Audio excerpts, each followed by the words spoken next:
45 seconds.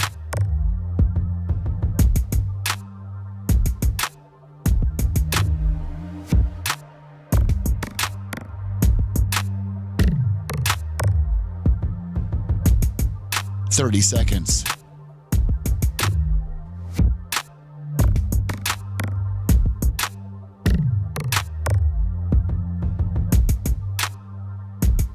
The show will start in 15 seconds, and this is your last audible warning.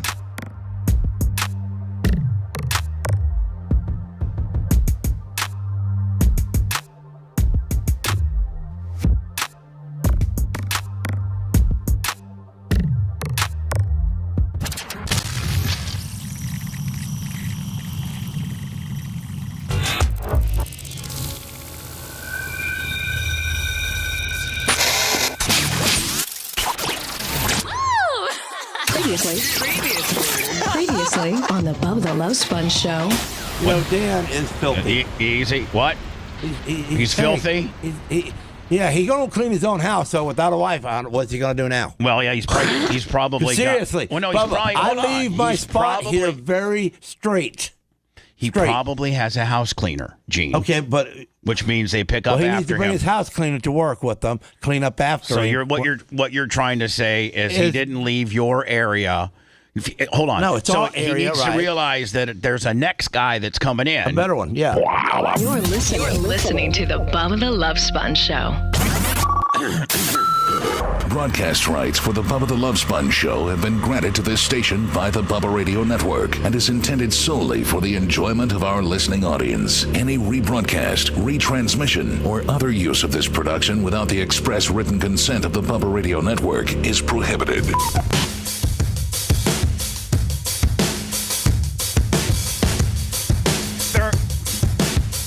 My mic is way low. Maybe I just don't have the horsepower to project as I'm getting old.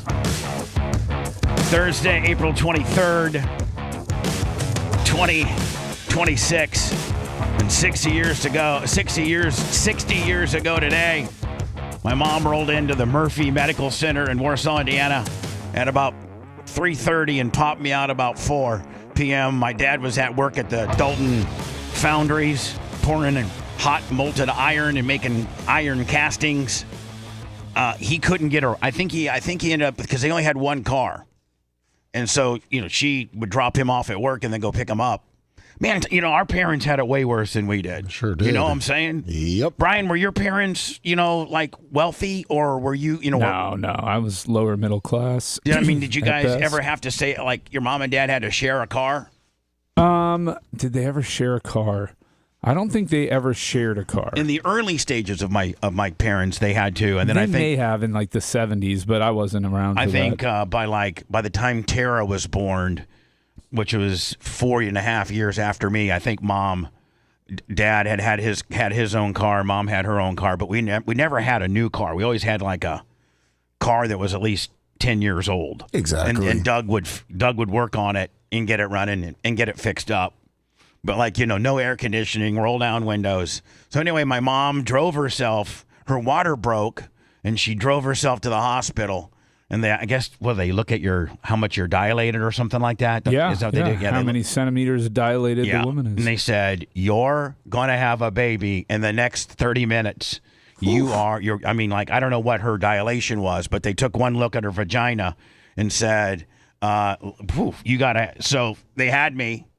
And I guess, from what I've been told, that I had so much hair when I popped out of my mom's vagina that they had to actually cut my hair, within the first hour of me being born. Oh, wow. They had to cut my hair. Yeah, hairy babies are creepy to me. Yeah, I was. It's so weird when they come out and they're like, they're slicked over. They look like an oil spill a penguin. Meanwhile, though, I'm not a hairy person. I'm not an overly hairy person. No, just some babies just develop. Have the hair in the womb. It's just it's weird. Today, man, early morning birthday trading. Thank you so much, Buck Buchanan 100, Chuck and Leslie 60, and Mushroom Mitch 50. Thank you so very much, guys, for the great donation. Happy birthday. Thank you so much. Happy birthday. Mach is in here to sing to you. He's not either. Happy birthday. Tizu, Yazoo. Oh, we actually have that. Oh, Yeah, we do. Can you find it for me? Yeah, give me a second. Mike, Just put it over there. Just put it up. Macho's. Macho's controlling something right now, so I can't. I Okay, can't yeah, grab it. We'll get it. Well, we might bump in. We are, Bubba. Don't worry. In and Yes. out. Yes. we are. New York Greg, who is like my new angel, he is just absolutely helping so much every day on getting us, out of here and the new studios. David Hernandez, $20. Thank you, Happy David. Birthday. But I heard from New York Greg today. I heard from Wags, Larry Plummer's daughter Montana, Macho Man, Gary Cantrell, John from Precision Laser, and the Glow Bug. Oh, Joe the Supermark says, "Happy birthday, Bubba." He wishes he could walk again to come see you, but he can't. He wishes he could walk again. Yes. He probably, if he could walk again, he'd walk all the way down here. 100%. I think if I said, "Hey, Joe, you can be on the show for one day," and then we pay homage to Joe the Supermarket Day, but you got to hitchhike all the way from Connecticut. I'll send you like $200 for like food and whatever.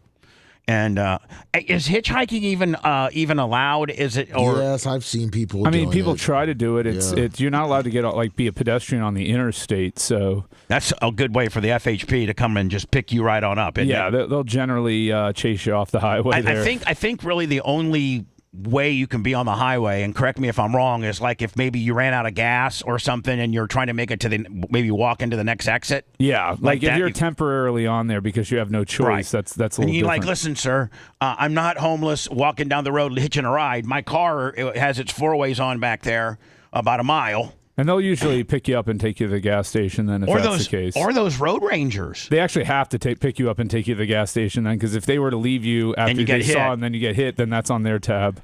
Who the hell is this? $50 to Venmo Willie. Did you see it? Are you on Venmo? Yeah, it's. I'm reading the message right now, so I'm sorry. Very long message. Grouper Lips, $50. Hey, Lummy, can you ask Grouper and Macho Man asked me, Macho Man, your microphone's on in case I mess it up as to what you're looking for. Oh, you talking about the pictures? The 3D scanner. Yes, we are. They cost $1,000, and I don't know that other than scanning the heads of the Hall of Fame that we would ever use a 3D scanner in any other application. So I don't want to spend necessarily I don't have the $1,000. Wait, who sells it? Well, hold on. We're seeing if anybody in the Bubba Army and maybe even Grouper Lips, if anybody's got a 3D scanner that we can use and then just give back, or you just get one from Best Buy and return it and say you didn't like it. Exactly. Oh. Yeah, I'm on his tip there. All right, maybe we need to do that. I just make sure check their return policy. I don't know if they sell it there, but we could probably do that on Amazon. Yeah. Yeah, they're good on returns. But anyway, we have to 3D scan all of the Hall of Fame busts, because in the new studio, the Hall of Fame busts are going to be a virtual deal on the screen. They'll also rotate within our picture section. I'm not mad at you at all, but I know that you take. No, I'm not. I'm not mad at you at all. And you know what? If it's not appropriate, and I'm overstepping, it's gonna be just you and me in the studio in a minute, Bubba. You're such a dick. He's gonna flip out, throw his headphones, and then I'm gonna have a confrontation with him in the parking lot. The precedent has been set. It has. The only difference would be Johnny. Oh my God, Johnny Kostika, the birthday cash. I love that guy. $200. Thank you, Johnny K. There's a couple people in Love you, Johnny K. I'm gonna be seeing you in August. in chat that say they have a 3D scanner. Okay. So let me we'll work again. on it. I think if I had a confrontation, if you threw your headphones, flipped out over nothing, and I followed you into the parking lot and we got into a shouting match, I think that you wouldn't. I think it would just be handled different. I think you'd start baby facing on me. I couldn't. There's no way I could yell at you. Than to heel up on me. Correct. So anyway, I'm just asking this question, okay? And of course. and it's totally like no is an acceptable answer. I don't want to be inappropriate. But since Grouper Lips is going to bring you a scanner down this weekend. Oh, he is? Yes. Fantastic. Thank you. Is he coming to the Saturday gimmick? Yes. Okay, perfect. So my question to you is, I don't I don't think that you and Ashley really are worried about Walker's likeness, if you will, getting out on the internet, because he's already has his own Instagram, and you guys post little cute pictures of him rolling around home plate and moonwalking to first base and all that. He did the robot this week. Oh, he really did? Yeah, he did. Oh, yeah. Lummy, you got to let me see it. All right, let me. Did the reason why you didn't let me see it is because you're embarrassed of the robot and because you've tried to talk to the kid about stop thinking that he's on the Savannah Bananas. He literally thinks he's, training for the Savannah Bananas. Does he not? Yes, he does. He also has one going this week or this weekend, and I can't really do anything about it. So now, where does Ashley stand on the deal? Well, Ashley, that's why I have nothing to say about it. Oh, because she thinks it's cute. Oh, she's encouraging 1,000%. Yeah, they're working on their own little thing. Oh, so hold on. Ashley's actually helping choreograph his next, base hit. Yeah, kind of. So I mean, as long as you gonna send it to me? Yeah, I'm doing it right now. As long as we kind of made a deal, as long as he keeps his equipment on, he doesn't fall on the ground, he doesn't take up the other person. I said it to you. He doesn't take the other person that's batting's time. Well, here's the deal, he can man. do whatever he wants. As long as he gets, he's four. As long as he gets home. Like the exactly. The minute he touches home plate, do what you want. Exactly. Well, here's the deal, though. What I'm saying is, like, the one time on first, he kind of he could have gotten out on that. 100%. Like, they could have just, had the Bad News Bears had their act together and chucked it over to first base, and the first baseman didn't have his head up his ass. Walker would have been out. See, so the guy at home right there, that's Christian Watson's brother. Oh, it is? He played. Yeah, he was the linebacker. All right, so Walker's on third. Yep. And this is a base hit, or at least a hit. Right? Well, they don't. They all get on base. Yeah, okay.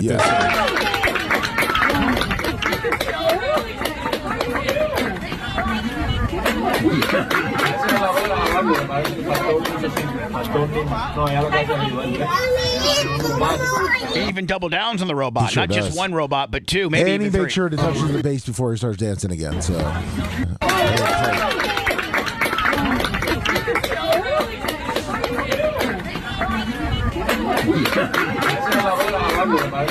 So, since you guys do this sort of thing with Walk, I don't know how many pictures I found as I'm moving, of course, and scan. I think Gio scanned maybe 100 pictures. I don't even know. Yeah. And Macho Man, what if you're available to talk? I know you're putting out some fires right now, but what did that add to our total rotation time? Because I'm trying to get over 4 hours so that in a 4-hour show, the picture never repeats. You have to remember that we only have there's how many breaks we actually have? We have seven 5-minute breaks. So 7 times 5. Brian? 35. 35 minutes runs every day. So we're way past it. Oh, okay. I just not been doing a good job of shuffling it, so I'm working on that for you. Okay. So what do you think our total time is? I think we're at 3 hours and 40 minutes. Oh, okay. So at 35, and we're okay. So Lummy, I added a bunch, and I think they're really a bunch of Tyler as a kid, but yes, they've been slacking. We need some people to send some pictures. Yeah. So and that we got to start from within. So Lummy, like I was saying, like why don't you have pictures? Why don't you give me a whole bunch of pictures of your family? I can. Yeah. I didn't know. Well, it's not just about me. You're a major. I mean, as the lineup, as the co-hosts are dropping, it's almost just the last couple soldiers standing, and so I'd like to get some pictures of you. Yeah, no, that's no problem. And like you and Walk and just whatever. Yeah, it does feel like an episode of Willy Wonka in here. We just keep getting picked off one by one. Now, Brian, do you have any pictures that you would be like? Nah, I'm good, man. Okay, thanks. And again, I know when to shut it right on down. So anyway, you listeners out there too, man. All you got to have is as long as the logo, or you got a shirt on, or a bumper sticker, or a Bubba Army duck, or something like that. Send us your pictures at show at BubbaArmyHQ.com. Show at BubbaArmyHQ.com. Also, your video killed the radio star testimonials. I think I got like 10 of those. Like to have more if I could. In about 3 or 4 weeks, I'm going to break down the top 5 and give them gift certificates into the store. I need to have you look at your Facebook at some point after the show. Obviously, I think a couple people are sending some in on Facebook on the messengers. Yeah. I think I got a couple of them, and I've already forwarded them. Okay. Because they sent some emails to me and asked me. Okay, yeah, they were good. Right. The pictures need to go to Bubba Army Pics at gmail.com. Oh, okay. Please. Bubba Army Pics. So the video, though, of their testimonials, that can go to show at Bubba Army HQ, right? Yes. But pictures is Bubba Army Pics at gmail.com. It's actually video killed the radio star testimonials at BubbaArmyHQ.com. It's a long email, but you'll get it there. I don't think it's it looks like they've already started putting up some of the testimonials too of some of the fans, because I know Ryan Phelps. He sent one in, and looks like they already had it up there on their Instagram, Facebook, and then we retweeted it and stuff like that. All right, so and it looks like there's a couple others. So yeah, I mean, they are going to use the people that are sending it in, because some people did say, "Am I just doing this for the heck of it?" And are they going to use it? I'm trying to find. Can you send me video killed the radio star Facebook? I sent you their Instagram. I'll get on the Facebook. Yeah. Well, either, because I think I've been trying to. You did? Yeah. Okay, I got the Instagram. I don't have the Facebook yet. I'm working on it. Oh, so well then you didn't send it. No, I thought you meant like Instagram, like at least so you had it. Does Instagram have everything that Facebook does? Yes. Oh, I'll just go to Instagram then, right? Yeah, it's the same exact. I don't even know who this dude is. Is this guy Bubba Army? Yeah, I think everybody is, right? Yeah, that's Ryan Phelps. Oh, this is Ryan Phelps? Yeah. Well, you shouldn't have outed him, because the trolls are going to ruin his life now. Looks like Drew Garabo a little bit. He looks like Kurt Busch. Kurt Busch. Yeah, there you go. He looks like Kurt Busch. Yeah. Best documentaries I've ever watched. Bubba the Love Sponge, Hulk Hogan, Roger Stone. Which, by the way, man, I watched all 4 episodes of the Hogan documentary on Netflix. I got Steve Olinsky, Brooke Hogan's husband, coming in about 8:30 today. He might be in a little earlier, but okay. And I think Brooke's going to call the show. We're going to talk about the documentary a little bit. I think she's going to wish me happy birthday. Yeah. But Steve will be in here, and I watched all 4 episodes. I wrote notes, and we'll get to that here momentarily. Donald Trump, our president. I thought I knew the story. And they push. In fact, at Hogan's funeral,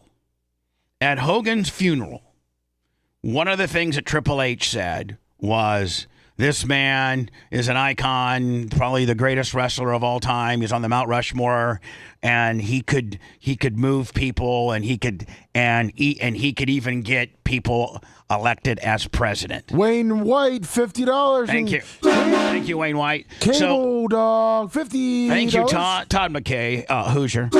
So our documentary, Video Killed the Radio Star, touches on President Trump, but a way different angle. Man, the Hogan documentary was just nothing but an absolute propaganda fluff job. I mean, nothing. I mean, glossed over the sex tape. Just didn't, and was careful not to use my name. And can I tell you, you've not seen it yet, Brian, but you know who looked like, and I don't think I can get in trouble with this, because I'm going to frame it by saying this is my personal opinion, and it's strictly my opinion. And I don't want to expect anybody else to have the same opinion. It's my opinion. And if you would happen to watch Hogan's documentary and come up with the same opinion I have, then that's on you. But his attorney, his main attorney against Gawker and Cox, was a local guy named Ken Trachell. And he looked like the biggest douchebag of everybody in the documentary. He looked like the biggest douchebag. And my God, Ken, let me tell you something. If you're going to do an interview and you're fat, just take it from me. Brian, I think I could almost be an expert fat person. Can I not?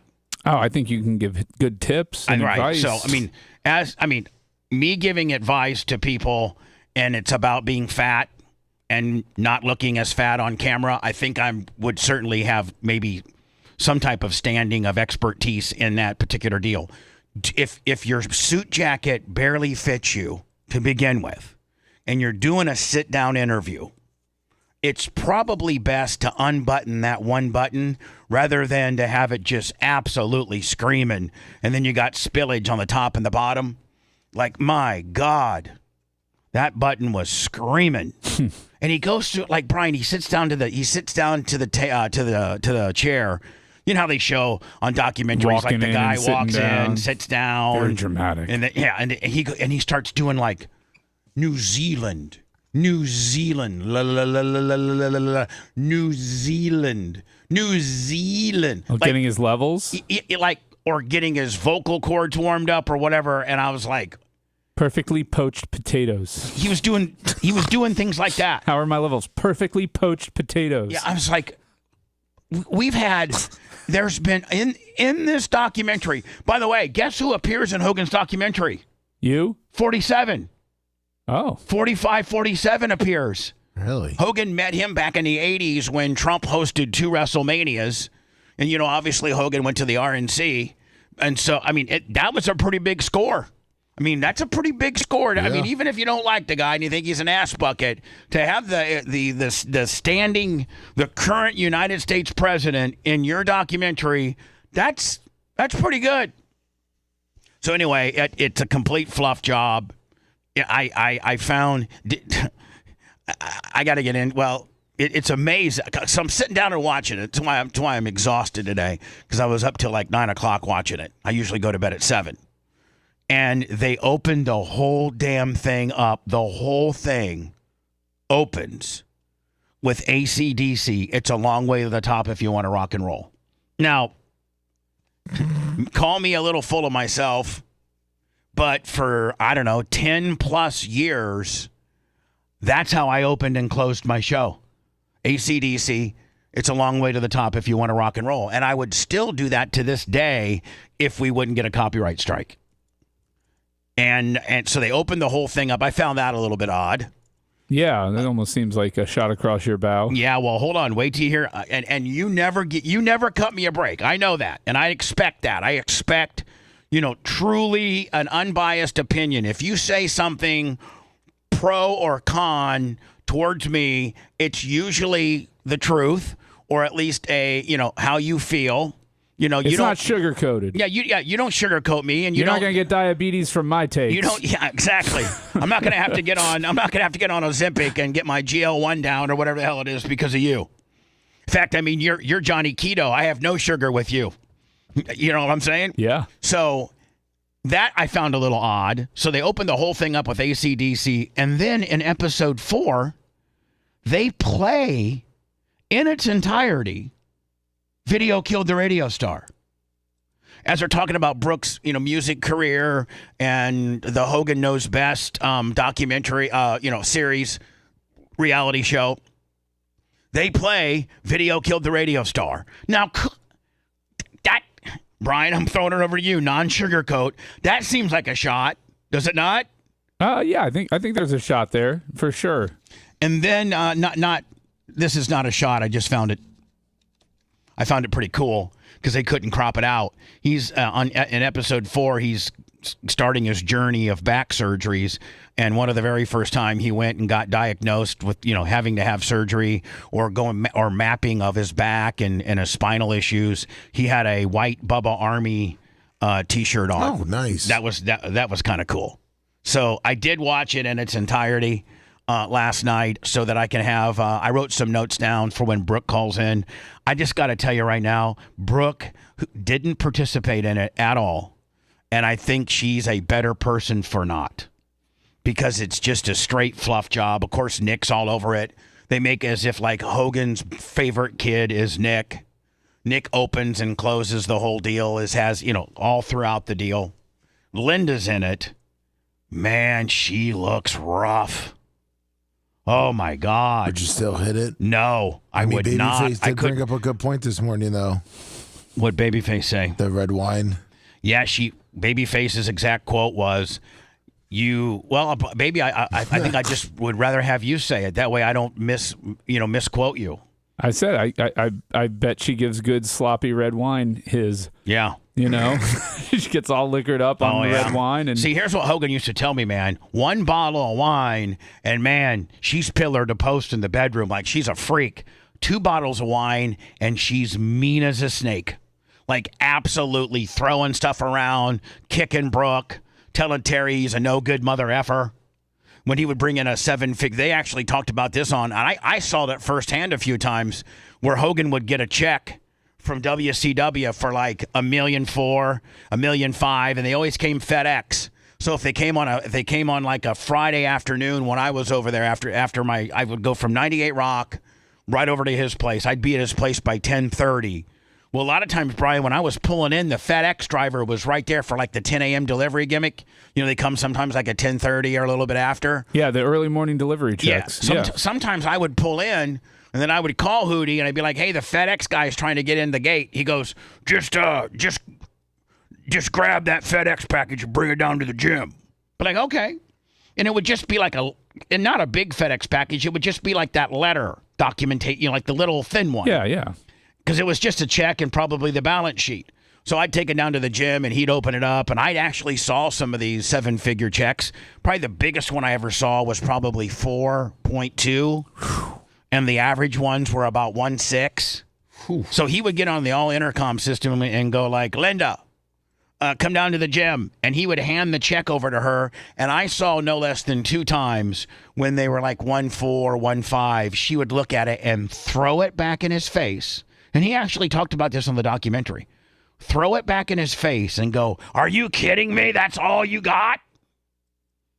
And then she'd leave, and he'd be like, "You F and C word, thick bitch." Did you see how she said about the first time, the first night they met?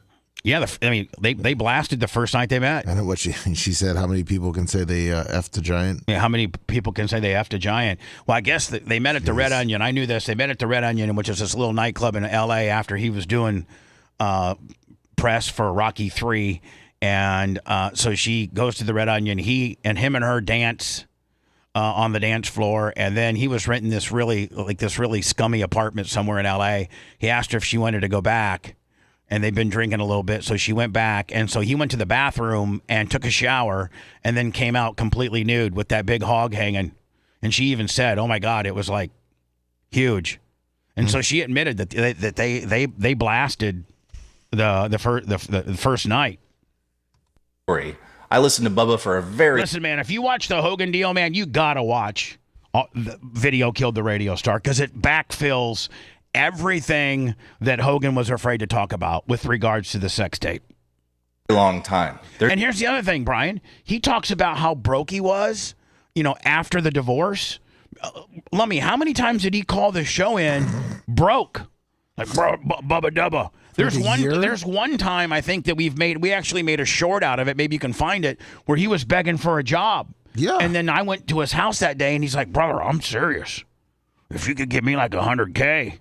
I go, "Terry, you're not going to come in. You're not going to come in at 5:30 in the morning or 6 o'clock and sit there for 4 hours. That's just not how you are. You can't even barely make it to the Delta gate on time when you're flying to LA first class. They would see you on the manifest. Honest to God, this happened. They would see that he was on the is it called manifest, Brian? Yeah. They would see, because they know the names of people that are flying. I think they do. Yeah, they've got the list. And so of everybody. he would literally be like pulling in, and we always parked at the same short-term parking, Blue 98, top deck, Blue 98, where he always parked. And so they would literally see him on the manifest, and the plane would leave he'd take the 6 a.m. Delta to L.A. and get into L.A. around 8 or 7 in the morning or whatever the hell it was. And then he'd go right to the back doctor and get these things called Facet injections. Facet. Facet injections. And then he'd rent a hotel room. I'd go with him. Then he'd rent a hotel room, and the return flight back to L.A. was at 5:30 in the afternoon. He'd get a hotel room with two beds, and he would sleep, or we'd take a nap. I'd have to sit there and be bored off my mind because I couldn't nap, But those things made him sleepy, and he would lay down, because we weren't going to be driving all over L.A. with nowhere to go, and then we'd go to the airport. But literally, he would be pulling into the top row of the Tampa International Airport at 5:45, and it was a 6 a.m. flight. Jesus. And they would literally, Brian, have a golf cart ready for him and take him to the gate, bypass security, everything, and take him right to the gate. And we would be and we always had 1A and 1B, and they would be the last two on the plane. And it would literally be like 6:02. And you know how strict they are usually at pushing off on time. Oh yeah, but they would hold the plane for him. They would hold the plane for him. That's crazy. There's some secrets and there's some cover-ups. I recommend you guys check this out. By the way, you can still watch it, rent it, buy it. It's better just to rent it. I think it's either $3.99 or $4.99, and it's at Apple and Amazon Prime. So we appreciate that, or the boys would, and I think that we're going to get a little bit of a rub, from this Hogan doc. They're pushing the hell out of it. But it's Hogan rub. I always got a Hogan rub. I was reading that this is in the history of Major League Baseball, which isn't Major League Baseball. Like, doesn't it go back to like the 1880s? Oh yeah, yeah. Like it's 140 years old or 30 years old, ain't it? Yeah. Something like that. Yes, it is. And the article says here, it took him a few. Here we go. Mariners pitcher Logan Gilbert just pulled off one of the strangest plays in Major League Baseball history. A 107.8 mile an hour line drive slammed right into his jersey and got completely lodged in there. It took him a few seconds to figure out where the ball went. This play was ruled a single because the ball was considered dead once it struck his uniform. First time this has ever happened in the majors. Wild. I don't think that's it shouldn't have been a single. No, that's an out. It should be an out, no matter how you catch it should. Yeah, because it isn't. The bottom line is if the ball doesn't hit the ground, it's an out. If they tag your uniform, if you have a flap open on your thing and they tag it, so this was a wrong. You. This was a wrong call. I that's my opinion. Well, and if anything, if you're gonna rule it anything, it's a ground rule double. Because if you're going to play it like it got stuck under the wall or whatever, and it's not playable, then it should have it should have either been an out or a ground rule double. But the difference between, like you're saying, is if it's stuck under the wall, that's not you. And that's this is the thing that ground rules. They always say no matter what it is, because they always talk about your uniforms, blah blah blah. It's you. So it's some way of you catching it. They can't say anything if you take your hat off and catch the ball. It hit your body. Correct. And it never hit the ground. Correct. Your body retained the ball. So that, Brian, I think Lummy's right. It's an out. Unless they use it was trapped and, couldn't, like if when the ball, I've seen them sometimes hit them and they stick right into the padding, like the crease of the padding on the back wall, and it becomes lodged. And I think, Brian, that's a ground rule double, right? Or if it bounces over the wall and it's a ground rule double. Right. So they couldn't actually use their hat. That's actually considered a 3-base penalty. It's a detached equipment in fielding. Okay. I just googled that. But your uniform is not a detached. No, your uniform itself is not. So this should have been. I mean, did they have a discussion? Like, did the umps all get together and discuss this? Because I would think that if you would only make a mistake if you just spontaneously made the decision. But if you actually came together and had a discussion, that one of the umpires would have been like you, Lumpy, and be like, "Hey, listen, it hit his body. Yeah, it wasn't his hat, and it never hit the ground. He stopped the ball in its tracks, and it never hit the ground. It's an out." Yeah, they discussed it. It was pretty quick when they discussed it. And right back to the pitcher, Gilbert able to. What do you guys think about all these sporting events infusing female?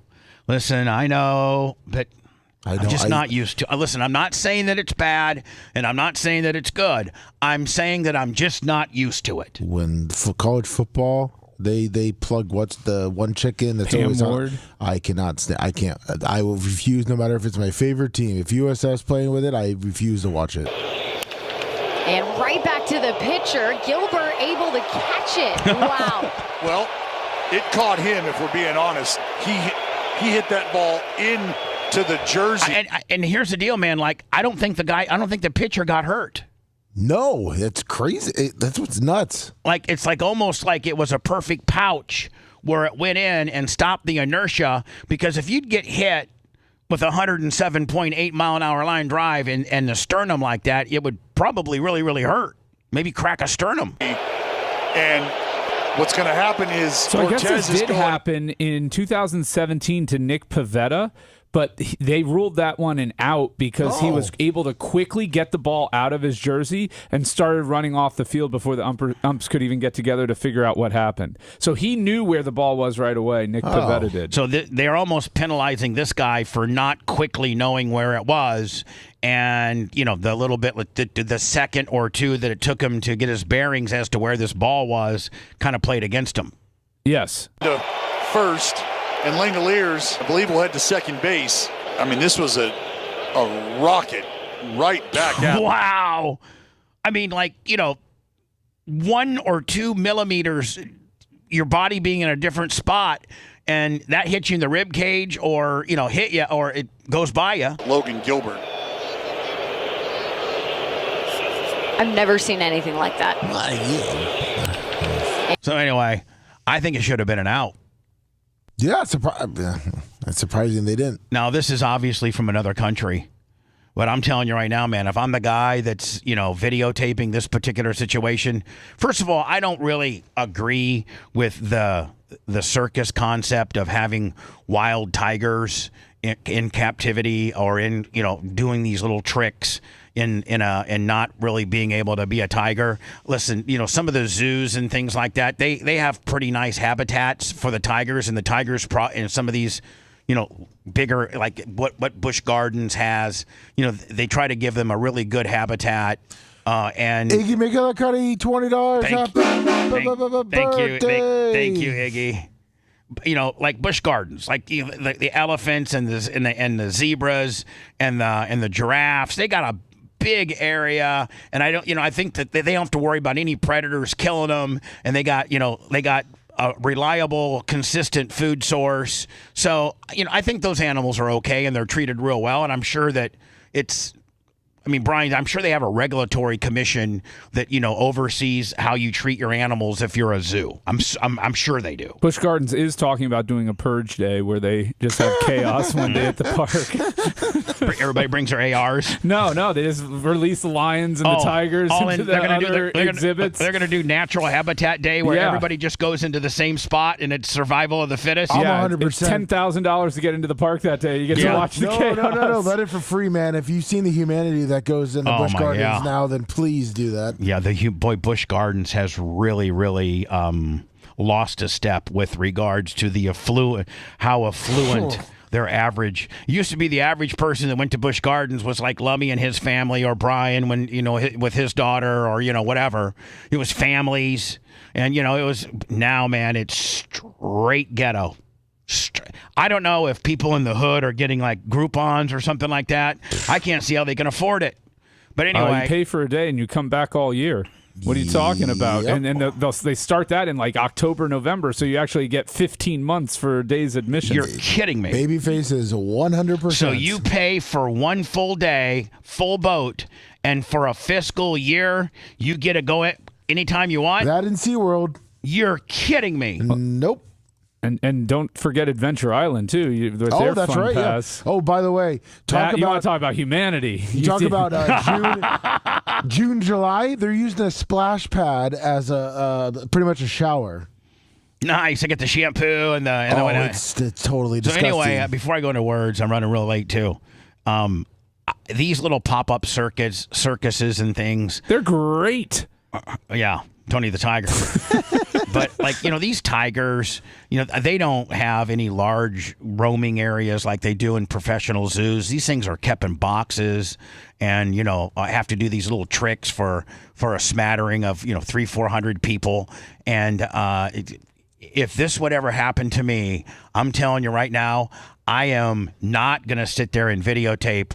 I'm grabbing whoever I'm with and saying it's time for us to leave because these, tigers will kill you. So watch this.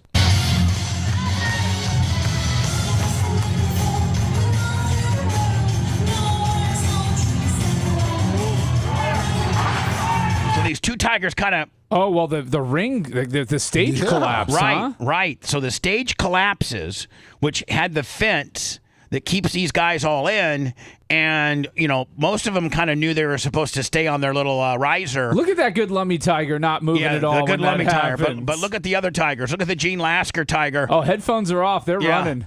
He's already in the parking lot, ready to argue. And so one tiger actually gets into the crowd. Check this out. This one right here. Look at this. Now he's out. Now listen, regardless of how much training you think these tigers have had, they're still a goddamn tiger. And they will kill you. Brian, I think they can kill you with one swipe of their claws. Absolutely take you down to zero. So this tiger goes clear to the top row. And he's roaming. And these people are just chilling, huh? Yeah, look at them. Really smart. Brian, I'm telling you right now. This is another country, though, right? Yes, this is Russia. Oh, well, they're not scared of anything in Russia. This just shows you how hard and just how badass Russians are. Because I'm telling you right now, me and Brian and Lummy, you call us pussies, but we are out the door. Oh, yeah. I'm yoking you up, Brian, saying, Brian, look. And you're saying, oh, my God, let's go. Yeah, let's get the hell out of here. There's chaos and panic. More people end up getting hurt from running away than anything else. Look at this. He's up there, and he's roaming around. But look at it. Now, Brian, if that's you what the and hell? your family, and you are 1, 2, 3 rows from a man-eating tiger with your what looks like to be 2-year-old, and I am out of there. Look at how smart the tiger is, too, going to the dark orange road to blend in. Yeah. He's trying to find, I don't know if he's trying to find an out or he's trying to find food. Listen, man, they paid for that ticket. They want a show. Holy cow. What is this guy going to do? So this is a little tiger handler. He's got a whip.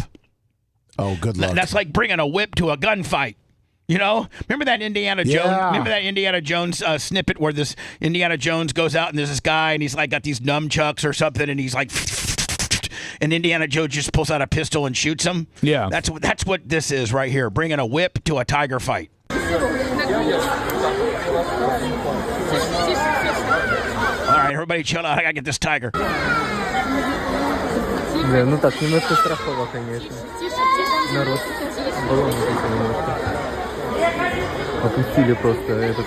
there's the other tigers being like, hey, man, we're behaved. We don't want to get whipped. So that's a liger or a lion there. That's a Lummy tiger. Knowing his role, just staying patient, not flipping out. We're watching, though. Look at how intently that other cat was watching. Yeah, the lion was like, It's seeing what happens if it gets out of the cage. It's learning right there. Yeah. All right, when we return, Lummy, just like I said. Oh, no, please no. Another near miss yesterday at New York's JFK.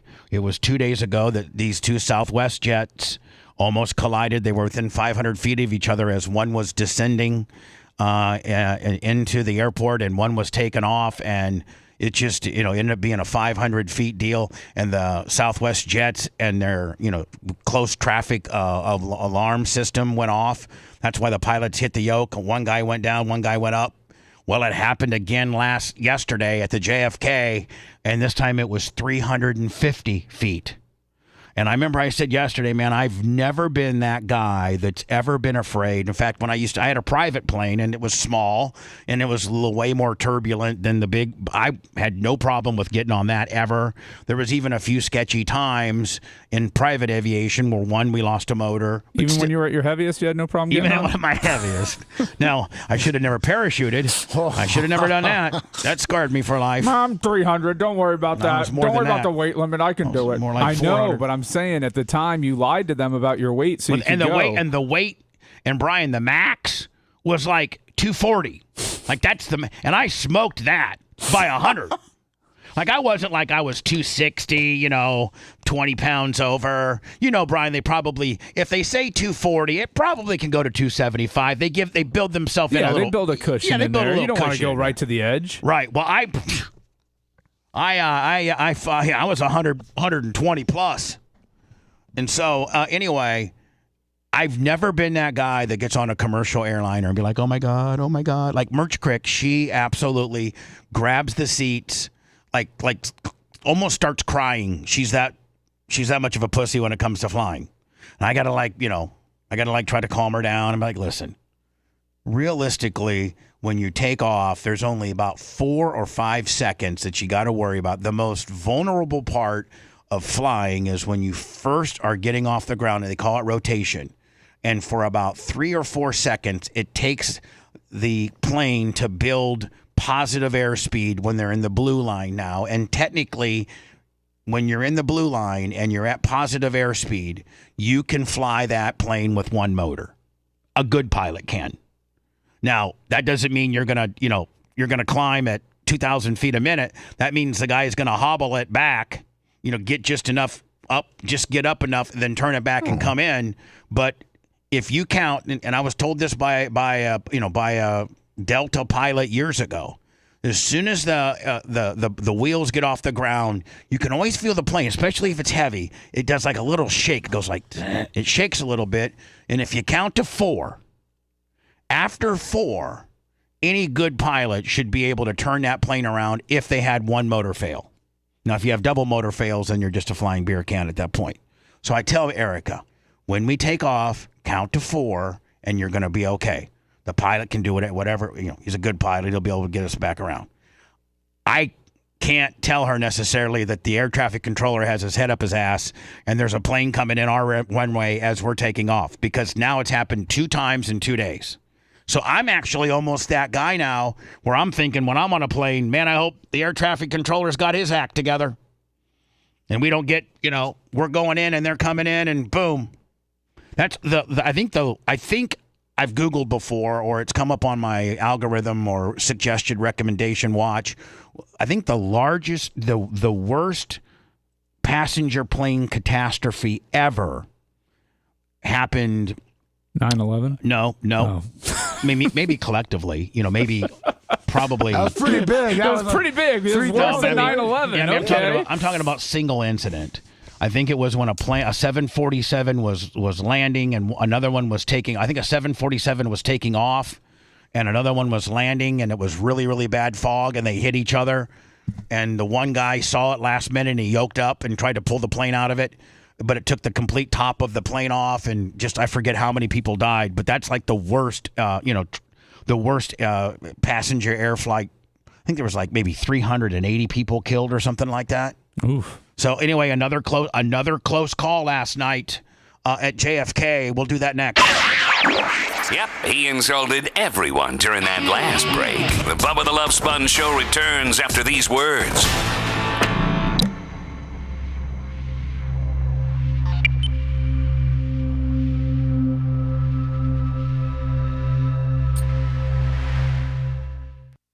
You can't find the Hogan Happy Birthday thing? No, it's coming up. I sent you, I'm because fucking Walker wants to go on a fucking flight. I hate fucking flying. Oh, man. And I finally got over fucking talking about with going on flights and now all this shit's going down. Now I'm in my head. Easy, you're getting me. Sorry. He's getting all So, worried. hey, this is that guy that was, remember all the FBI and all that shit by 7-Eleven? Yeah. This is that. That's that guy. Remember over by, Maria's place? Yeah, it was like Brian, last week. like last week we were Last Friday. Last Friday I was pulling in here, and I usually I come off of 275 and I go through the light and hit Lemon, and then I go down by you guys. Like the one time I found that fire hydrant, remember? I always drive by Lemon, then I make a right past your guys' place and go, through Dex, the parking lot, and that's how I come in, and then I cross Cypress, and then just go straight in like that. That's how I come to work every day. Right. Well, so last Friday I come in, past Lemon. I always just glance, see if everything's good. Everything's always fine. And then if Tom's car is there, I maybe think he might be an LJ or whatever. But otherwise, I go to Cypress, and there's four Tampa SUV squad cars blocking. Is that O'Brien or Sheridan? What is that road? That's O'Brien. O'Brien is the light. Yeah. Not O'Brien, but the little cut through road. Oh, Cheryl. So I'm on Cheryl, and I just usually go straight through Cypress and come right down to the studios, and they have Cheryl completely blocked off. So I make a left, go by the 7-Eleven, go down to O'Brien, and they got it blocked off on, I don't know what that next street is that Maria and Jay are on, but they got that blocked off. And then I go down to NASA and make a right, go by the Brinks place, and I'm able to get to work that way. But they had all that whole perimeter completely blocked off with no less than 12 squad cars. Wow. Crime scene tape, everything. You know, kind of back there where those little houses are. You know those little, like those 4 little houses that are on. Yeah. In that area, it's like there's some shit going down. And Lummy, this is what it was? Yeah, that's it. That's the guy. That's the homeless guy. He used to go into 7-Eleven every day, Gio said. What? Oh, he was threatening Cash Patel. Yeah, and Hegseth and Trump. Did he get indicted already? Yeah, we got him. Yeah, the indictment just means you've been arrested. Does that mean you've been arrested? Yes. Oh wow, he's got a lot of mug shots. Huh. Let me send me the mug shots. Oh, where'd you go on? Just type his name. I just typed in Alexander Justin. That guy was, by the way, he was living. He was one of the homeless guys that live around us, at the studios. Yeah, he's got 4 different ones on here that I can see. All right, you said you just want images with his name. I just typed in Alexander Justin McAfee, and the first 4 that come up are him. Doesn't look like your typical complete psychopath homeless guy. Yeah. Well, that's what Jill was telling me, because before this guy got arrested, he said there was so he used to sit outside that public storage that's on the corner. Mm-hmm. I guess he slept there a bunch, but I saw him. He was in his underwear doing push-ups on the sidewalk like a month ago, and I asked Gio, and he goes, "Yeah, that guy comes all the time. He thinks he's gonna be a TikTok star. He's recording videos of himself working out." And I said, he's like, "Oh, he seems normal." So he was in his underwear doing push-ups. He goes, "Yeah, that's probably he was recording that for his workout videos." I mean, he had a plan, Yeah. trying to catch an algorithm. That's true. TikTok, a lot of people doing crazy things. These computers. He was bored, so he was working out. I sent you his multiple mugshots.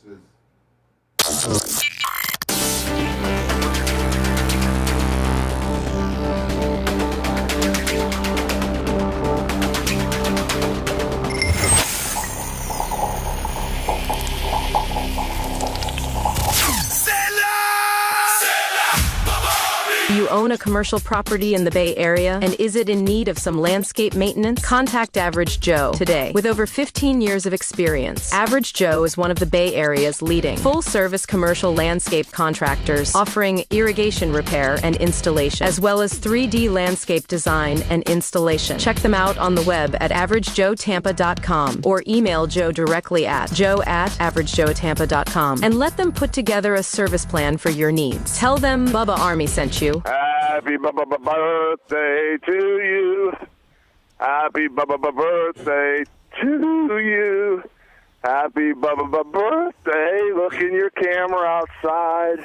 I got my Bubba Army shirt on, and I'm coming in to kiss you. Happy birthday to you. Revolution. Oh, your ears are in for some severe blunt force trauma. Bubba the Bubba the Love Sponge Show. Man, that's kind of sad. Isn't it? That's kind of sad.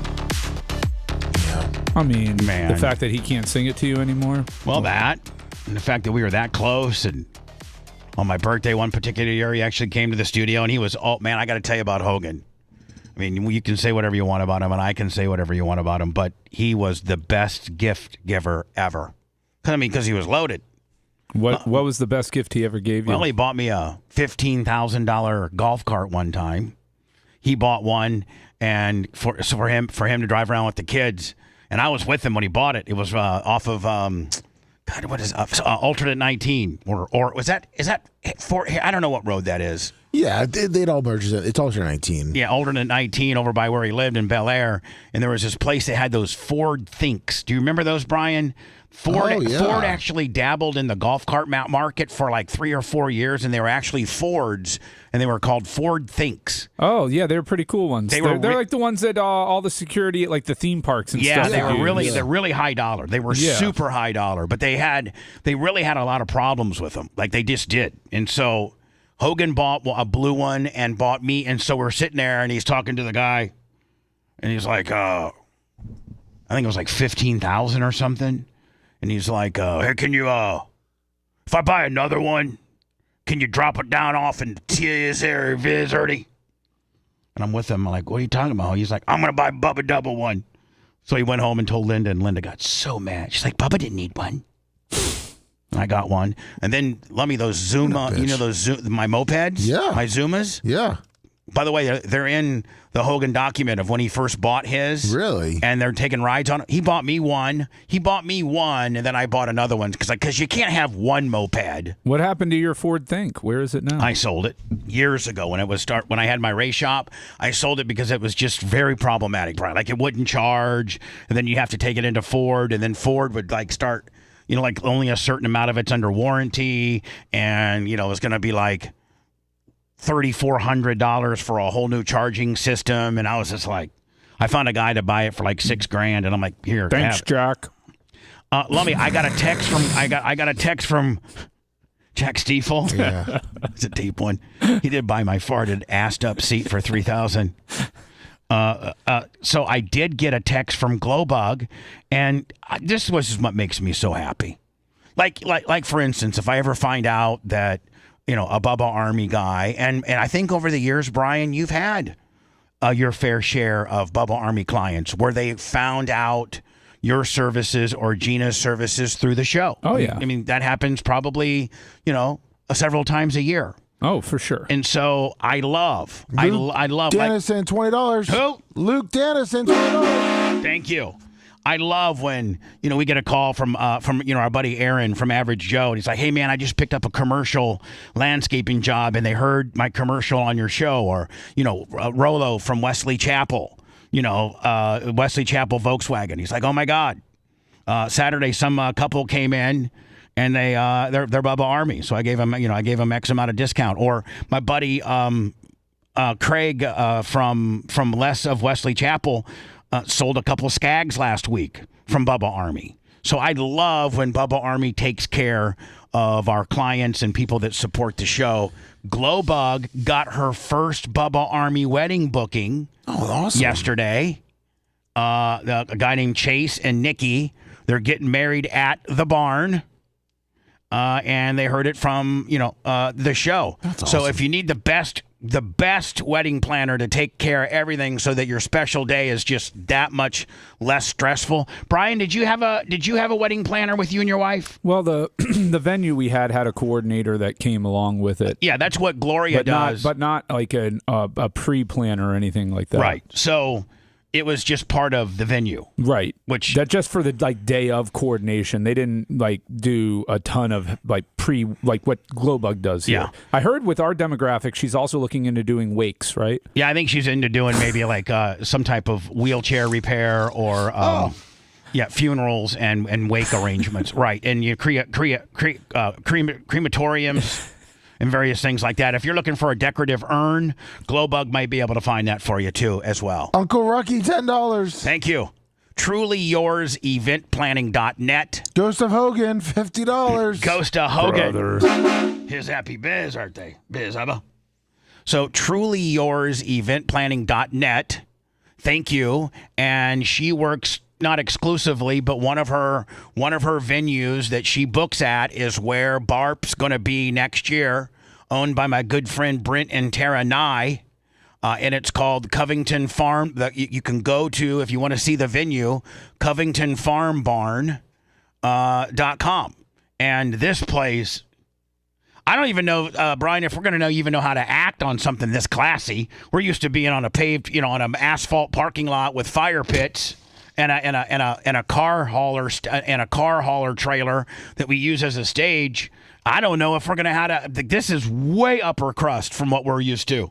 Yeah, it's gonna be a shindig. It really is, and they're gonna have more people than ever, Lummy, because I've made it easier to qualify. Yes, you have. You can now use your merch number in conjunction with anything else that you've contributed to get to, and I've lowered it by 4, so now it's 2,000, and you can use your merch number to help you get that number. Any more information, or if you'd like to listen, if you want to book the Covington Farm Barn, do it through Gloria. And let her plan your wedding for you. Truly Yours eventplanning.net. I bought $2,000 worth of Bubba Army knives and opened up a booth at the flea market. You did? I'm going to sell them there. I'm actually going to turn a profit this year and get to go to BARP for free. Oh, that's awesome. Yeah, I heard you don't warranty them because they've been known to break. So I sell them with WD-40 and a sharpener. I heard that you just spend all day sharpening the ones you haven't sold so that they're extra sharp. Extra sharp. Right. I show them how I cut through tomatoes with it, julienne fries. I can do it all. Steak, pork, bacon. So last Friday, we were all coming to work. We all shuffle. I get here first about 4:30, 4:45 at the latest. And I get off at 275. And then rather than making a right on West Shore, I blow that light and go down through Lemon and just look at Brian, Gina's, and Tom's building. Just listen, about 3 months ago, I discovered a fire hydrant that was broken, and it was gushing water everywhere. And so I called, 911, the emergency line, or the non-emergency line, and said, listen, at 5021, or no, is that what's 5025? Yeah. 5025 West Lemon, there's a big fire hydrant that's broken, and it's flooding the entire. She's like, we already got a call out. I'm like, who in the hell called before me? There's no traffic around there at 4:30 in the morning. So I always drive by, Brian and Gina and Tom's place, make a right, and which I think is Cheryl. Is that Cheryl, Lummy? Yes. And then go up through back behind Dex Imaging, and then cross Cypress, and then take it all the way into right to our studios. Well, last Friday, and Lummy saw it, and Merch and Macho saw it.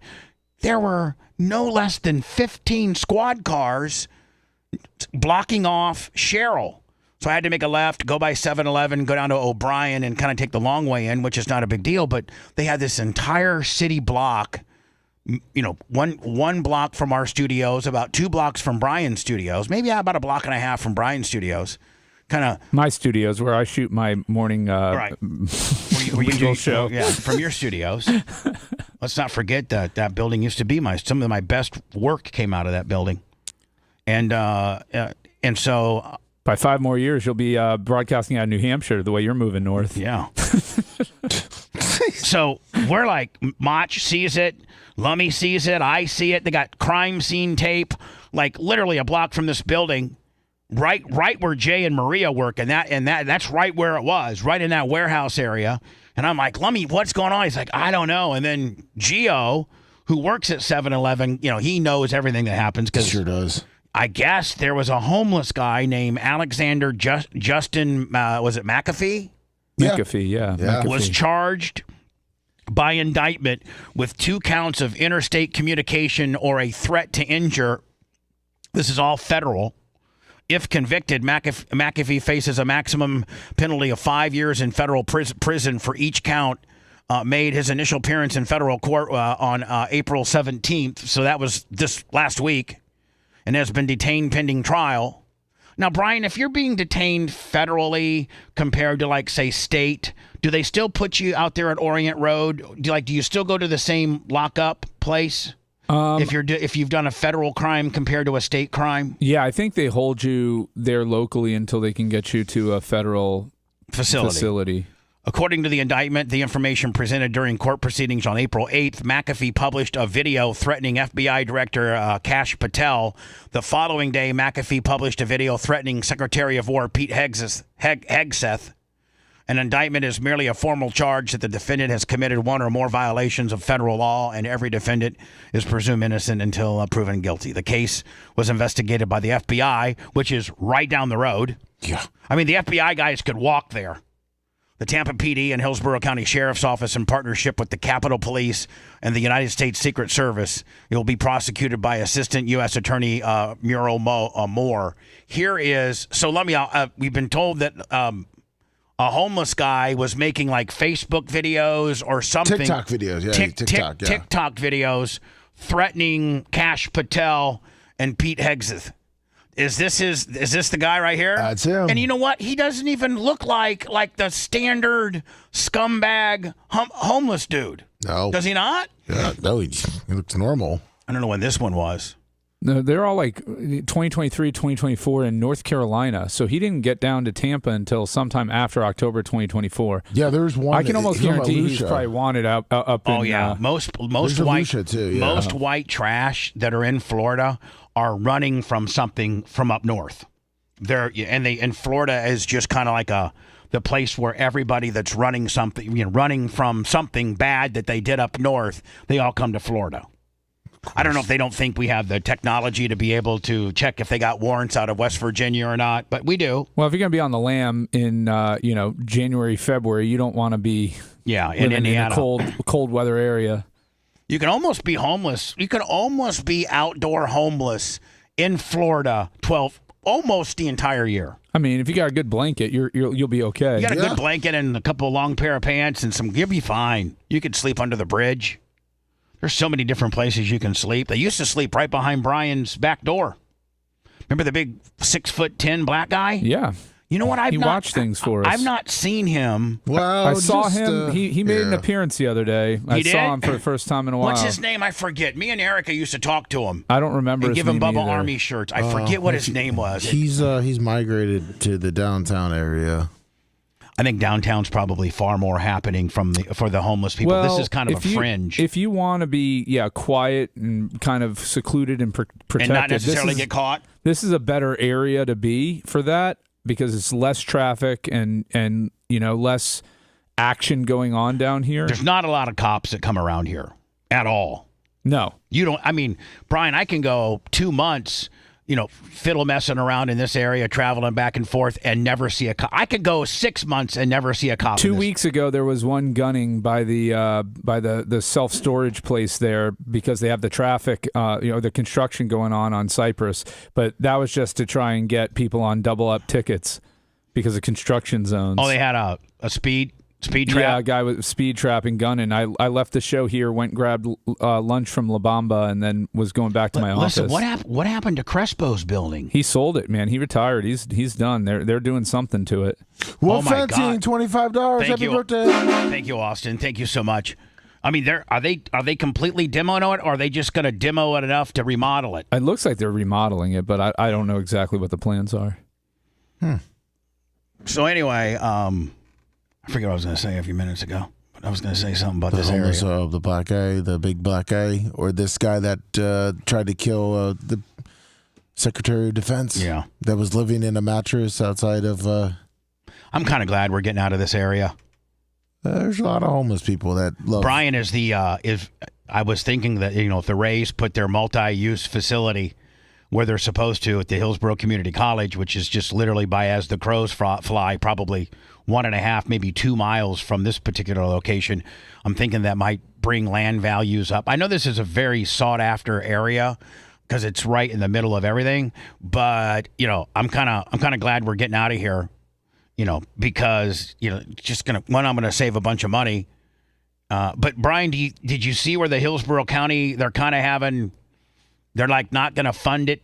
fully funded, and like I think the Rays are going to be responsible for like another $100 million, and it has to go. The proposal that the city and county commissioners have given back to the Rays have not commented on. It looks like it might be the deal might not go through, and it's a little sketch. Well, if it doesn't go through, it doesn't go through. You know, if you're going to let $100 million derail a $2.3 million plan where you're getting $2.3 billion plan where you're being gifted half of that money as the builders. I think they're giving them. I think Hillsborough County and the city of Tampa. And all their subsidies and everything. I think all in, they're ready to give like $790 million, $800 million. Plus, they're getting gifted some federal land or state land and things like that. I mean, all in, they're probably looking at like $1.3 billion in freebies. And they got to probably come up with another billion. Yeah. And that's they're going to balk at whatever, man. Meanwhile, do they have other cities that'll be like, hey, come here, we'll pay for it all? Well, Major League Baseball doesn't want that. So I mean, they'd probably allow Orlando, but that would be the only other location that they would willingly let the Rays go to at this point. They don't want to take another expansion market off the table. Alarming close call, 2 passenger planes, and you're going to hear air traffic control tonight telling one of those planes you're in the flight path of the other, and what both pilots suddenly have to do. I mean, this is happening every couple of days now, and I think it's the direct correlation that our air traffic controllers people are spread too thin, and that's when they're making these mistakes. It's not pilot error; they're losing control of their planes or anything like that. It's how they're being routed. Gio Benitez covers aviation. Tonight, the FAA is now investigating why a regional American Airlines passenger jet deviated off course and directly into the path of a regional Air Canada plane coming in for landing at New York's JFK Airport. Again, Lummy, one guy leaving and another guy landing. Yep. That's the way the last 3 or 4 have been. Brickyard 44, you're flying through the approach course runway 31 left. Correct immediately. You have traffic immediate vicinity of your 3 o'clock high, 2,000 feet. I'd be like, what? Brickyard 400. What? That's not until June. Or July. Brickyard is usually a Southwest gimmick. This guy talks so fast on me. I'd be like, yeah, because there's 2 planes about to crash, but you got to talk pretty fast. What? Repeat. What? Brickyard 44, you're flying through the approach course runway 31 left. Correct immediately. You have traffic immediate vicinity of your 3 o'clock high, 2,000 feet. You can hear the anti-collision alarms blaring in the cockpit. Pilots of both planes executing evasive maneuvers. The traffic off your left is overshooting the parallel. ECAS, all right. Yeah, that guy overshot the final jet, 554. According to officials, the American Airlines crew did not stay on their correct route. That action putting them too close to that Air Canada jet. 350 feet. So that's not on ATC. Air traffic control did their job. It sounds like it was on the pilot. So this is the pilot who got off course, He went off right? course. Cleared to land on a parallel runway, both jets forced to abort their landing. The 2 planes on a look at one was going to go here, and one was that would be actually kind of cool coming in together. I know they don't ever allow that unless you're military. Collision course coming just over half a mile from each other. There were alarms both in the control tower and in the aircraft themselves, telling the airplanes where to move, how to separate to make sure that the collision didn't occur. So Brian, at the end of the day, it was the one pilot that deviated from his course. This was not air traffic controller. It doesn't sound like it. Incident in one of the busiest flying corridors comes less than 48 hours after pilots on 2 Southwest planes in Nashville, both packed with passengers, were also on a direct collision course. The jets narrowly missing each other. This one I think was even closer. Yeah, that's a lot closer. Yeah. This one was stacked up about 400 feet higher than that one. But that's a direct hit right there. If that had gone down. Separated by roughly 500 feet, passing right on top of one another. And David, tonight a central question here. Why did that American Airlines crew apparently deviate off course? That will be a key part of this investigation. David. What if those guys end up getting their license pulled or put on suspension or anything like that? Yeah, when things like that happen. They've got unions, so there's rules and procedures and red tape. I've never heard of this. They're making a big deal. I've never heard of this guy either. They're making a big deal about this artist, this singer named David. Is that what they say? I mean, Is there a rooster in the studio? No, hold on. There's someone at the gate. Oh, sorry. That's probably Steve. Is he No, this? Steve's not. No, it's not Steve. It's Steve. Not this early. No, it's not Steve. It's not Steve. Who would it be? maybe it's Seth.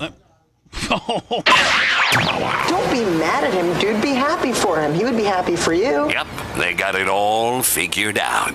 Oh, no, I'm happy for him. I'm so happy for him that I would like to beat him with my happiness. Bubba the Love Sponge returns after this.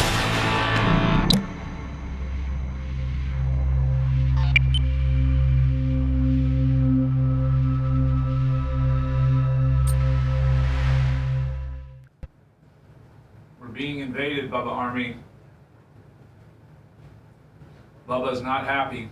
He just ran out of the studio.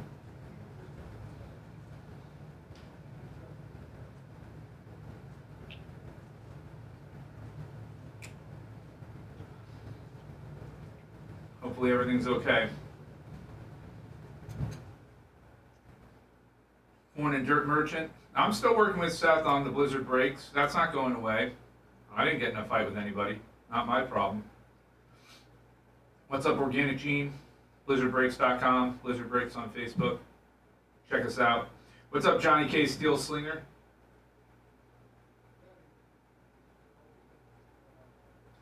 No, man. What? Look, that's a separate thing from me. I'm glad to talk about my opinion of it if Bubba wants to, but if he's not going to ask me, then I'll keep my mouth shut. But I've got my opinion. Hey, Brian. Yeah. Tara catered breakfast. Oh, cool. So do you want some? I'm just finishing up my protein bar now. Oh. I'll have some in a little bit. I'll take some with me before I go. They're all in like really nice. Oh, okay, cool. So you can warm it up for lunch or something. I mean, yeah. If you don't mind breakfast for lunch. No. What's up, Tara, Brian? thank you, Tara. She got me biscuits and gravy, but I'm not going to eat that. I'm going to eat this bowl.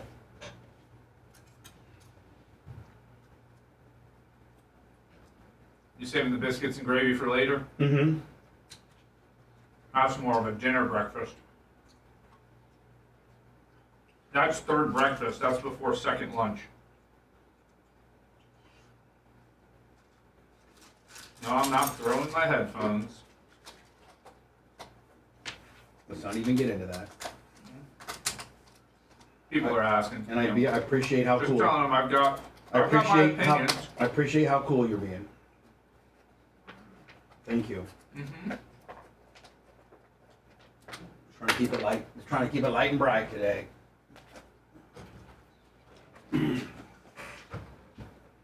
Babyface, you want something? I'm okay for now, thank you. Thank you, Tara. Shit. Thank you, Dr. D. Tara said, "Happy birthday." I think most will Afro Man's neighbor. There were no winners, only losers. Jennifer from PETA said, "Happy birthday."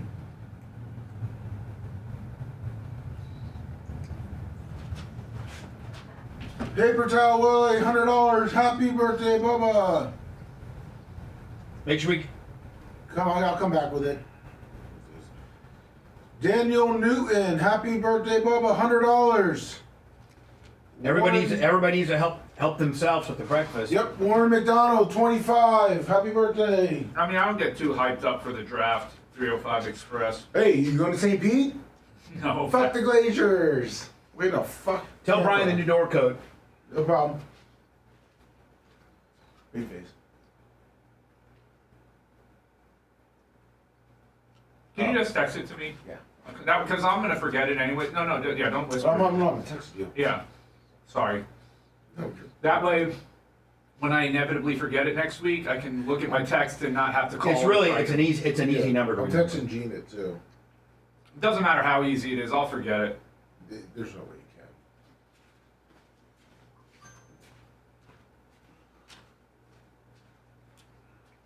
Oh yeah, that one's easy. Yeah. I mean, like you don't even need that. You don't even need that fucking like you got that locked in. That's my gate code too for my house. Are you serious? Yeah. For real? Yeah. Nice. To get into my neighborhood. Nice. That's funny. So there's no way you're going to fucking forget that. I don't know, Ryan. We'll see. I mean, probably not, but.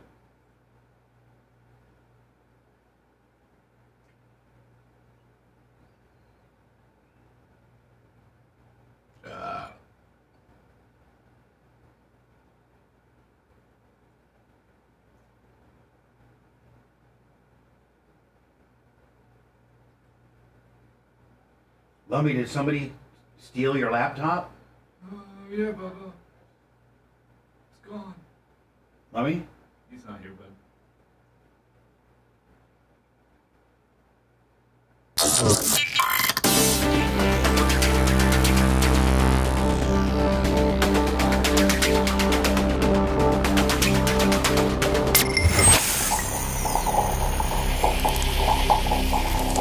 Time to scratch that itch, is it? Listening will give you no health benefits, but all the carcinogenic after effects.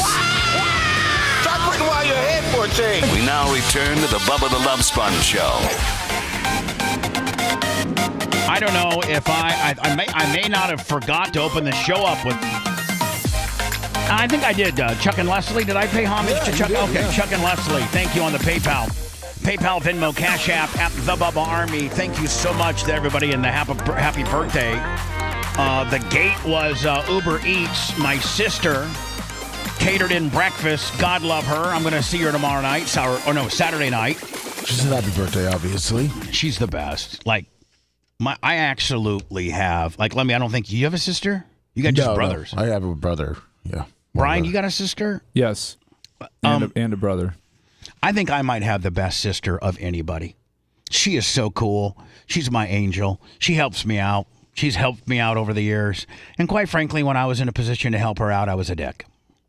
And she's completely you were worse than that. Yeah. Thanks. I mean, Daniel Newman, $100. Happy birthday, Bubba. Warren McDonald, 25. Happy rain birthday, on your Bubba. Birthday parade, but Paper Towel Willie. Happy birthday, Bubba. Man, Happy $100. Paper Towel Willie has been so unbelievable. He pretty much paid for almost every bit of our soundproofing in our new studio. He has a guy that's covered in paper towels. Yeah, it's covered in paper towels. Yes, we got rolls of paper towels glued on the wall. And we even that would work. We even stepped it up, Brian, and went with the Brawny. The Brawny, Whoa, yeah, Brawny, the quicker picker upper, Maker's Mark, whatever it is. Vince Foster, $100. Happy birthday. Who's that? Vince Foster, $100. Man, thank you, thank you. Semi-autograph Travis, $20. Happy birthday. I got your hat on today, buddy. This is Bubba Krabs' favorite day of the year. Not to be confused with tomorrow's Bubba 199, 8 to 10, and it's been confirmed that Ty J is going to be there. All right. Now, didn't you? I mean, right? Let me. Yeah. Now, let me. He's got some things to talk to you about. Is he mad at me?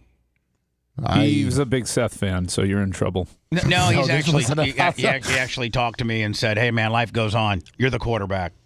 He's mad because I associated him with the White House, and he never went to the White House. And so I made that mistake when I was talking about the Buccaneer White House, and I just threw Ty J in there because I figured maybe Ty J went. I didn't really have any data as to whether he did or didn't, and he never did go to or participate in the Tampa-based White House with Buccaneer players.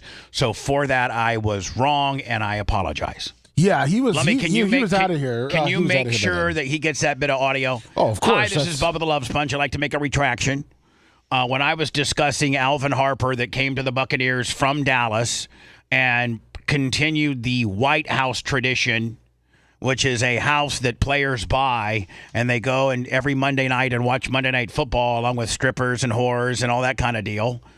Because the NFL's natural day off is Tuesday, so these players could stay out at late at night. There was a handful of players that purchased a place. I think it was in Carrollwood or something like that. And the tradition was brought to Tampa by Alvin Harper because the Dallas Cowboys had one, and he was in on that one. Yeah, well, I erroneously said, yeah, the Tampa White House, SAP, whatever, and Ty J never participated in the Tampa NFL Buccaneer White House. He never did, and I think he's really, really mad at me, so I'd like to make this retraction now. Plus, I don't want him mad at me because he scares me. He genuinely scares me. Yes. I'm scared of him. I didn't know that he knew how to use his caps lock on his phone. I'm genuinely scared of him. Bart from Tarpon, $200. Oh my God, pop it when it's hot. So Ty J, I sincerely apologize. Please do not come into Bubba 199 tomorrow night with a bad attitude and trying to beat me up, because it's gonna be. If Ty J starts beating me up, it's gonna be like one of these fights, right here.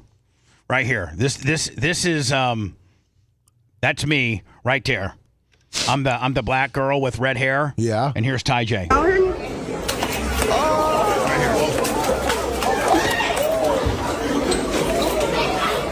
And he's just gonna beat me down. Look, hold on.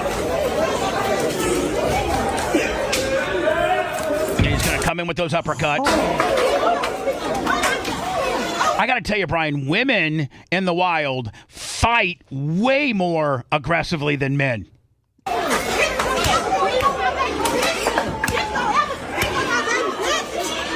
Now, I guess this, and the only caption to it, bet she thinks twice about speaking on another person's child. What does that mean? Means she said something about that woman's child, and she did not appreciate it, and so she was going there to let her know her displeasure. Don't talk on my child. Please don't allow my child's name to come out of your mouth any longer. Kind of like what Will Smith did to Chris Rock. Kind of, yeah. Well, Ty J, I don't want no problems, especially I've made a full retraction, and I hope that you don't beat me up. Please don't. Because I couldn't shoot Ty J. I mean, if somebody came at me and was going to kill me and beat me up, I'd shoot him. But I can't shoot Ty J because he's my friend. So I just have to take an ass whipping. Yeah. I just have to say, okay, give me a couple, give me a couple shots to the grill. I'll make sure that I'm recording. Will you make sure I have a mouthpiece? Because I have really good teeth. It's the only thing I have left. Yeah, I'll make sure that, and I'll record so we can go viral. And now you don't have that goatee to lessen the blow. Right. Which I'm now, kind of. You look younger. Yeah, but I look fatter though too. Your eyebrows look good. No, Lummy. Now, see, Lummy, you're a mother effer, because you know that I'm very self-conscious about the way my eyebrows appear on camera, even though they're not messed up in real life if you look at them straight on. But if you shoot them from the top, then they have like these kind of wonky ass, kind of like the people's eyebrow rock kind of deal with like a almost a cat eye kind of deal. So I'm very conscious about my eyebrows. They say the camera adds about 2 inches of lift. I'm sorry, no, because Mantra and I both said this morning, we looked at you when we were talking, and we are like, oh, he's got it dialed in. If you look at me just talking to you, it looks okay. But if you shoot me, the way my camera is shot, where it shoots me kind of... Are we having internet issues again? I'm not yet. Hasn't hit me. My YouTube is giving me the buffer gimmick. Let me let. Iranians again. That might be your computer. Because I have 9,462 boxes. Yeah, we're good. Yeah. Okay. So I think it's just your boxes. So dear Ty J, please don't beat me up a day after my birthday. Please don't beat me up at Bubba 199 when we're celebrating my birthday. Please. I love you. I love your family. I love your wife. I love your daughter. I love everything about you. And I've always been your friend. And friends don't keep score. You've done nice things for me, and I've done nice things for you. I'm sorry that I associated you with the White House. I know now that you had nothing to do with that, and I'll never speak of that again. In fact, all I'll do is just profusely apologize. I'm so sorry. He is so scary. Yes, he is. Because he's got a screw loose. You know that. He's got a little screw loose. Brian Golden, 25, and Nikki Peel, $100. Oh, my God, Nikki Peel with the beautiful wife. Late today, we learned police had I didn't even know. Now, so can you be now a artist, a singer, and never have been played on the radio, never really, and you're just a TikTok star? Yeah. And will that pay the bills? Oh, yeah. David could probably buy and sell you. Doesn't take a lot, Brian. I don't know. I'm making that up. $3-4 grand, and I'm yours. That's about all it takes. Late today, we learned. Now, have you heard of this David guy? No. Yeah. He's worth around $2 million. Jeez. Yeah, more than us. No, not more than you. Romantic homicide and how here rich with are you, me. Brian? How rich are you? You pretty rich? I'm not the super rich. No, you're pretty rich. You're pretty rich, I heard. No. Tom Bean told me what you used to make, what you make a year. Yeah, well, that varies. And you don't even know what his wife makes, and I think she does hold on. better than him. Hold on. I consider Brian rich just based on what he earns. I don't even consider what a girl earns, and supposedly she's got like a really good job. She does. We're gonna keep it really that way. good job. And so if you combined it up, Willie, whew, they're probably 7 figures. Really? No. Yeah. No. Wow. I guarantee you, if you combine them, they're over $1 million. Absolutely. The way he flosses. Not a year, but oh yeah, net In worth, Hollywood, yeah, but this not is over a case a year. We've been following since. Kate, not quite. Do you got enough money where if I came to you and said, Brian, I'll write a promissory note, or my sister will co-sign for me, but I need to borrow $5,000. Oh, I mean, that's not a problem. Can I borrow $5,000? Yeah. 7% interest, 60 days free. September, that's when the body of 14-year-old Celeste Rivas was discovered in the trunk of a Tesla registered. So this TikTok music guy named David murdered a 14-year-old girl named Celeste Rivas. He's been arrested for her murder. Well, her body was found in his trunk of his Tesla. Yeah. He was grooming her since she was 12. Are you serious? Yeah. To David at a Hollywood tow yard. LAPD homicide detectives have been working the case for months, focused on whether they could find. Beautiful. I mean, an attractive 14-year-old girl. I'm not trying to be weird or anything, but she was. I mean, poor girl.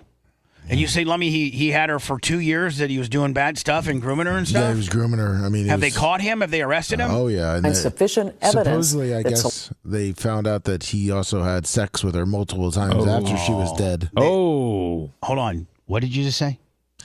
He had sex with her multiple times after she was dead. That's how that should be. That should be capital punishment. Nah, I think killing a 12. No. The killing part. Yes. Killing a 14-year-old, and if there was proof that he was sexually grooming her since she was 12. Yes. But defiling a dead corpse shouldn't, in and of itself, be But if you killed it. But if you killed it, yes, that's the capital part. That's just adding insult to injury. Yeah. Celeste had been murdered, and whether they could prove it was David who was responsible. Now, he'd been out of sight for months and was believed to be staying with family in Texas, but we learned today he'd been living in Hollywood. NBC4's Robert Kovacic is live in the Hollywood Hills, where that arrest took place. This guy. It's like Ellen DeGeneres. We got David Kovacic, who's also doubles as Ellen DeGeneres in Vegas on the weekends. Today, Robert. Has he got makeup on? Yeah, this guy got makeup on, Brian? Oh, for sure. Yeah, Carolyn, let's give you a little bit of perspective as to where we are. This guy's got lip gloss on. Oh man. It's Hollywood Hills, baby. You're right, You gotta look good. You gotta put eyeliner on. Here in the Hollywood Hills, this is Marmont Avenue, if that sounds familiar to you. Oh, that's where I think Nicole Kidman got killed. I'm sorry, Nicole Simpson got killed. Let me see if I'm right. It is right off the Sunset Strip, just above the famed Chateau Marmont Hotel. Okay. And I was going to say, probably not, because that was in Brentwood. Yeah, it was in Brentwood. Yeah, not the Hollywood Hills. The infamous Marmont Hotel, I think, is where John Belushi overdosed. The Chateau, this hotel right here, I think, is where John Belushi overdosed. Check me, let me. Strip, just above the famed Chateau Marmont Hotel. Chateau Marmont Hotel. I think that's where John Belushi overdosed. Now, it was here in the house behind me as you take a closer look at the front door, where now we will give you a John chance Belushi to look and at Helmut the Newton. Yes. So I was correct. You were. There we go. LAPD for lease. Like anybody's going to want to lease this place. Operation as it unfolded at 4:30 this afternoon. These are images just released by the LAPD, they say, of the arrest here on Marmont Avenue of the singer David, they say, for... Again, Tara, my sister, thank you for breakfast. Yes, thank you. Thank you so much. You went way overboard. We're gonna have take home. Brian's even taking one home. Murder. Now, when we arrived here on scene, this is later in the evening, you can see a number of LAPD officers. They represent robbery, homicide, as well as the gang and narcotics unit here, assisting in the arrest, also assisting in the investigation. Now, the investigation into this house, presumably where David lived, we have looked it up. It's been leased for about $15,000 a month, but there is a for lease sign on it, so perhaps he was vacating the house. upon his arrest or going to be vacating the house. But as you take a look from News Chopper 4 overhead, you can see that they are leaving with evidence boxes. Evidence collected from inside of the house. Now, you mentioned that the LAPD has been looking into David for some time. We have spoken with LAPD Captain Scott Williams of Robbery Homicide Division confirming the arrests, and he said, we came to the house with a problem. Lummy, hierarchy. Woo! Go, Pack, go. Let's go. 200 for the birthday. And a big money coming out. We're gonna make. I'm gonna be able to make payroll next week. All right. Hell yeah! Will cause arrest warrant for him. He went on to say, and I'm quoting here, "We did the best we could to keep tabs on him, but once we developed probable cause to arrest him for murder, then we." So Brian, are they saying they kind of suspected him? Kind of a long time ago, or a little bit ago, for months, and right? so then they have to at that point, kind of maybe keep undercover surveillance on you so that you don't flee to Mexico or anything like that. They kind of know where you're at, and they kind of just they keep tabs on you. They're getting wiretaps and bugs and things like that. Maybe put a tracking device on your underneath your car that you never knew about. Stuff like that. Or on him. They're probably on his phone, right up on his phone, knowing what he's doing, what he's texting. Probably pretty diligent. But isn't it really, really, really hard to get a? I've always told that it's very hard for law enforcement to get a wiretap. You have to go to a judge. And you have to go to a judge and everything, but when you have somebody that you suspect of murder, you probably are able to get it. Right. Diligently they were. Again, LAPD officers left here about 9 o'clock this evening, and the moment that they left, Carolyn, we went and knocked on the door. There was no answer. LAPD telling NBC4 tonight that no one else was arrested or taken into custody, whoever was in the home with David at the time he was arrested at 4:30 this afternoon. Also outside of the home, we believe, was one of his attorneys, and those attorneys issuing a statement tonight. Let us show you that right now. Oh, yeah, let's see what the attorneys say. It says here, let us be clear. Be clear. The actual evidence in this case will show that David did not murder Celeste Rivas Hernandez, and he was not the cause of her death. Well, why is her body in his car? And where do they get the intel that he groomed her and had sex with the body? They have a witness because they dismembered the body. 843 Bubba, $100, man. Thank you. You guys are so very kind. Thank you so much. Because he was dismembering the body. So when they rolled up on him, he was actually in the process of dismembering. No, there's a person that was with him. Oh, while he's dismembering. Yes. Man, I'm just telling you, people out there, if you're going to do something that bad, do it alone. You automatically double your chances of getting caught when you have your buddy there with you. I will dismember you. Can you imagine? Back in the day, we would probably come up with that song. Oh, Mance would be all over it. Yeah. Don't forget our biggest heat getter ever. I actually lost affiliates over the Casey Anthony songs. Mm-hmm. My trunk. My trunk. My trunk. My little snotty-nosed punk. Little Berlin singing the vocals on There that. has been no indictment returned by any grand jury in this case and no criminal complaint filed. David has only been detained under suspicion. We will vigorously defend David's innocence. Now, the DA does confirm that they are going to review the case to see if there is sufficient evidence for them to move forward with their case. So David right now has been taken into custody. He will remain behind bars, we understand, for the weekend until he faces a judge on Monday. And David right now, Carolyn, is being held without bail. That's the very latest here in the got wind that he was looking to make a move. And so they needed to swoop in and grab him. They kind of had to maybe get him a little bit earlier than they wanted to. This doesn't sound like it was coordinated with the prosecutors and everything. They sound like they were maybe not quite ready for this. But they had to get him before he left town. Yep. Something was going to happen is my guess. For them to move in now when all the ducks were not in a row. Here's what they know. Singer David is suspected in the death of a 14-year-old Celeste Rivas who was reporting missing spring of 2024, 2 years ago. The Lake Elsinore girl's decomposed body was found September 8th of last year in the front trunk of a Tesla impounded at the Los Angeles tow yard. That's why they did it, because they found his impounded Tesla. The car was impounded after someone reported it was abandoned in the Hollywood Hills, where neighbors said that it had been parked there for more than a month.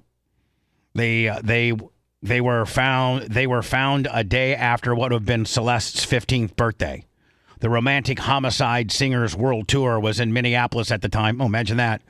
Of the discovery, with a stop in Kansas City the next day. So like Brian said, maybe they didn't have this thing buttoned up the way they wanted to.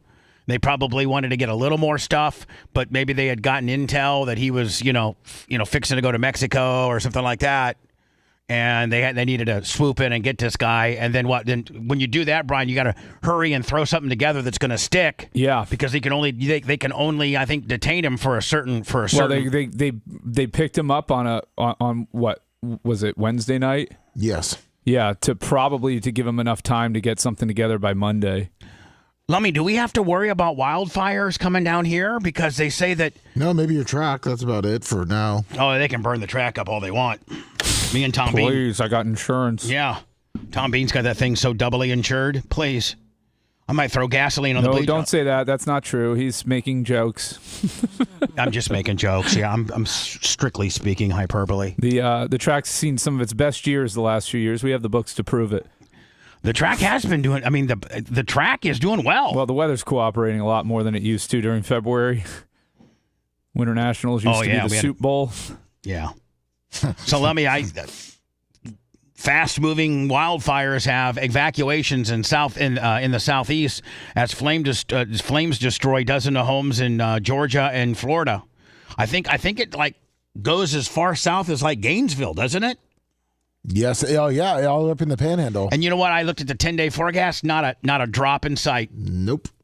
I'm hearing that they're going to cancel all the fireworks stands and everything. No fireworks for 4th of July. Yeah. Because it's so dry. Unless we get a month's worth of rain. I personally have been here since 1992. Now, you two have been here longer than me. You guys are born and raised. Native. I've been running this town since 82. You've been running Pasco since 82, buddy. I was running the Tri-County area, my friend. But can you guys ever think of a year that's been drier? I can't. Now, I've only been here since 92. Brian has been running this place 10 years before me. And Lummy, how long have you been running this joint? 84. So there you go. Brian's got the longest tenure in running the Tri-County area. And Brian, can you think of the last time it was this dry? I can't.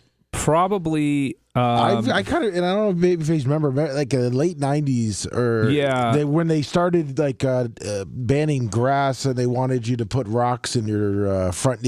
Start doing rocks like they did in Vegas. But overall, I think this is probably we're in that dry phase. I don't have irrigation at my place, and all my grass is dead. Yeah, plants are dying. I mean, I can't even keep. I mean, I can't put irrigation in. I live out in the woods. Yeah. Do you have irrigation? Yes. We're on a water restriction. You can water it one day a week. Can that keep it alive? Not really, but there's a lot of people breaking the rules, so I might as well follow them. How about your pristine lawn, Brian, in your HOA? I'm not talking about it. If you love that segment, then check out BubbaArmyHQ.com and do a deep dive on past shows. The Bubba the Love Sponge Show will be right back.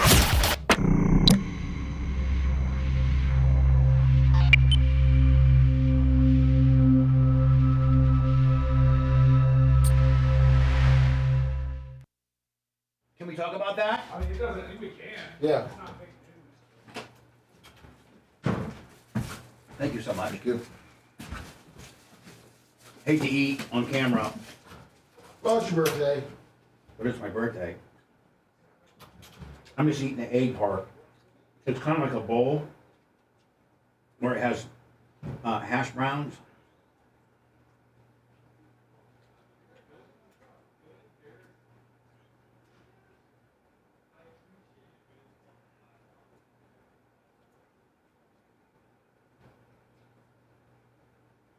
So good. Thank you, Kara. Okay, that's enough. That's enough, you fat ass. I've been doing pretty good on my diet. Pretty good. But this is not going to be good for it. I'm like a fucking monkey trying to put this shit back together here. There we go. Put it over there. But I know it's over there. So I'm like, I know it's over there and I want it. But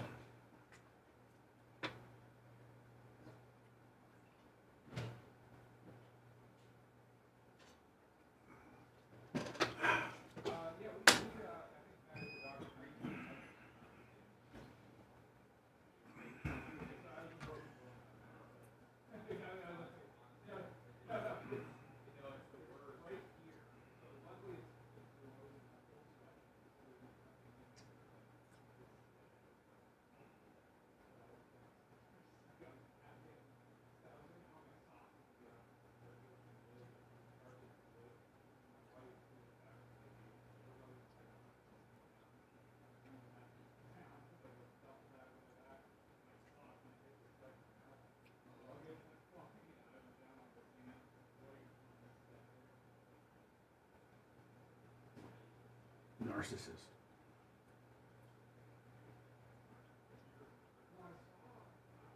What a great day today, man. Thank you, guys. 843 Bubba, thank you. Hierarchy, Johnny K. Johnny K, I love you. Buck, I love you. Chuck and Leslie. Leslie's hot. Mushroom Mitch. He's high. Leslie's hot, and Mushroom Mitch is high. There we go.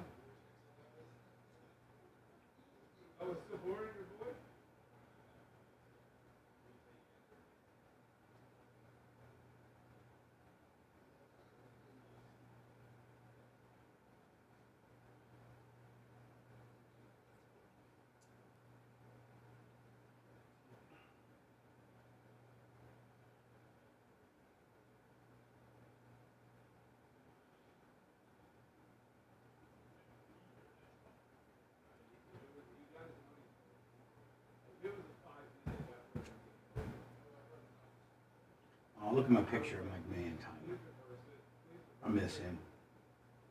Be the best birthday present ever if I could see him. You don't understand how much I miss him. But I can't really say much about it. Hey, Joe.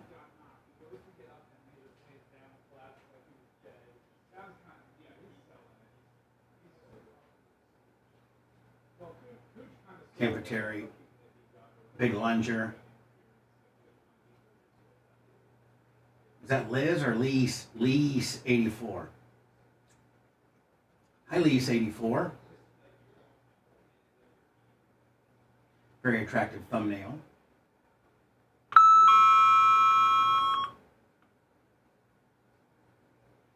No, he's not going to have. Hogan's not going to have any words for me.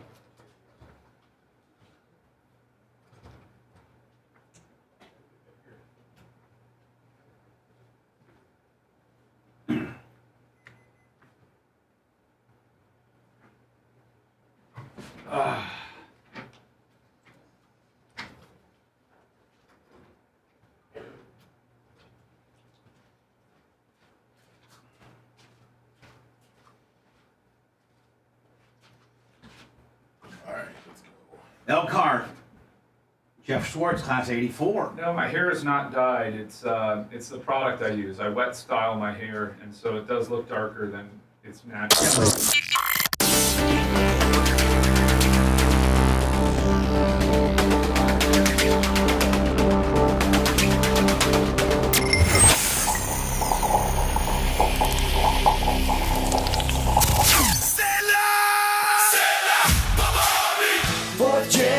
For 4 generations, over 180,000 satisfied customers have trusted our family for roof repairs and replacements. We are state certified, licensed, and fully insured. We also provide free estimates and financing. Right now, get $1,000 off a new roof or $250 off any roof repair. Our family's legacy, your peace of mind. Before you spend, call 4th Gen. Our family's legacy, your peace of mind. Happy birthday to you. There's nothing sexy or glamorous about this broadcast. Just press play. Bubba the Love Sponge. You're listening to the Bubba the Love Sponge Show.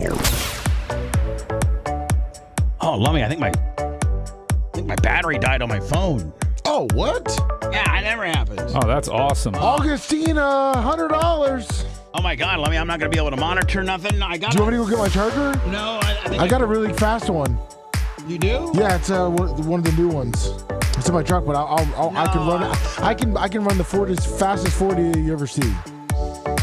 I got one right here. Okay. I mean, I don't need anything fast or nothing. I just need to get it back going because I'm the only one that monitors PayPal, and I don't want to rip those fine people off. Plus, it's your birthday too. I mean, you don't know who's gonna text you. Gotta watch PayPal 24/7. Gotta watch PayPal. I gotta watch PayPal 24/7 so I can make the piz out, whatever.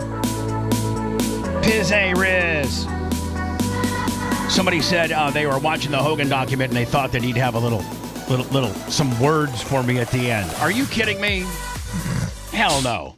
Hogan wanted to distance himself from me so bad because even though it's reported, in my opinion, I don't know it to be true. Rumor has it on the streets, hyperbole, hot news, running wild, satire, that if you take what he made from Gawker and you take what he made from the Cox settlement, it was upwards, and that he put about $60 million in his pocket. Even though that's the biggest payday that he ever got in his entire career, I don't know that he ever made $60 million with anybody. I don't know that he ever made collectively $60 million with Vince. I don't know that he ever collectively made. I think his largest year with Turner and WCW when they were running hard was like 10 or 11. I think he made it off Mr. Nanny. Yeah. And so, I mean, as much as he wanted to bury his head in the sand about the sex tape, and as much as I would like to too, one person really benefited from it, even though he had to take some shrapnel. And one guy really had to take it in the ass with no lube. You know what? I didn't see that part of the video. I dumped that. I don't know if that was just really running a little bit loose there. And one guy really got bent over, and that was me. I mean, man, if you look at both sides, of the sex tape, those that benefited and those that lost everything, I'm on that side. Well, I knew that Hogan was never going to say any more words to you, and Ronnie told me, yeah, just tell Bubba Hogan says he's good. But he has nothing to say to Bubba ever. Yeah. And even Brooke was disturbed by that because Brooke, which we'll have on later today, once her husband comes in, and she's going to call in, and we're going to talk about the documentary a little bit.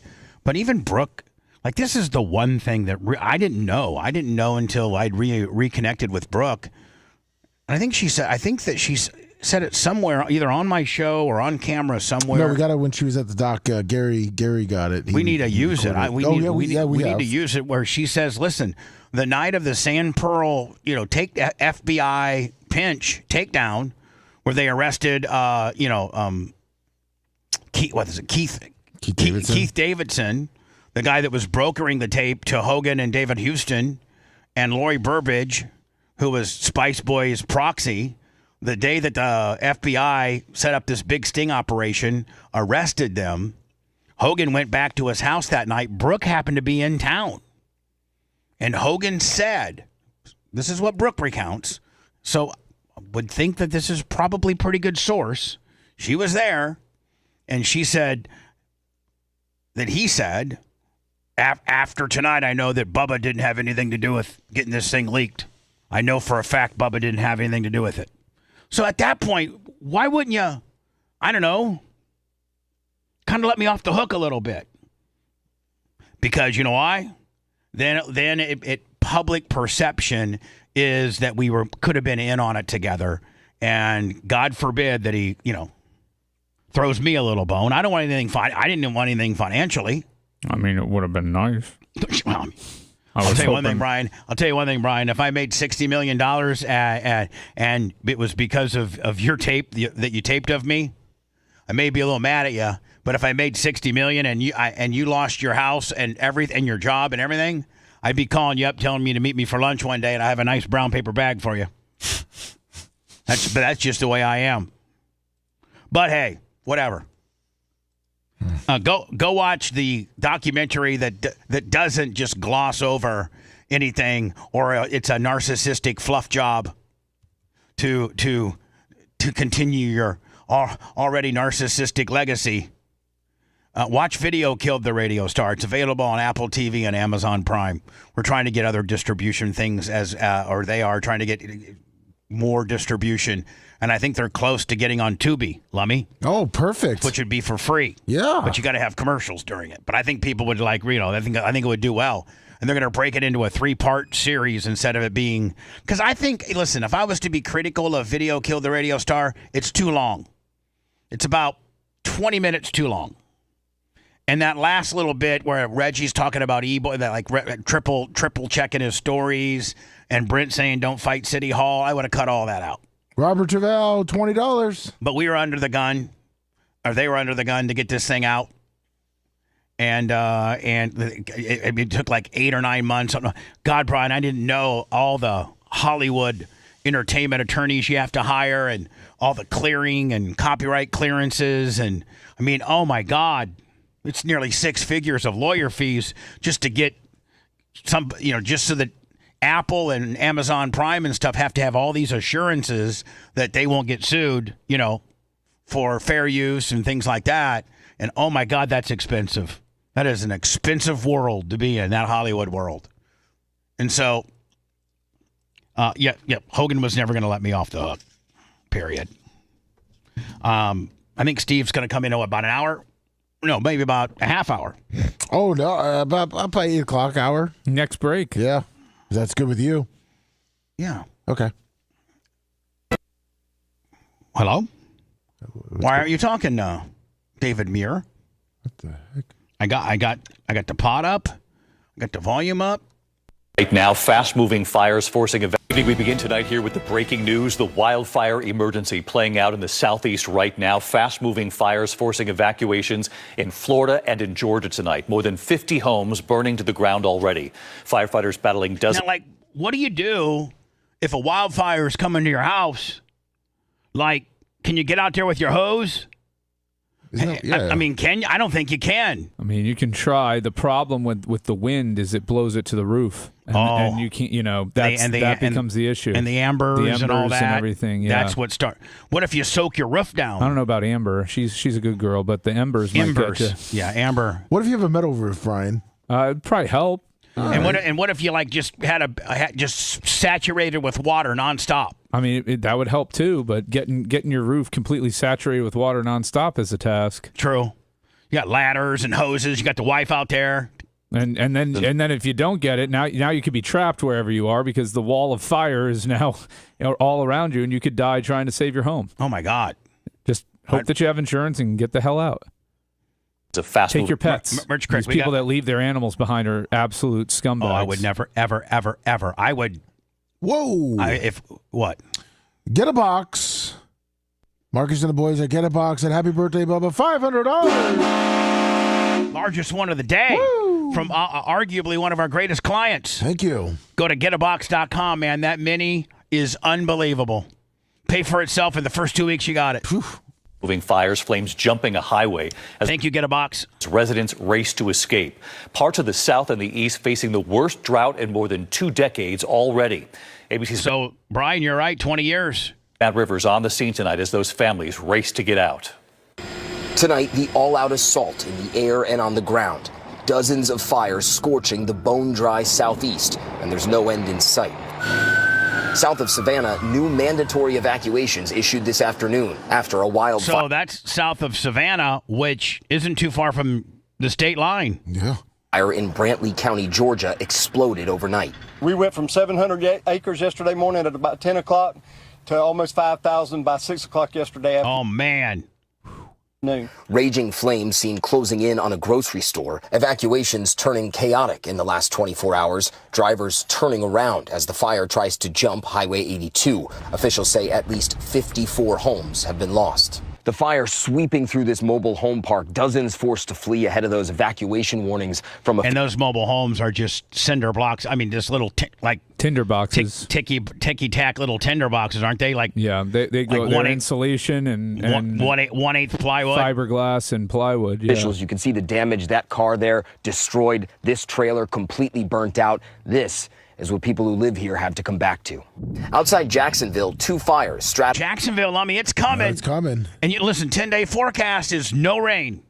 None. It's the winds that are the issue with this. You can control these fires if the winds die down. But the problem is when the winds were so high. I was getting warnings on my phone when we were in Orlando about the fire warning because the winds were so high. Counties merging and that was last weekend. No, that was like Sunday, Monday, yeah. Yeah. Just this week. The railroad fire. It's affected train travel. Look at this. I think a train just be able to go right through fire.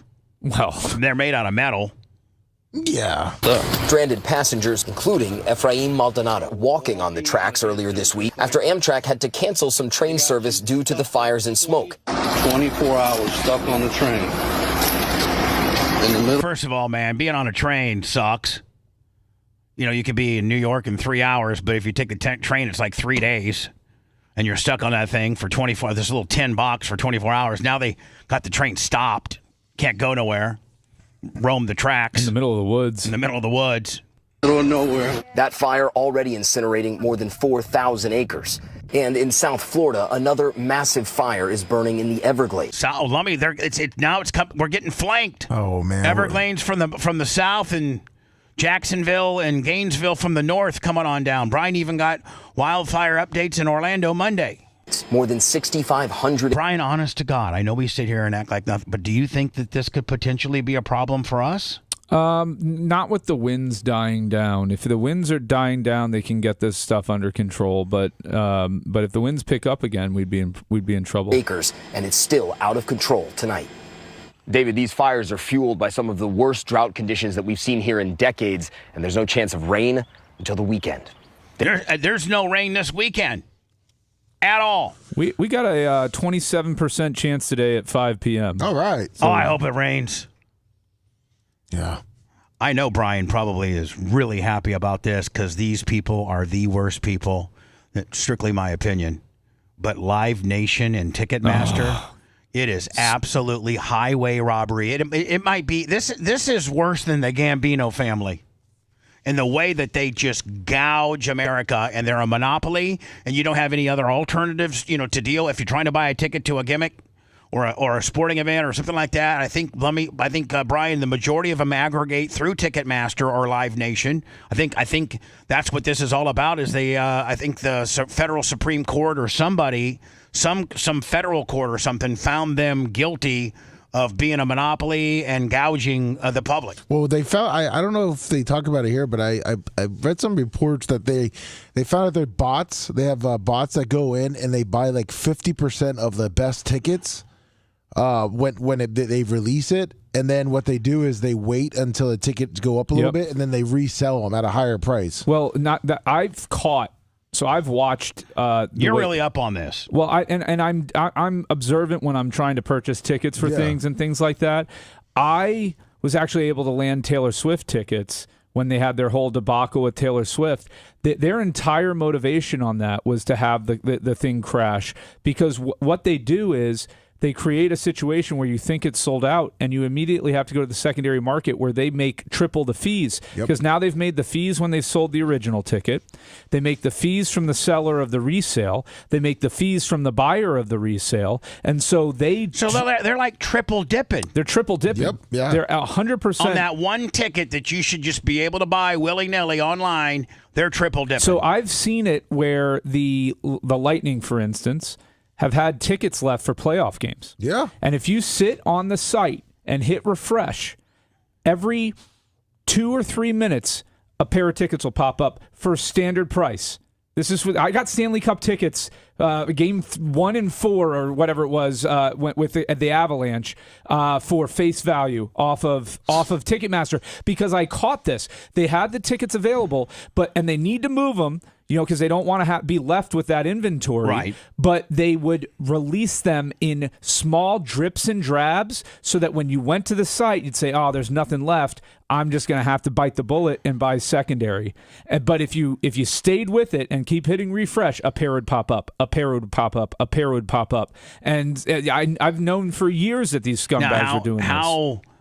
How much, like, would you literally have to be outside the arena doing this, or could you be doing it like in the afternoon at your office? Oh no, at the office. This is all online. So this is like during the day of the game, probably, right? Or is it even before the game? No, this was either day of or even the week of the game. All right, so it wasn't like you had to be outside the stadium because the game's going to start in 15 minutes and you got them on like a little technicality refresh gimmick. This is you could actually be responsible by them a few days before the game, but you had to know the gimmick. Yes. Otherwise, you'd have to go through a third-party aggregate that's triple dipping, whether it's Ticketmaster, Live Nation, whatever, StubHub, all of those, right? Yes, and then the other thing they would do is because there's multiple monopolies going on, because these, especially back in the day, these concerts, all these artists were signed to essentially like 2 or 3 labels.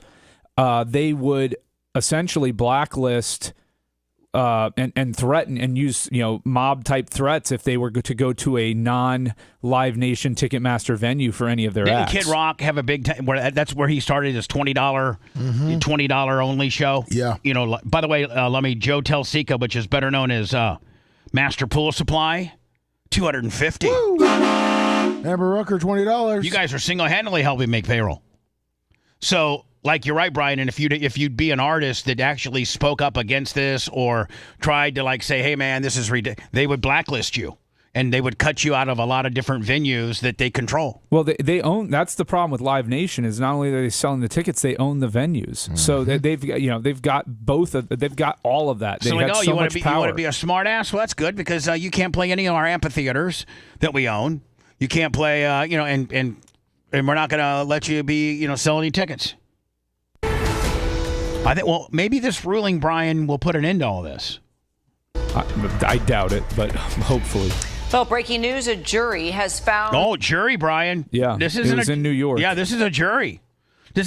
Anytime a jury makes a verdict, is that far more powerful than just a single judge? Not necessarily any more powerful or not, anything like that. Is it less appealable? Not necessarily. Again, judges typically will cross their T's and dot their I's a little bit more, but there's always appellate issues that come up, and that various things they can do with the verdict either way. But I wouldn't say anything more or less. That Live Nation and Ticketmaster represent an illegal monopoly, using its position to make it harder for rivals to compete. 34 states sued Live Nation, alleging that it monopolized the concert and ticket. Didn't iHeart used to own Live Nation, or they still do? I don't know if they still own it or not. Will you look into that? By the way, $20. Will you look into that? Yes. Thank you, by the way. Ticketing industry. And it looks like the jury agreed. Our Perry Russum joins me now. All right, so what do we know, Perry? Yeah, this is a major loss for Ticketmaster. Good. And Live Nation, as you mentioned there, Kira, the jury found that... Now, Brian, they're one and the same. They own... So Live Nation was owned by Clear Channel, but then they spun it off in 2005 to create Live Nation Entertainment. Yep. So it's its own publicly traded entity. So Clear Channel actually sold it. Yeah. And now, but Live Nation and Ticketmaster they merged in 2010. They're the same company, correct? Yeah. Well, they're two separate companies, but they are essentially the same company. Right. Yeah. Be like Chevy and GMC. Right. Chevy and Buick, or GMC and Buick. They represent an illegal monopoly, making it harder for other companies to compete in the marketplace. The jury found they had a harmful monopoly over big concert venues. Again, this affects Live Nation and Ticketmaster, the company's subsidiary. So the jury here in Manhattan was deliberating for 4 days. Live Nation owns... 4 days, Brian. Yeah, I mean, I'm sure they had a ton of evidence. I'm sure it was a long trial. Oh, guess what? As I've been packing and clearing out stuff and I found the verdict form of me in the MJ case. Oh. The actual verdict form, and I think it was like 9 pages long. Mm-hmm. I found it. Is it the one officially signed and all that? I don't think so. I think it was the one just that a copy it was the one that me, Jay, and Greg were just had at our desk, and we were checking yes or no as it came down. And controls They got to the give book. it to Joe Biden, though. It looks like his administration is the one that started this whole thing. They did. Yeah, they came, they have to do upfront ticket pricing now where they can't say, oh, tickets are $40, and then you go to check out and they're $85. Yeah. LM Clothes, Lummy Hunter. Love those. You know what? LM Clothes, those shorts, those Tommy Bahama Willies. I was at the track. I should have never had them on. Should have never been even working. I was just doing this one little thing, and I caught them on like a on a piece of molding from my old Cadillac and put a big rip in them, and they're no good now. I could have to use them for work shorts. For hundreds of venues. So, Brian, the verdict is you got to say, okay, if a ticket's $40, you can't do all this tic-tacky stuff to make it $78. Well, no, that was something the Biden administration passed. So you can't advertise the ticket as being, a $40 ticket and not show what the fees are. So I think you still can exclude sales tax from it, but all fees must be included in the price that you're displaying up front. Ticketmaster is the group that sells tickets for the events. Live Nation was accused of crushing its competition by blocking venues from using other ticket sellers. Live Nation argued in court they are not a monopoly. So Live Nation would say, okay, we're going to have, AC/DC here this weekend in the stadium, and Ticketmaster is going to be the exclusive broker of tickets, and that's just the way it is. Yeah. What's AC/DC going to say? Saying the different performers and venues decide the prices, not them. But then last month, Live Nation and the federal government struck a surprise deal that required the company to admit wrongdoing. So the jury found that Ticketmaster was overcharging its customers by $1.72 per ticket, Kira. But right now, we still have to figure out how much the judge will have to decide how much. Is this a class action, Brian, where they're going to... It's all these states were doing it, so I don't know if there's going to be a victims fund or what. Live Nation and you go to a lot of concerts and a lot of sporting Lummy events. goes way more than me. Oh yeah, Lummy. You might get like Lummy's got $1 million coming his way. Lummy might get $12. I can't wait. Ticketmaster have to pay after this, Kira. Got it. All right. Got it. This woman from Florida, and I'm so glad she went down. This shady bitch. She's a congresswoman from Florida. Her and another one. I think the one woman from Minnesota went down too. Yes, well, she's about to be in trouble. All right, this one's done. Like this woman here, what's her name?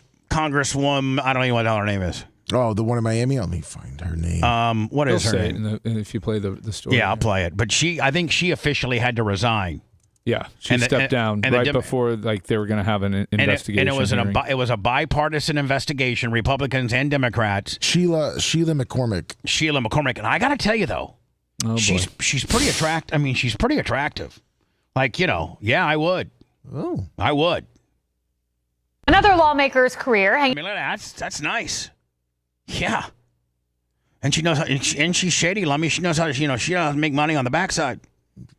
I think she took PPP funds or FEMA money, and then rolled it back into her campaign. And then like Brian said, I think last time we had him on, like the ongoing Iggy is then you have like your brother-in-law or your cousin or your sister or your husband. They own like the promotional printing company that your campaign uses.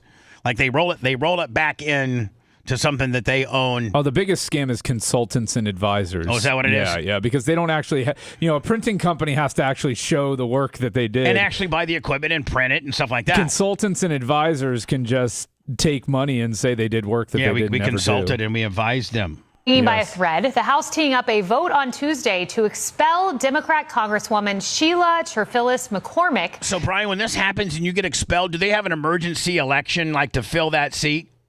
Most states have their own procedure as to how the seat is filled. Sometimes it'll be empty until there's an election. I think Florida, the governor, might be able to appoint. Oh, that's good. But I'm not certain. But it's probably only until the term that she was is up, right? Yeah, there's got to be. It's the very next possible election they've got to have. After the House Ethics Committee. So literally, if DeSantis was to oppose, you would only have the gig. You'd only be in there till November until you'd have to run again. Right. Committee found her guilty of fraud. Now she's accused of stealing $5 million from FEMA after a company she co-owns, Trinity Healthcare Services. I don't know how these people think they can get away with this. Because a lot of them do. They're scumbags. Received an overpayment of federal disaster funds back in 2021. Now, according to the indictment, she and her brother, quote, retained the $5 million that was mistakenly deposited. Mistakenly. With the intent to keep the stolen funds and convert the funds for their own use. It goes on to say she converted the money into illegal straw donor contributions, which she used to help her special election campaign. But listen to this. The money didn't just boost her campaign. It also bankrolled her luxurious lifestyle. The House Ethics Committee confirming she used some of the money to buy jewelry from Tiffany's, a Tesla, designer clothing, high-end hotels, and even a cruise. Swanksville. This was FEMA money, I remind you. So is that FEMA money, Brian, that's supposed to go back into her area to help people that... It was an overpayment. I don't know why they were entitled to FEMA, maybe from COVID or something. I don't know, but... was it made for her district, or was it specifically for her? No, it was... I think it's an overpayment to a business that she was affiliated with, and then she repurposed the funds rather than returning them. Got it. Now, she also bought this, quote, fancy, vivid, yellow diamond ring. Look at that, which she showed off in her congressional headshot before editing it out after her indictment. Yeah, I think it was like worth $150,000. Yellow diamonds ain't cheap if they're pretty. Another lawmaker's career hanging by a thread. The House teeing up a vote on Tuesday to expel Democrats. Oh, did it reset itself, Lummy? No, I think you threw out a little bit. Yeah. The Fun Animals Jamming $20. Who, what? The Fun Animals Jamming $20. Cruise. This was FEMA money, I remind you. Now, she also bought this, quote, fancy, vivid, yellow diamond ring. Look at that, which she showed off. All right, we already seen that. Now, is this the next one to go down right here? I think this is the one from Minnesota. Oh, yeah. And then when she started, Representative... Omar. no, this is Representative Presley. Oh. She started her congressional career with a net worth of minus $12,500 in 2018. And as of 2024, she was worth $1.35 million. Whoa. That's a hell of a turnaround. Isn't the only millionaire squad member. Now, our team, both Democrats, dug into open secrets and financial disclosure reports. What we found is that when Ayanna Pressley was elected to Congress back in 2018, she had a negative net worth. You fast forward to... So she was worth in 2018 when she first got in, she was worth negative 12.5. In 2024, she was worth 1.35 million. And as of 2024, she had $8 million in assets. Come on, man. Today, she's worth... Do they show a picture of this chick? $1.3 million with assets worth up to $8 million. Now, that's a massive increase in just 6 years. Can you go to jail for that? Well, I think you have to investigate it. I mean, did she get married in that time and marry somebody who was rich? Did she get divorced and maybe how about get the other assets? chick? Did she have a family member die? How about the other? Inherit? How about the other Probably chick that stole actual female funds? Could that be criminal? Oh, that's criminal. Yeah, she's going to go down for that. Oh yeah. So they're just not going to be happy with throwing her out of Congress. They're going to go after her criminally. I'm sure she's going to get indicted. Especially for someone on a $174,000 congressional salary. It's impressive, really, but how did she do it? Well, part of its property in 2024, Pressley reported owning a Martha's Vineyard rental worth up to $5 million, as well as multiple Boston rentals worth up to $1 million each. Now, for context, back in 2019, she only reported owning one property in Boston. We're also learning days before Pressley was... I want to see what she looks like. I Send me sent you a picture. Oh, you did? Yeah, she's the bald one. Oh, look at consulting firm just before she entered Congress. There's your the money funneling. Oh, look at that. Hello. Seems like it's an African American thing. Did you do her? Absolutely not. Hell no. It seems like it's an African American thing, an African American woman thing. So far, we're 2 for 2. Oh, there's plenty of thieves that are white in Congress. I'm sure. Nancy Pelosi Born and into Congress. her wealth. She's probably the worst. Trading. Her and her husband. Her husband quit his $92,000 annual Boston City Hall job. You're right, Brian, to launch a consulting firm just before she entered Congress. Wow, look at that. The to start old his own racket. consulting firm called Conan Harris and Associates. And as we read more of the Congresswoman's financial disclosure reports, we learn that her husband also saw his income jump while he was in Washington. His client list consists of some government organizations, including one with deep ties to the Obama Foundation. But as he started his firm and seeked new clients, he faced ethics concerns because of Presley's job in Congress. Quote, as Harris's days dwindled in the city's Office of Public Safety. Is she still Is she still a Congress lady? She sure is. Is this just the early stages of this investigation? Well, I mean, what's next? They've got to find if anything untoward or illegal was done with her. But then, I mean, could she be facing the same thing as a woman from Florida? Only that the woman from Florida stole money. If this would be more of a misappropriation, if they could approve it of most likely campaign funds and peddling influence. He used his city-issued email account to pitch Walsh's chief of staff on staying on as a consultant. City officials say they did not solicit nor accept the offer, and state ethics laws bar municipal employees from knowingly using official resources for personal gain. Now, we asked Presley for comment, and we even invited her on. She did not answer, but it looks like Ilhan Omar. Now, is the Omar chick in trouble too, Lum? Well, her husband did the same thing with his consulting firm and getting hired by hers, just like Kristi Noem's cousin or whoever it was, and they all do it.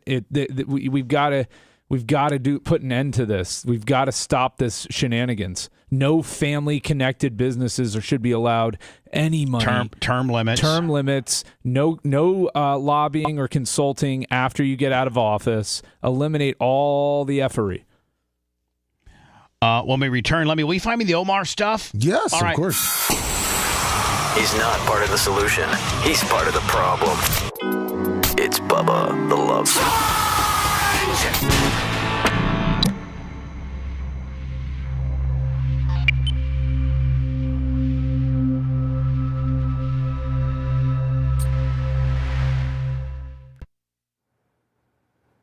You gonna post Steve up next to me? Yeah.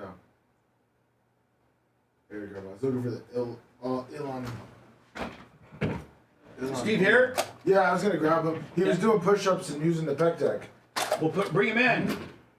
He'll be on. Okay, I got him.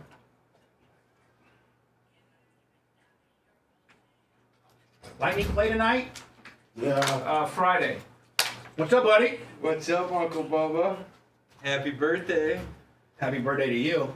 Wishing you many, many, many more. It is my birthday. Anytime I get to hang out with this crew. Babyface is in here. What's up? How are the kids? Oh my gosh. They're running wild at Tara's right now. They're amazing. They are amazing. Brooke said that Oliver is bigger than her. Oliver is a monster. I went to go. How big do you think he's going to be? 6'4"? I honestly, I think he got all of Terry's genes. I really do. He's in a 5T right now. He's a year and a half old. Wow. Yeah, That's insane. He's a monster. Oh my God, 5T? But I had him over my shoulder. His head was above mine, and his feet were down to my waist. Like, his head's the same size as mine already. It's like 100th percentile. So what sport are you going to push on him? I think he's a music baby. Oh, God. I think he's a music baby. We're going to see. No. He's got to be a defenseman like Hedman. Yeah, I don't know. You have an expiration date in sports. Music you can play forever. Yeah, well, Hedman makes $8 million a year, too. Have you seen David Lee Roth? Some musicians have an expiration date. They can't go forever. Yeah. It's much longer, but if you're a slinging defenseman, you're going to make $8 million a year. Yeah, but you can have one song and you can make freaking so much money the rest of your life. I am not going to allow him to be a music baby. All right, well, we can work on it. Not when he's that big and that badass. He was smacking the bongos the other day. Gonna send him to Bubba's summer camp for young boys. Shut up. I gotta find this Omar stuff. We touched on it last week. Did we? Yeah. Oh, well, then we don't need to touch on it again. Yeah. I was gonna say, we kind of already went through. Is she the one that wears a headrest? Headrest? No, she wears like a scarf, like a headdress. I mean, I think it's really weird to walk around with a headrest on. I'm sorry. I'm so fucking stupid. This is my first time with Babyface, and I couldn't be more excited. Talk about an upgrade. We traded in Gene for Babyface. That ain't no upgrade, my friend. I've got 10,000 hours behind this microphone. Yeah. Sorry, Gene. Don't forget all the times I gave speeches after I won a big race. That counts too. I love the way he said that. I know. He's like that's broadcasting. Yeah, in front of the 1,400 East Wild sprint car fans at East Bay on the PA system. That goes for that accounts for broadcasting. Gene, gotta love him, man.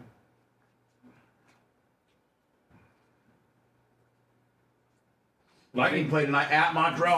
Friday. Oh, Friday? Yeah. They want that's their kind of their marquee matchup right now in the playoffs. So the league is looking to push that prime time on higher watch days. Oh, did you see Coop? He fucking cut a promo on that first game. Did you see that, Brian? Yeah. So he said we made idiotic penalties, and if we keep playing like that, we're not going to be in the playoffs very long. No, they definitely did. I mean, they had some the other night too. Yeah, they did. They dodged a bullet the other night. I was texting Lummy. Saverin's one of my best buddies. That penalty he took, oof, I might have to talk to him about that one. 2 minutes left, and he hits a guy from behind in the. It was Hagman, wasn't it? What's that? Was it Hagman or no? What was Anderson. Hagel? Anderson. Was it Hagel? Oh, Hagel got into the fight. But Saverin hit a guy from behind. That was one of the biggest fights, Steve, I've ever seen. Yeah. Honestly, it's old school. They've had it where the goalies meet. Mm-hmm. Yeah, there's been way bigger fights than that. 1990s hockey was just a fucking boxing match, dude. A regular season Flyers-Penguins game was a shit show.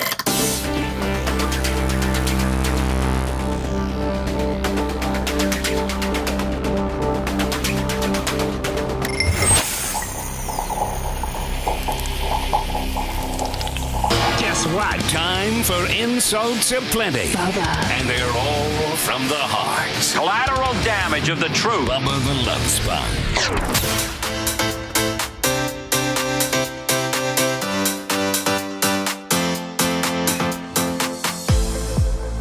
Fish on the J, let me $1.50. Woo!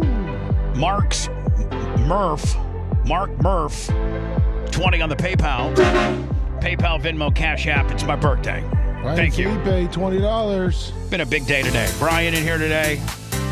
My good friend Steve Oleski. I butcher everything. He goes by Olensky now. I asked Brian a few minutes ago. I'm like, hey, Brian, isn't that Omar bitch the one that wears a headrest? And then Brian very calmly goes, well, Bubba, she doesn't wear a headrest like the kind that would be in your vehicle. That'd be a little cumbersome. But she did have some type of headdress on. Greg D, yes. $100. That's my New York Greg right there. Yes, it is. Single-handedly. 20-25. Single-handedly getting this place moved. Yes, he is. Steve, are you seeing how this place is turning into like a desolate area? I am coming in. Well, actually, Lummy made me run to 7-Eleven, so I got to see the full area a couple times. What'd you have to go to 7-Eleven for? He needed to get in shape. He was talking about that. He did a little bit of push-ups, and I needed him to run down there. I brought little boxes for all the rats to pack up their stuff. You bought rat packs? Yeah. So they can rat it up? Yeah.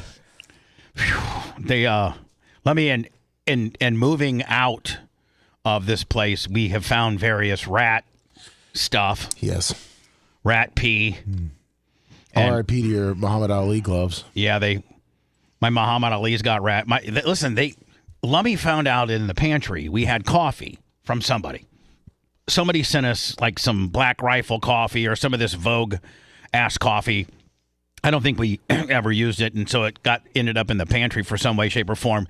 And then we had this horny goatweed like penis hardening pills that we had too that we didn't. Danitol? What? Danitol? No, not Danitol. Oh. Not Danitol, but it was like, a reputable nutrition company that had some type of organic penis hardening pills, and the rats ate all the penis hardening pills and coffee. So we got rats running around here with boners now? Yes. On caffeine. On caffeinated, bonered up rats. That's why they've had so many little mice running around. We actually had a handle on the rat problem little here. Rats still. They don't change species just because they're babies. We had mice. Right? We had listen, if we're going to be intellectually honest, they're not rats. They're mice. Some of them are bigger than others, but most of them are just teeny tiny. But they're mice. They're not rats. I don't know what the difference between a rat and a mouse is. Is there? Yeah, there's a difference. Rats are a bigger species. They generally are like 3 to 4 times the size of a mouse. Yeah. Isn't a rat, a small rat, a big rat could almost be the size of like a small cat? I mean, if you've seen New York rats, they can get... That's what Greg D said, because Greg and I saw, and he has seen a lot being from New York. Yeah, he's seen a lot of rats. The ones in the trailer. Now, supposedly like the one in the trailer, there's this one in the trailer. And I told Merch Creek to set a trap up for him. Oh, don't worry. But that thing got bombed. Oh, we bombed it? Oh, like 5 bombs. We're only supposed to use 1 in there. We put 5. Do you think it killed him? I don't know. That thing was pretty big. He's literally, Greg D goes, let me tell you something. I don't know if I can't do my very good New Yorker accent. Oh, that sounded perfect, dude. Keep going. No, I'm gonna make myself look stupid. He was just like, that rat was about as big as a cat. That was about the biggest rat I've ever seen. That's not my Greg D impersonation. I'm not very good at it. It's coming together nicely, though. Thank you. Appreciate it. 3 more weeks of him moving you, and you'll have it down. Dramatic images coming in tonight from Iranian state TV. So Dan will argue with me till the cows come home. Brian, listen, I want to get too politicky today. Steve, I don't know if you want to get too politicky today, but listen, we have to at least admit that it's very much part of the news cycle. It's very much part of our lives. You can't really ignore what's happening over there. Everybody has their opinion as to whether we should be there or not, whether it's worth it or not, whether how much longer it's going to last, whether it's the right thing to do. A lot of people say that Donald Trump's a badass and he's doing what for 47 years, these people have been bullies and allowed to, do whatever they want. He's the first guy to actually hold them accountable since Ronald Reagan. When Ronald Reagan, stopped the Iran hostage situation at 444 days because Jimmy Carter was a pussy. But I do think, Brian, that well, they actually broke the law. Ronald Reagan, and were negotiating before they even took office. Yeah. But other than that, he did make Jimmy Carter look pretty bad. He did, but it now has come out that Ronald Reagan's team was negotiating with Iran before he even got sworn in as the president, like in December of 79. He got sworn in like the 2nd or 3rd week of January in 80, but he had already made a deal with Iran saying. And Jimmy Carter, if you remember, Brian, historically, clear up until his last day in office, he was trying to get him out. Like he was trying so hard to get him out, but they weren't having it because they'd already cut a deal with Rappin' Ronnie Reagan. Am I not right? Yeah. And so Reagan comes in his first day, second day, gets him released, looks like the hero. But it's been an absolute shiz show since then. And, one president after another, some say that, Obama gave them money and helped them, fund their military and all this kind of deal. So whether you agree that we should be over there or not is really inconsequential because we're over there. Like, you can't take that away. And you also can't take away the fact that a lot of people are talking about this, whether you're at work, whether you're with your wife, your girlfriend, your buddy. This is a topic of contention. People are talking about this. This is happening in our life. Jim Todd, $50, and Duck here, $50. I think you just scared Steve. Did I? He's used to hearing the horn at the end of the third. He's used to hearing.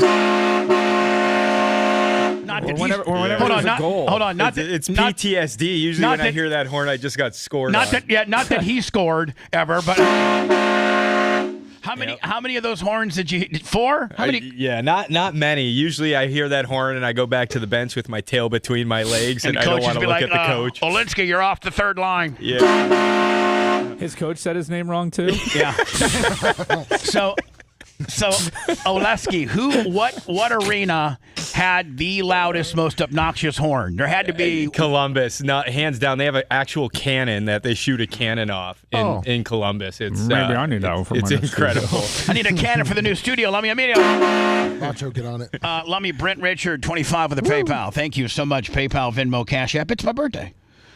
So Columbus has an actual cannon? Yeah, they fire up a cannon. They have a whole crew, and they shoot an actual See, cannon. I love it. I love hockey because hockey's, the one, I guess when the Bucks score, they fire the cannons, but when the Packers, when the opposing team scores, there's no cannons. But like in hockey, man, when the home team scores, it's but when the opposite team scores, it's just that little red light that comes on. That's it. Bing. How do you think the Lightning? Was it tomorrow night? And Friday Brian, still.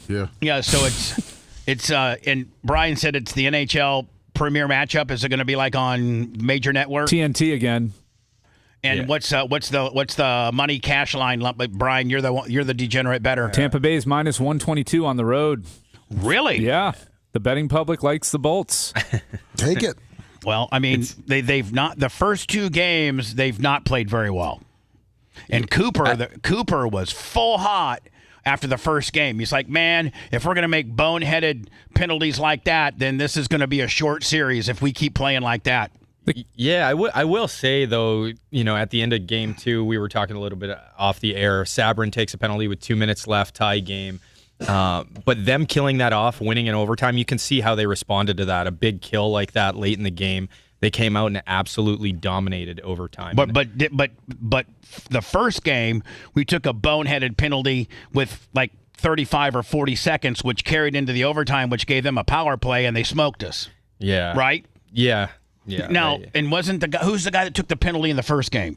I think Gensel took it, right? He took that high stick late. There was a puck going to he tried to play it high. I don't know what he was thinking getting his stick up that high, though, because it's going to be too high anyways. It's over his shoulder. Now, Steve, let me ask you a question. You know, as a player, whether you're high sticking or not, and if it's that, is it just a boneheaded mistake that the guy made, or like he legitimately just did it on purpose? Yeah, I watched it a couple times. I'm trying to understand what he was trying to do. I think he was trying to swing at the puck and hit it towards the net out of the air, but like Babyface said, it was over his shoulders anyway. So I'm not sure what the point was. And sometimes it's just a reaction when you see a puck in your vicinity that you can touch, and it's a very untimely penalty that cost them game 1. I mean, those redirections are from high to low are almost impossible for the goalies to react to, right? Yeah, for sure, because they're setting to the original shot, and once it's deflected, now it's all reaction, and it's very tough for them to react. Man, nothing's cooler than when a guy shoots it up a little bit high, and then the guy by the net just takes his little stick and just redirects it right into the 5-hole or something, and the goalie's like completely smoked because he was initially thinking it was going to be like, somewhere else. And then, are you taught to... At what point do you leave it alone and let it go, and at what point do you try to redirect it? Well, most of the time, I mean, anytime you can redirect it, like once again, like Babyface said, it's a very hard save for a goalie. It's like a knuckleball. You don't know where it's going, how it's coming off the stick. But anything over the shoulders, generally, you're trying to leave alone, right? Because even if you do get a stick on it, it's high sticking. So I'm not sure what Gensey was thinking there, but it's a bad penalty. Well, mind you, the Canadians had a goal taken away in game 1 because it was too high. If the stick gets above the crossbar, it's an illegal. You mean on the deflection? Yeah, on the deflection. Yeah, and so the Canadians had one taken off the board. My watching of this series so far, the Lightning are in a weird position as a team because they still have exceptional skill. So they have the ability to score with anybody in the league because they have Cooch and they have Hagel and they have Point, but they lack the overall team speed that these other teams have. So they have the skill, they don't have the speed. See, they can't play that grinded out 1-0 old Devils boring Hurricane style of hockey because they have too much skill on the ice to do that, and they're not set up defensively for that. But they're having to muck it up. Didn't speed used to be their forte? Well, they were faster when they were younger. Yeah, they were younger. Now they're old. Yeah, and that's generally what happens, right? If you look at Pittsburgh and you look at Washington, you come in with this core group of of players, and that's obviously your foundation of your team, and it has been in Tampa for a long time. But as you get older, your Hedman doesn't move like he used to, right? Cooch, yeah, he's hurt. Hedman. Well, no, I mean they were saying that he was out for personal reasons. Yeah, what's that? It might have been something with his family, his wife. Yeah, that means you miss games. But that was originally that. He's still trying to get back onto the ice. I don't know, man. He who knows what it is. He may have had a weird medical diagnosis of some sort for an illness. Everybody's speculating. Nobody knows. Yeah. Oh, really? So nobody knows. I mean, maybe Steve does if he's really good with his buddy Sabonin. he may have some insight. Yeah, but Steve, do you have any insight on the Hedman situation? I can get some if you want some. Yeah, but we want some. I'm not going to give away my sources. But, I don't want your sources. I just want you to say, let me tell you something. Breaking news: Hedman is full blown cuckoo for Cocoa Puffs. Right. He doesn't have any upper or lower body injuries. He's just messed up in the head right now. Yeah, and you also have to take into consideration as these guys get older too. Like Tampa's been in playoffs and they're grinding it out, and they've had some long seasons. Think about the recovery time for those guys. The summer is a very important time for us as athletes, and if you're playing into June, by the time you take 2 weeks off, you have to get back to the full grind to get ready for the next season. So they've done well in playoffs for a long time. That's hard on the older guys. Who's the number 1 seed in the East? Buffalo? I think so. Well, they're the number 2 overall seed in the East. Carolina took the number 1 seed, but Buffalo's number 1 in the Atlantic. Is Carolina that much better than everybody else? No. Anybody can beat anybody. I mean, you look at Avs; they absolutely destroyed the regular season, but they can be very average. What about the Panthers? Are they in it? No, they missed it this year. Yeah, well, they won it last year, didn't they? Yeah, but they lost a very important player before the season even started. It was Barkov, right? Went down for the year, and they couldn't get it together. And then they just decided to mail it in after the hockey break, after the Olympic hockey break. They just mailed it in. Steve, there's a guy from who's the greatest of all time. Gretzky? The Russian. No, the Russian. Ovechkin? Yeah, Ovechkin. Yeah. Does he come back? He's number 8, right? He's number 8. I was watching. It was going to be him and Pitt. It was Pitt. He plays for who? Washington. He plays for Washington. Yeah, but it was him and Pittsburgh and Crosby. It was going to be him and Crosby. Like it was one of the last games of the season, and they was on major TV. But Crosby ended up being tweaked and not being able to play. So everybody was all freaked out because it was going to be Crosby versus Ovechkin, and they were saying that they were kind of positioning it like Ovechkin's not coming back. Yeah, it's always interesting because I know you got some insight over there. Yeah, because you played there. I played with both of those guys too, Crosby and Ovechkin. He played with both of them. Yeah. Now is Crosby up in the air whether he's coming back either? He's coming back. Yeah, he's coming back. I think he has another year on his contract. With Ovi, I think there's been a strong pull for him to go play a year or two in Russia.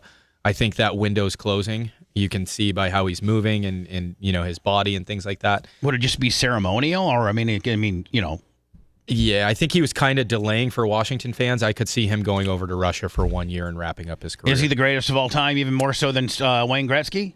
It all depends. Everybody asks that question, right? So the greatest of all time. Is that kind of like Jordan versus LeBron, Ovechkin versus Gretzky? Is that the same kind of comparison?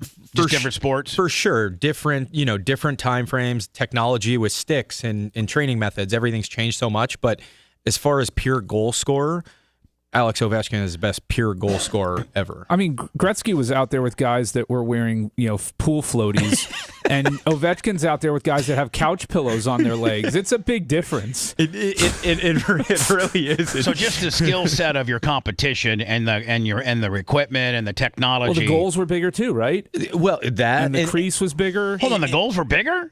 They were bigger. They made them smaller. Goalies have gotten bigger. Equipment's changed, right? Did they change the rules too on how that you were able to the blue line and things like that too? Yeah, and there used to be 2-line pass. Yeah. There were all kinds of things. But if you look at goalies now as opposed to goalies back then, right? First of all, equipment, but sheer size. Used to have 5'8", 5'10" goalies. Now everybody is 6'1", 6'2". You look at Vasilevsky, 6'5", 6'6". Huge. So those guys go down in a butterfly. They take away the whole bottom half of the net. You literally have to pick a corner and still beat them with a shot, right? So pure goal scorer, I don't think there's anybody better than Ovi. Gretzky, obviously, incredible talent.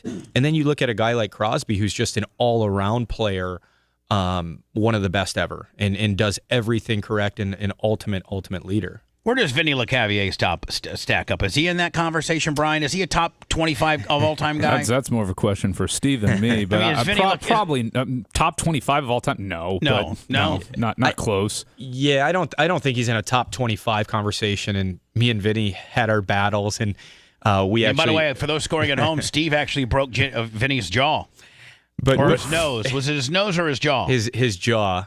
But we talk now. He lives in Tampa here.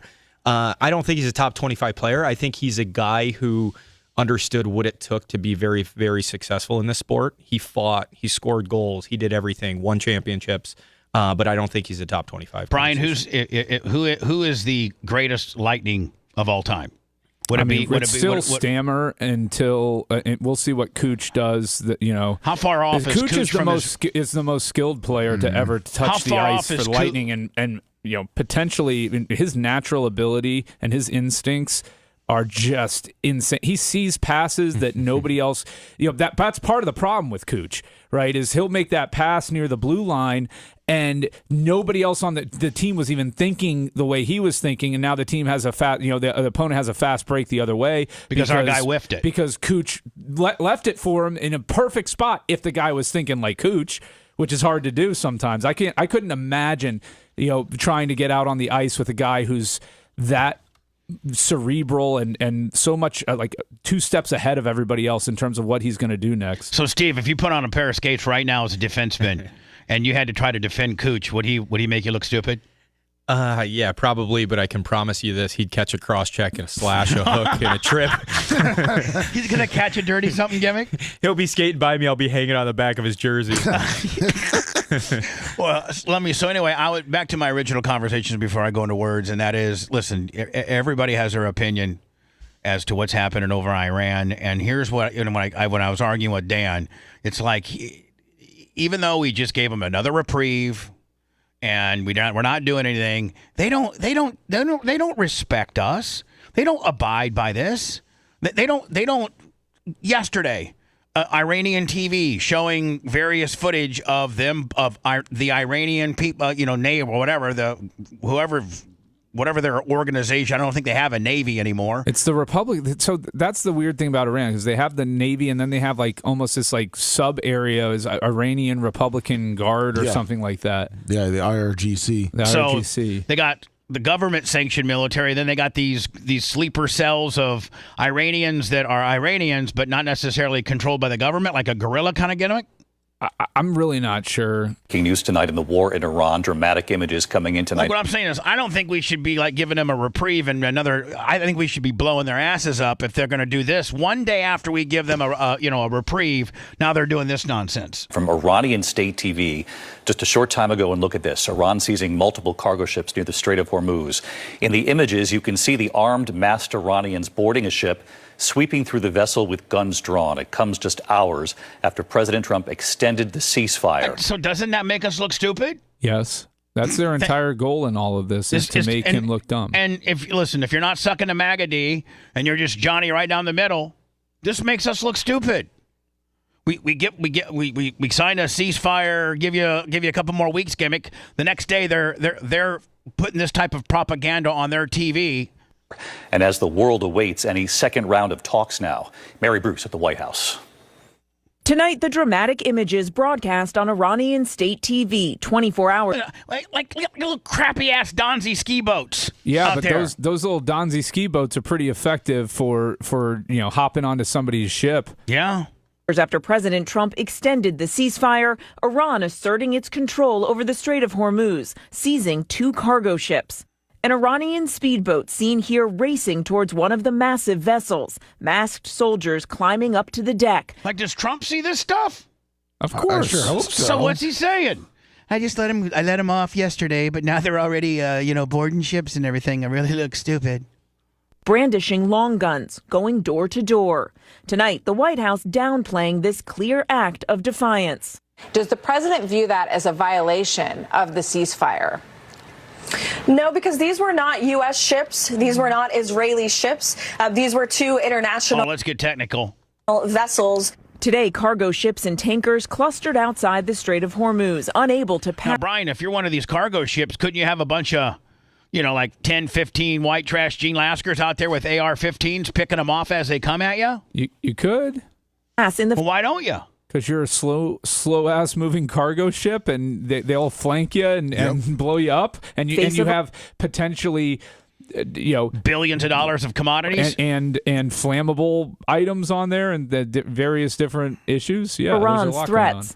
An officer on one tanker tells us they won't move without safety guarantees. We've altered his voice to protect his identity. No, we got somebody on witness protection here. Yes, we're if there is no insurance, hold on, be quiet.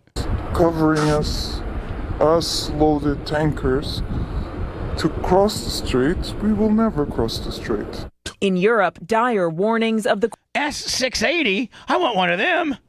I don't think we even have those over here. S-680s, Lummy. How much are they worth? I don't know. Quote, biggest energy crisis in history. We are looking into some very difficult months or maybe even years. Even in a best case scenario, it's still bad. Here at home, gas prices now averaging $4 a gallon, up more than $1 since the war began. On Capitol Hill, the Treasury Secretary wouldn't say when they'll go back. I just checked oil. 93. Remember, it was down to 80 some. Yeah. It's already back up. I mean, gas is going to be $5. Jesus, Trump. Down. How fast will the price of gasoline come down? Again, that is path dependent on when the war and the conflict end. A hell of a lot the slower president than has they go extended. up, I'll tell you that right now. Yeah. President needs a back straighten gimmick. The ceasefire with no deadline. Today saying he's putting, quote, no time pressure He's to worry about being on the Hogan dock.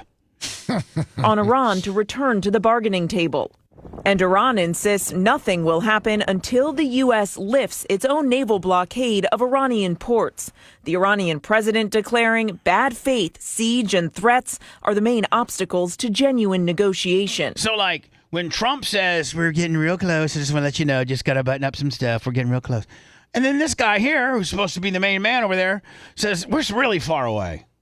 Part of the issue is, from some of the reports that I've read, is that they're really not sure who the decision makers are in Iran. Right. There's a power vacuum there that they're waiting to see exactly how is going to be filled. So you think, Brian, that on the first day of this whole nonsense, we went out and took out a whole bunch of their leaders. We always know where they're at all time. Why don't we just take out a bunch of them? Well, and then who are you talking to? I don't know. Goat farmer? Maybe. That goat farmer might be cooler than this guy. Yeah. How long should Americans be prepared for this war to go on? I gotta think Caroline Levin, she's kind of hot. You like her? Look, I think She does like older guys, Look too. at those jugs. Yeah, hell yeah. President Trump ultimately will dictate the timeline, and he will She's doing press conferences on the driveway now? She do it wherever. Do so when he feels is in the best interest of the United States and the American people. President Trump insists most of Iran's missiles and He's got a gobbler on him. Look at that. It looks like an ass. Looks like some testicles. It looks like a vagina. Yeah, it does. You can almost put your penis there. Hey, Trump, let me throw F you. drones are gone.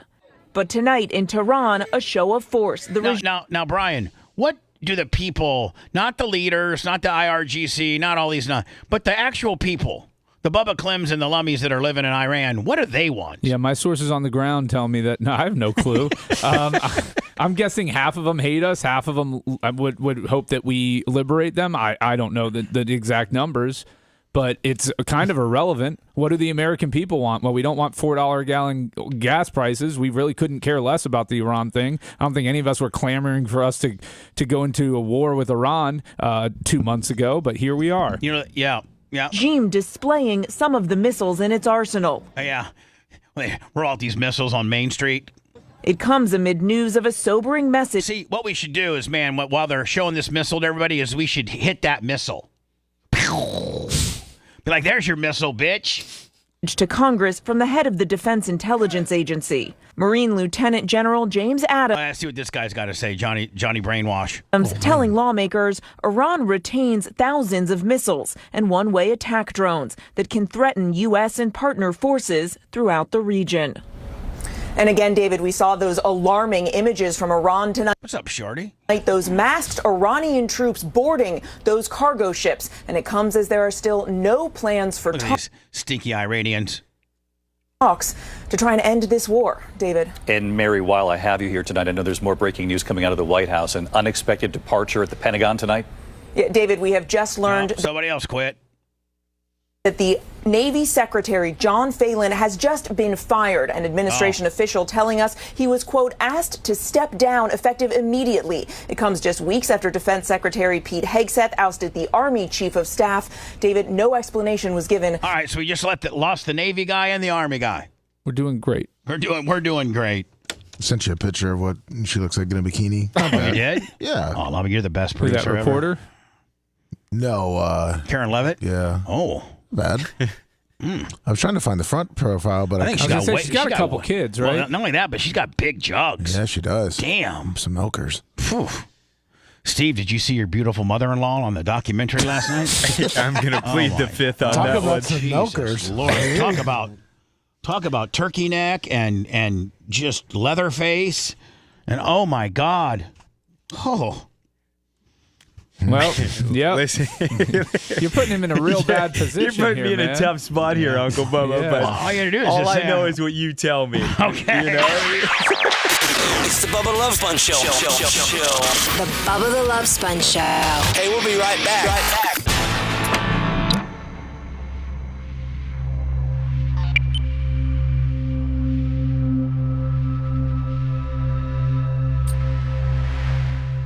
Oh, really? Yep.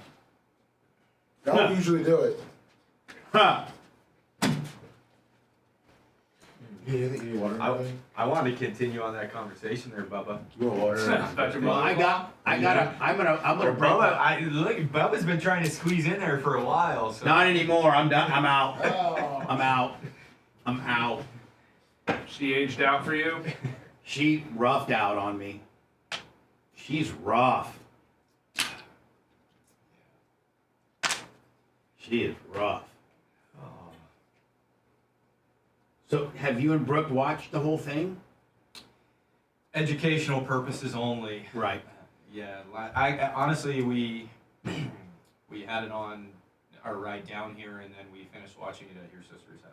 So, with Tara. Tara's the best. Tara's the best, Bubba. Well, yeah, We're I know. so lucky to have Tara as a sister. I know. She pays for the rent here. She's and buys breakfast. And buys breakfast. Thank you, Tim. To me, man, it looked like a big propaganda piece. Yeah, it was. We'll probably get into that at some point. Yeah. Oh, here we go.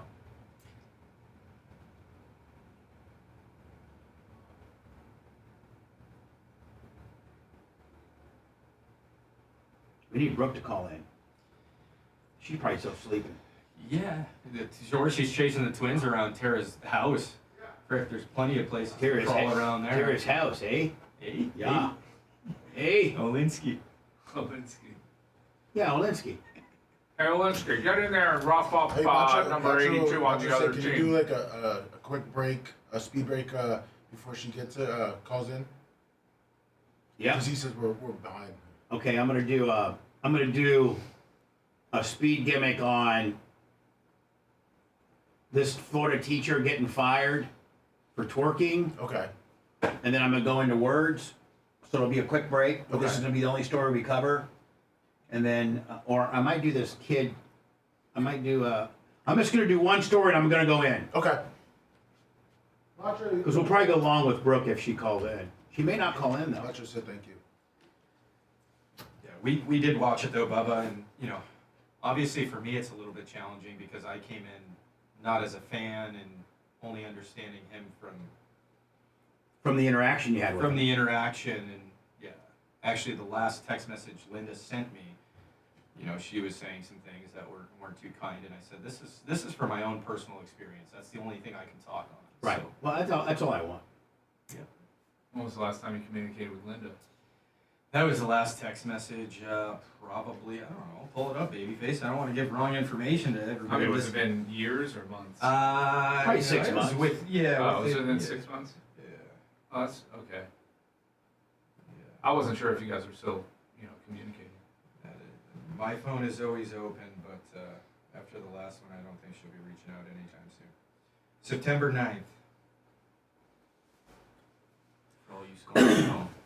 And I thought my mother-in-law was bad. Well, I got some notes. I got some notes about it. So we can go through my notes, and you can either comment or not. Don't be a pussy. Uncle Bubba, I don't have a problem talking about anything. Okay. You say the truth, you have nothing to run from. All right. Hey, did you see him wearing that Bubba Army shirt? I did. When he was getting his back looked at? I did.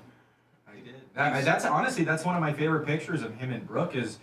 With him the crutch? Yeah. Now let me ask you a question. Those 2 audio pieces that they used from Brooke, how did they get permission to do that? I don't know if it's public, if it's out there and they just pulled it. Yeah, it's fair use, man. Okay, Yeah, I understand. yeah. Okay, I guess, but Talk to the lawyer, not me. because you did hear the 2 pieces where they used her. Yeah, but it must have been a publicly disseminated interview of some sort. You can use that in snippets. I thought. Well, I don't want to give you what I'm talking. I got my own. I thought you're now Unk Bubba though, because you're 60. You're an old head.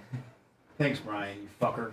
You're young at heart, Uncle Bubba. Yeah, There's 20-year-olds that act 60. Exactly. Even though I'm in bed by 6.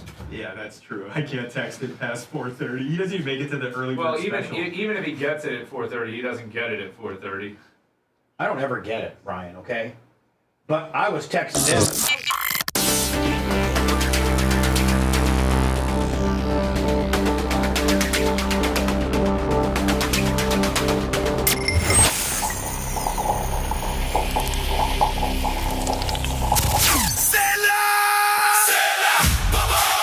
Hey, it's Bubba the Love Sponge. If you're looking for a Volkswagen or any quality used vehicle, it's Volkswagen of Wesley Chapel. You can get financing as low as 0% APR on new VWs and as low as 1.9 APR on certified pre-owned. Over 200 new VWs in stock. Over 200 used vehicles in stock. You're looking for a specific car or truck or something they don't have? They'll find it for you. Mention Bubba Army, get an additional $1,000 off new or used. No questions asked. Ask for my boy Rolo. For more information, go to VWofWC.com. Volkswagen of Wesley Chapel. Happy birthday to you. I've got an idea. Time to man up. I gotta poop so bad. Man up and be brutally honest. And you're calling me crazy? Or I'm gonna kill you. We now return to the Bubba the Love Sponge Show. I think I said Brent Richard on the PayPal. Also Frank Saliendo. Mark from Tarpon, another 200. Oh my God. Lightning score. Frank Saliendo, thank you. Mark, Papa when it's hot from Tarpon. Thank you, my friend. Appreciate you. I've been advised by Macho Man that I need to do a quick break in case indeed Steve's wife calls in. I don't think that she's going to call in today. Listen, expect the unexpected. She's probably, Tara's house is huge. She's probably chasing the babies all over the place right now. Listen, you haven't been with this family as long as I have, okay, buddy? So let me just tell you this right now. She is a Bollea. And let me tell you about a Bollea. Anytime we were scheduled... That don't work for me, brother. Anytime, let me tell you something. It was always Linda, never Hogan. But I used to tell, my mom or my sister, when I would say, listen, I'm going on vacation with Hogan, and we're going to the Bahamas, or we're going to the Key West, or we're flying out to L.A. We always flew private. Hogan always paid. He always took me along, from 2000 to 2007, 8.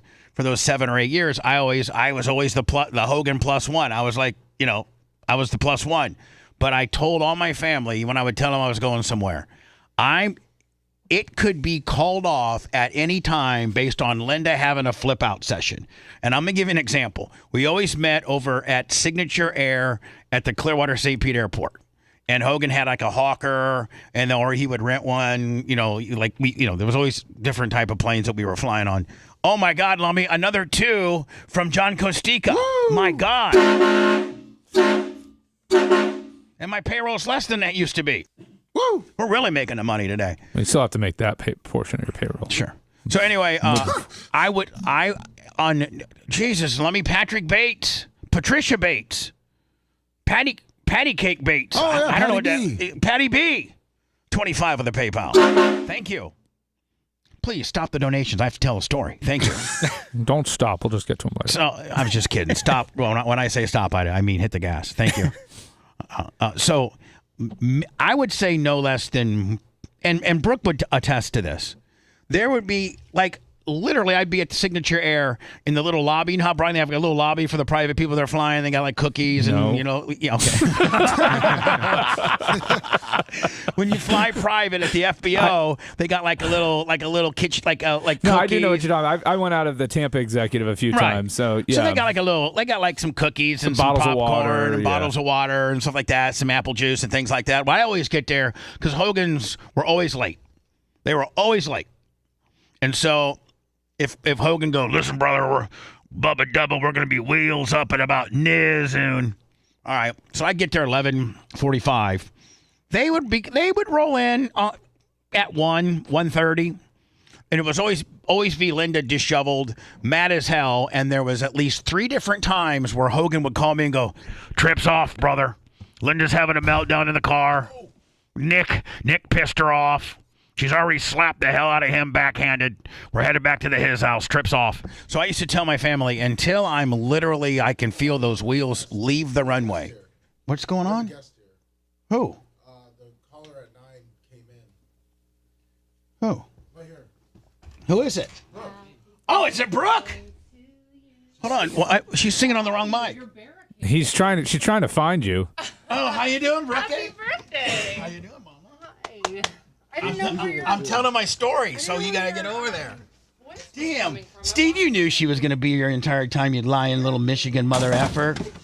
I never lied to you. This place is so cool. You're telling a story about Linda. I'm telling a story. Brooke, I was telling my story about when we used to go on vacation, and I used to tell my family, we're not really going on vacation until the wheels are actually off the runway, because there's many a time that Linda would flip out either before you guys loaded up or on the way to the airport, and the trip would be canceled.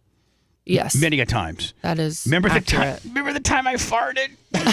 No, I don't remember that. The time? I got so much heat. We're flying to L.A., and to go out and see Gail Claridge and Linda's mom and dad, the Claridges, who thought I was some hillbilly, some construction, some landscaper. Tending to the lemon trees. And we're on this plane. We're actually on kind of a smaller plane. It was like a Lear. We were kind of packed in there, and I had to sit by on the jump seat over by the window, over by the door, and I had to just fart, and I had to fart. I just had to.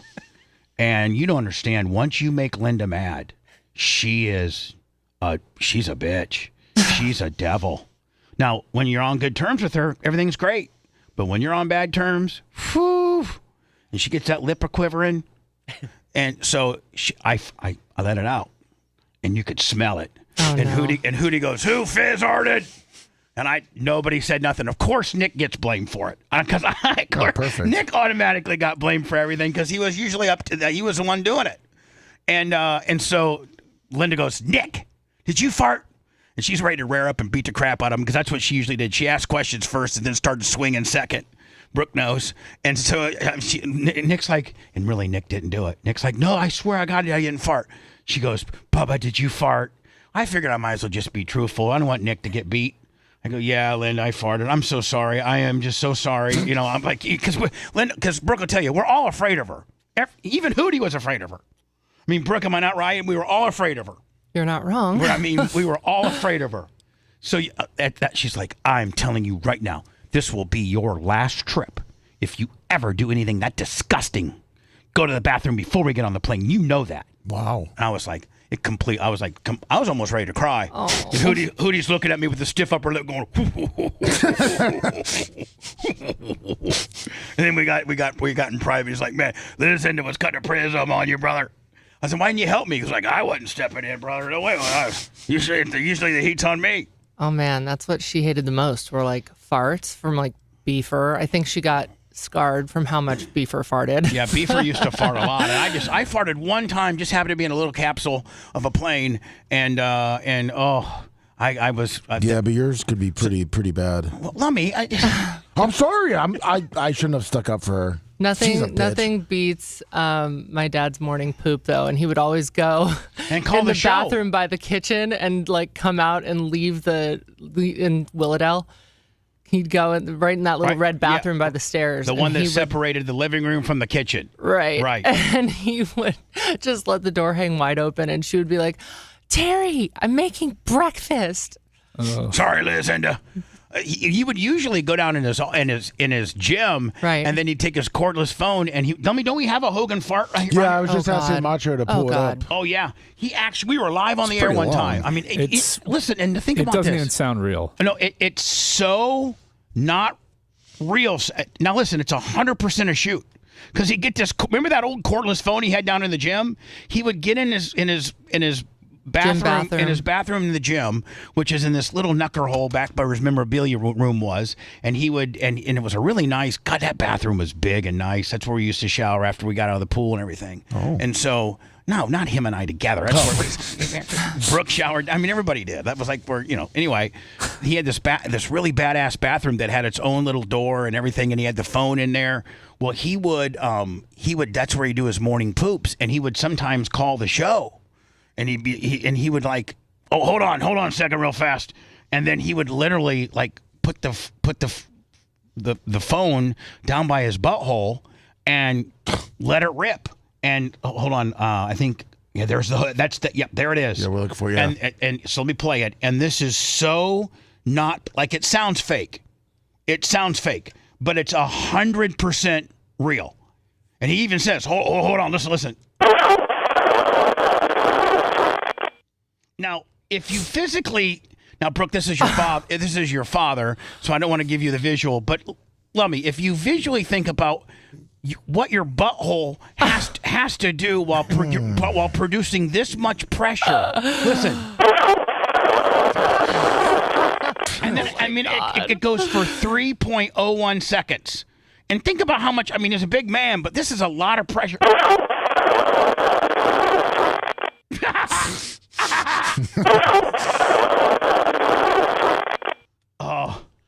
That's how he'd wake us up for school. He'd stand in our doorway of our bedroom and be like, "Good morning," and lift his leg. Oh my God! So like, I'm just looking at my Hogan page here. Hogan fart. This is one of many. Hogan, Linda in Globe magazine. Hogan, Linda fired the Mexicans. Hogan calls about divorce. Hogan calls in Linda's damage. Hogan talks about his divorce. Hogan has a signing at a bookstore. Hogan's booking TNA. Hogan agrees to panhandle. Hogan needs a job. Hogan calls in and sounds, is this the black Bengal tiger? Yeah. Oh, Brooke, did you ever hear this? No. It was the day of his divorce. It just got granted. Okay. And he calls in as the white Bengal tiger, and he tries to say he was going to start running up and down Clearwater Beach because he was officially single. Listen. Channel 13, pay attention because this is the Bubba the Love Sponge show, your exclusive Hulk Hogan headquarters, and I got him on the phone right now. He'll tell. I don't know what he was on here. But listen to this. What's going on, Hootie? Today's the day, brother. I thought he was supposed to be here at 5:30. What's going on? Yeah, well, how about your first day at work? Today's the day I'm outside with a live remote. I'm swinging it from the trees with a ball and chain that I just cut off my neck, brother. The white Bengal tiger is roaming the sands of Clearwater Beach. I mean, this is what he would call in every day with this stuff. Listen. Because I can again. Today's the day. I'm a free man. Cut my people. Chains around me. Save me. I'm back, resurrected from the grave of marriage. Yeah. Is this Gollum? Today's the day. We'd be making fun of him too, and he didn't care. I saw 4.5 hours of that straight last night. Oh, I know. No, you didn't see anything this crazy. Hootie, did you write that last night, or are you just really riding a bender right now, kid? Brother, those jeans, those T-shirts that you printed in preparation of the seance that's about to happen when the stars, the sun, and the moon meet in the second resurrection of Hulkamania comes up at Pier 60 at 9 a.m. this morning was proof that the Bubba Army believes if the old man with the yellow boots could do it again. Where am I? What alternate universe am I living in? I am just so like... Yeah. The old man with the yellow boots will be able to resurrect on Pier 60 later today at 9 a.m. Man with the yellow boots. Just a divorce. Hogan, let me ask you a question. How much bigger and badder are you going to try to come back? Brother, he's still in character. But to say, be, and have things that no mere mortal man could comprehend. Hey, the judge may not grant you your divorce today just because they might Baker Act you, Hogan. like Brooke, we used to shoot on him. Like, Hogan, you're crazy. You might want to flip into regular character. You're kind of scaring me. This is Merlin? Don't be a minion. Don't live in fear of your own little teeny shadow, my little teeny man, because Hulkamania is about to be reborn. And as I feel the hair follicles on the top of my It's only 30 more seconds. head sprouting out royal Now he's growing new hair, Brookie, and they're the size of royal palm trees. Listen. palm trees. Get ready, brother, because we won't need the bandana anymore. We won't need to hide behind the teeny green gates of the beach house, my brother. We're getting ready to ride again. The white Bengal tiger is being resurrected at 9 a.m. this morning. Bubba Army time. I don't even know how Channel 13 would report this. This guy's stupid. Hogan called the show and was full-blown cuckoo for Cocoa Puffs. He'll be Baker acted today at 9. Then he hung hangs up. up. They're going to haul him in. Anyway, Brooke, that's what we had to deal with. Oh my gosh.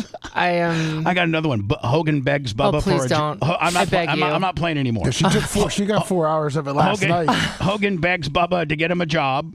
Hogan calls in. He's tired of my syndication and wants to be on the show. Hogan calls into his minions.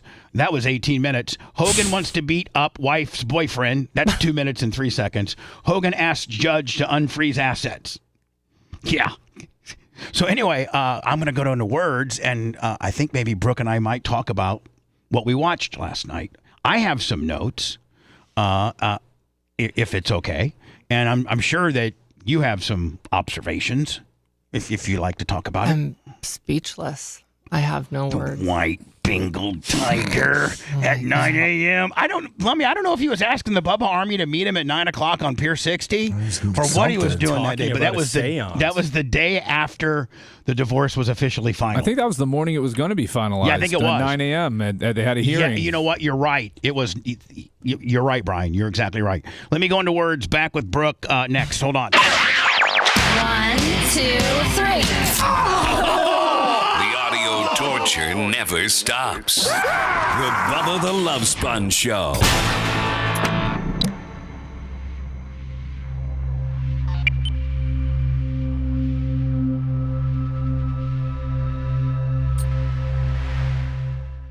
We had TVs you can look at all because of our new studio. Yeah, because you're moving. So yeah, wherever. I mean, oh my gosh! Hi. we had way big.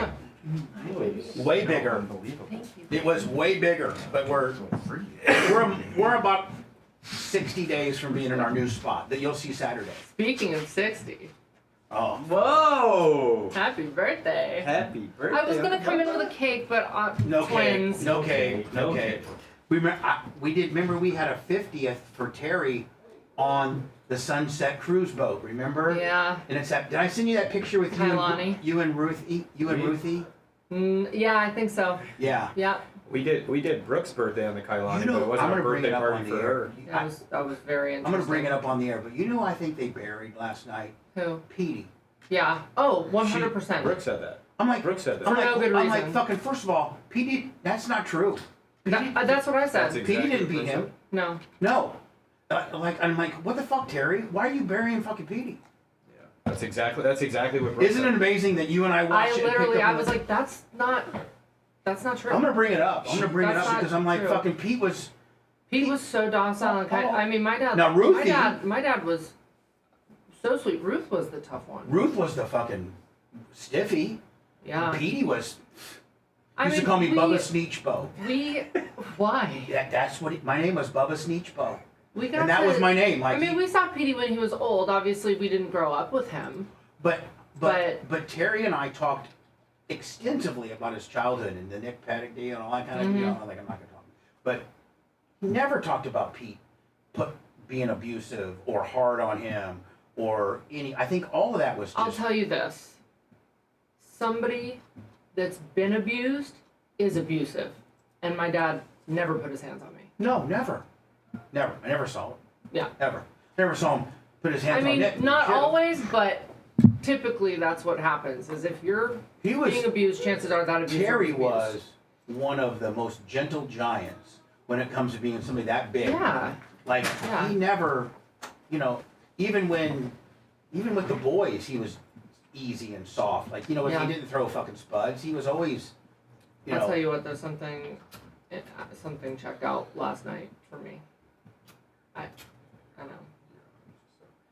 Yeah. You know what it did? It validated your decision. It just put an exclamation point on I it. just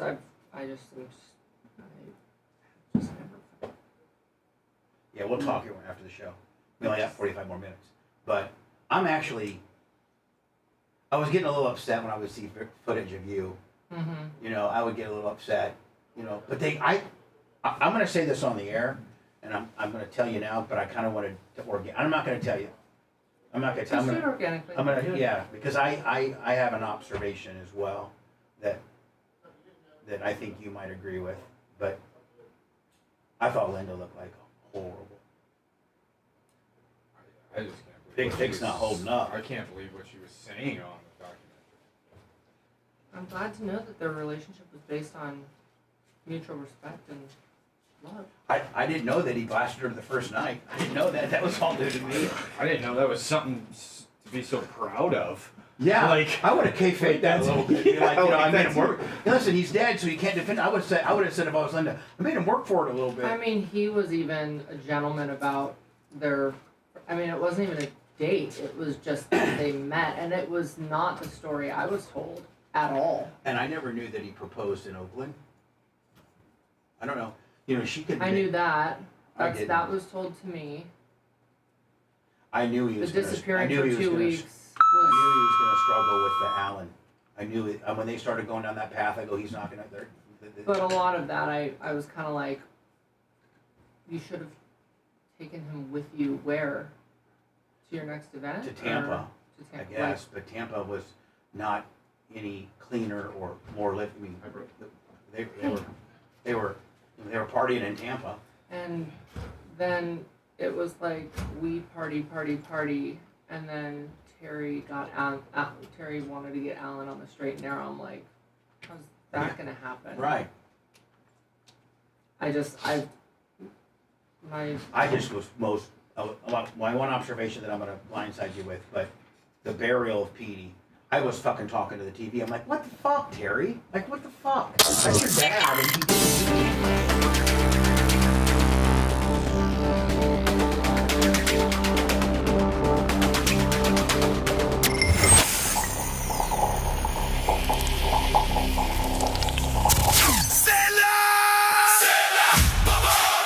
Welcome to Fender Works, a full-service auto body repair and refinishing company located in Clearwater, Florida. From miter door dings to full collisions, they do it all. All of their repairs come with a lifetime warranty and satisfaction guarantee. They will beat any written estimate and will not lose a job over price. It's their honesty and down-to-earth approach that has separated them from the rest. They'll literally go out of their way to satisfy their customers. Go see Adam now for a free estimate, 727-542-6420 or FenderWorks.com, or go see their Fender Works Facebook page. We are the only show that can talk about nothing. The use of all Bubba-isms is prohibited without the express written consent of Bubba the Love Sponge. This is not staged. It's not nothing. It's very scientific. It's not in a giggling mood. Right. The Bubba the Love Sponge Show. So what a pleasant surprise. I knew Brooke was in... Of course, Steve, I knew he was going to be here. I'm a Lummy Mark, Babyface, you too. This is our first time on together. Steve would love to be, if he lived closer, he would be in here every day. Yes. He heard there's an opening. Now, there could That's be, why he's up in that seat. There's a low pay. If Steve was on here every day, we'd have to move here. Plus leather. Well, you seat guys up here, should, too. though. Honest to God, let's talk about that before we get Driving into other these things. streets, man, as beautiful as it is, it's like CPTSD. It's like just even driving here past the airport and taking the exit, I was like, ugh. Well, I mean, yeah, but we put you somewhere, better.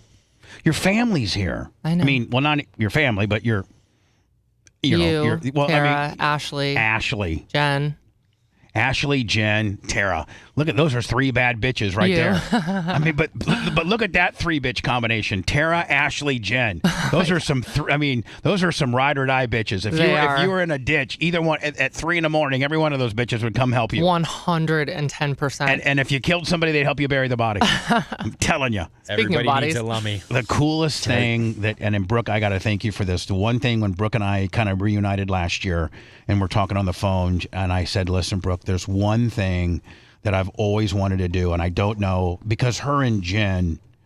Do you notice no mention of Jen last night? Zero. None. I thought that was kind of crappy because she put 12 good hard years in and kept that guy. You and him kept him alive. The majority of his health issues that were remedied correctly were because of you and Jen. Yeah, I had the kind of taken aback, kind of what is the deer in headlights, like kind of just hit me when it was like the person that stuck around the longest is my son Nick, and I'm like, well, he was there at the end. Right. Yeah. Right. But he also was in Vegas and California. I mean, it was physically impossible for him to be there the 10, 15 years he was in Vegas and LA. I mean, as much as I was. No, as soon as listen, I have knew it was Southwest flights on my own dime racked up like for 15 years. Pro-action suspension, let me 50. Thank you to DJ. And so many Tampa General Hospital stickers. I knew it was going to be. I knew it was going to be an F job. First of all, for 15 years, I used AC/DC. It's a long way to the top if you want to rock and roll as my intro song, and I'm like, oh, that's whatever on that, and not that they know. And then when Hogan opens up and says, the person that's been beside me the longest and the person that's been is Nick, I'm like, I started cussing the TV out. I'm like, what? Randy Hall, $60. I mean, you could put Jen in there. You can put Brooke. Brooke needs to be in there. and Nick, this is just my opinion, he did 10 to 15 years out of city when Brooke was, and Jen were, taking you to all your Tampa General appointments that were, some of the most serious health issues you ever had were, on Jennifer and Brooke's watch. I mean, I was looking through all my text messages at just how many texts of updating Nick while he was in Vegas or LA, like updating, and I would fly because Nashville obviously was closer, but I would fly almost every surgery the entire time he was married to Jen. I would fly down and be there and help Jen because it was a 2-person job. I mean, he was big to move, and she was strong, but when he came home, it was like you didn't have the army of nurses. But I mean, if my notes and her notes were a testament to how much we were there, you'd have the size of Webster's dictionary. So I got to know Jen when Hogan and I were still hanging out till 12, and then obviously the sex tape, and I'm officially the bad guy, and everybody hates me, and so. NorCal Mark, $100. Thank you, NorCal Mark. So I told Brooke when we reunited, I was kind of getting back to this story. I'm like, Brooke, if there's any way, I know you and Jen still are close, and she's such a great person. She's got one of the coolest, laid back, just zen-like attitude. Like, she's just such a great person. And I said, Brooke, if you can ever put me on the phone with her, I don't know if she'll accept my apology. I don't know if she wants to talk to me. I could gross her out. She could be totally not wanting to have anything to do with me, which I understand. But I'd love to personally apologize to her for the havoc that I wrecked in her early marriage with Terry. Because it was a huge curveball that came down in the early part of their marriage. She stood by him, but it was that, I had a lot to do with that. And so, sure enough, one day, Jen came over on the other coast to see Brooke and the babies. And Brooke calls me, and she goes, Bubba, Uncle Bubba, you're on the speakerphone with Jen. I was like, oh. I'm like, Jen, Listen, I've never had an opportunity to tell you, but I am very, like, from the bottom of my heart, I'm sorry for what I did, and I'm sorry for probably, you know, the uncomfortable times that I caused you. And you know what? She's like, Bubba, thank you, and no problem. I've moved on, and I gotta, you know, I'm doing great in life. But thank you. She was so nice, and like not a lot of people would take that phone call. Unbelievably classy. It's crazy. So here's the other thing too, Bubba. Sorry to cut in, but people don't understand. Brooke wasn't talking to her father, but even through all of his things, she was sending all of her notes and texting everybody. So to say she wasn't there is crazy. Even till the end, she was there. Well, I thought that the whole thing was a big fluff propaganda piece. I thought, and so Eric and I are watching it, and so I think they substituted you, Brooke, for the Jimmy Neihart daughter. Like, they overly used her. She was never close to the family, ever. I wasn't gonna, I had Page 6 and TMZ and everybody asking me yesterday, are you gonna watch it, or can we get your statement? And I was one, not gonna watch it, two, not going to comment on it. And then I just want to put this out there. We did not plan for this to come out the day before your birthday. We were planning on coming here to surprise you for your birthday, period, like months ago. And I'm an airhead. I didn't even realize that the date was going to, I'm not paying attention. Steve told me yesterday, he's like, yeah, it's today. It dropped today. And I'm like, oh. And I thought, if I'm going to talk about it, at least I'll be with Uncle Bubba. Right. And then then I was like, I don't really know what to say. I mean, for a wrestling fan, it captured every single moment of his career from beginning to end. It was definitely a showcase piece for sure. Yep. But in my opinion, it was missing about 98% of critical, real life, factual information. Yeah. It really glossed over. I feel like I was living in an alternate universe. I was like, I didn't realize this is how it went down. Interesting. They really took some liberties on glossing over, the Christine piece. The Christiane piece. They really just fluffed over that. They fluffed over, just anything. I was just shocked that they acted like everything that was in there was news to everybody. Like, we knew about steroids and we knew about drugs and we knew about, but there were many key things that tie in. There's many causes for the reaction. And well, and then one thing, I thought they buried two people, and you may not agree with me. I think you're going to agree with me on the first one. I think they buried Pete, 100%. Terry's dad. I was literally his best friend for 12 years, and I know things that Brooke doesn't even know, just that best friends would know. And this is her father, and that was her grandpa. And never did Hogan, and some of the most secretive things that he told me, ever talked about his dad laying a hand on him or being abusive or anything like that. I thought they buried Pete. And Brooke, I thought they buried you. I thought they really, really just literally buried. She doesn't exist. Yeah, I mean, like they just glossed over you, and I thought the whole thing was just very disrespectful to you. Nick, and I'm like, listen, okay, that's great. Nick's great. He's the best. But I mean, even though she didn't choose to participate in this project, she is, you absolutely, and I hate to say this, and I can only say this from my perspective, but I mean, you were his favorite. You were literally. And what's really sad is there was some sort of, before I watched this, there was some sort of, I guess, for lack of a better term, magic or hope or something that I held onto, thinking, I asked to be taken out of the will. And my dad did it. I think I imagined that there would be some sort of why, or hey, you're the only person I trust. Like, let's talk about it. But we had already talked about it. I mean, I was again looking through my text messages at things that I was texting him saying, And it's funny because in the text messages, I'm listing what he said to me about the people around him. And I'm like, you've told me this, this, this, and this, Dad. I'm only watching out for you. And when I was pigeonholed is what it felt like, and had to make this decision that I felt I had to at the time. I was so upset.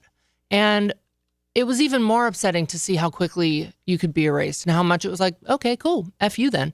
And it was almost like a tit for tat thing. And even when we were talking, there were tit for tat things. Like, I'd be like, Dad, in one of my texts, I said, Dad, Heather was a choice. Christiane was a choice. Like, you can make a new choice. Like, let's try to take this last part of your life and really do it right. I'm here. Like, me and Steve moved down here. Let's do it. And it was like, well, I haven't been proud of your choices either. And I'm like, it's not tit for tat, though. I'm sorry, but I haven't done drugs, and I haven't effed your best friend. And what did I do wrong? I dated and decided when a guy was not right for me, I did the right thing and left, and ended up with a good guy. What did I do?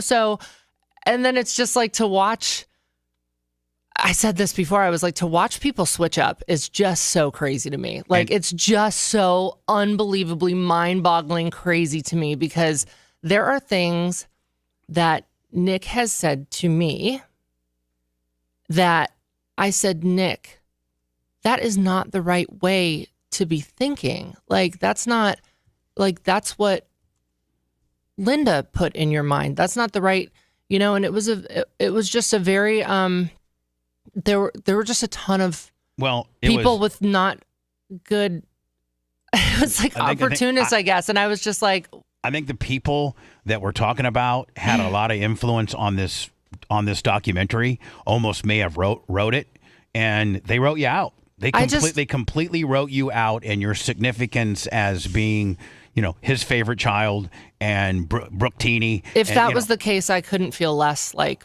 my father's daughter now. As sad as that is to say, I feel so not loved at all. I felt the same. I told you that privately. I felt the same way. I felt like, oh my God, you completely wrote Brooke out of this whole deal. Just like you wrote her out of the will, but she asked for it.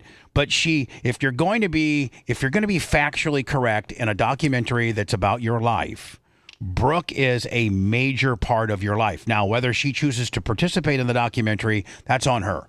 But you still have to cover her significance in your life. I was just shocked that my loyalty, undying loyalty and commitment and hours and time, and I never wanted anything back from it except my dad and his respect and his love, and loyalty got me nowhere. No. And yes men got all the glory. It was really disheartening. It was heavily influenced, and I feel like it just wasn't at all it was a glimpse into reality. It wasn't my reality, at least. And it's not factual. It's not factual at all. I mean, there's some public factual things, but if you were to do a deep drill or a deep dive on the things that people didn't know about your father, it's not factual. I mean, and just connecting the dots of why and how everything happened. I mean, we missed tons of affairs. We missed multiple different situations with, the gay Kennedy substances, the gay Kennedy gimmick. Kate Kennedy. Kate Kennedy. That was a big deal. Corey Everson. I was part of that cover up. Did you know that? That's crazy. I was the one that, I can't even get into that. You're like the Forrest Gump of scandals, Bubba. Yeah, You're always in the background somewhere. And the Christiane thing, I'm so sick of hearing she was somebody I was dating. She was somebody that was Brooke's chaperone. I'm like, no, I was buying this biatch lunches. Right. And she was my friend to the point where her statement was like, I lost a friend. Yeah, because I was her friend. They didn't get into the Sobe entertainment stuff. They completely glossed over your music career and made it look. They made your music career way more insignificant. They made it insignificant. It wasn't even a thing. The onset of the show didn't happen the way it was portrayed. We didn't have a show to bring our family together. That was not. It was Lou Pearlman saying, if Brooke's going to do music, she needs to get a TV show. They didn't bring in the Lou Pearlman deal? They didn't bring in that it was the special Hulk Hogan stage dad circling around my dad being a stage dad and me doing music that was the highest rated special that ended up getting the show. They didn't get into the Nick Graziano gimmick?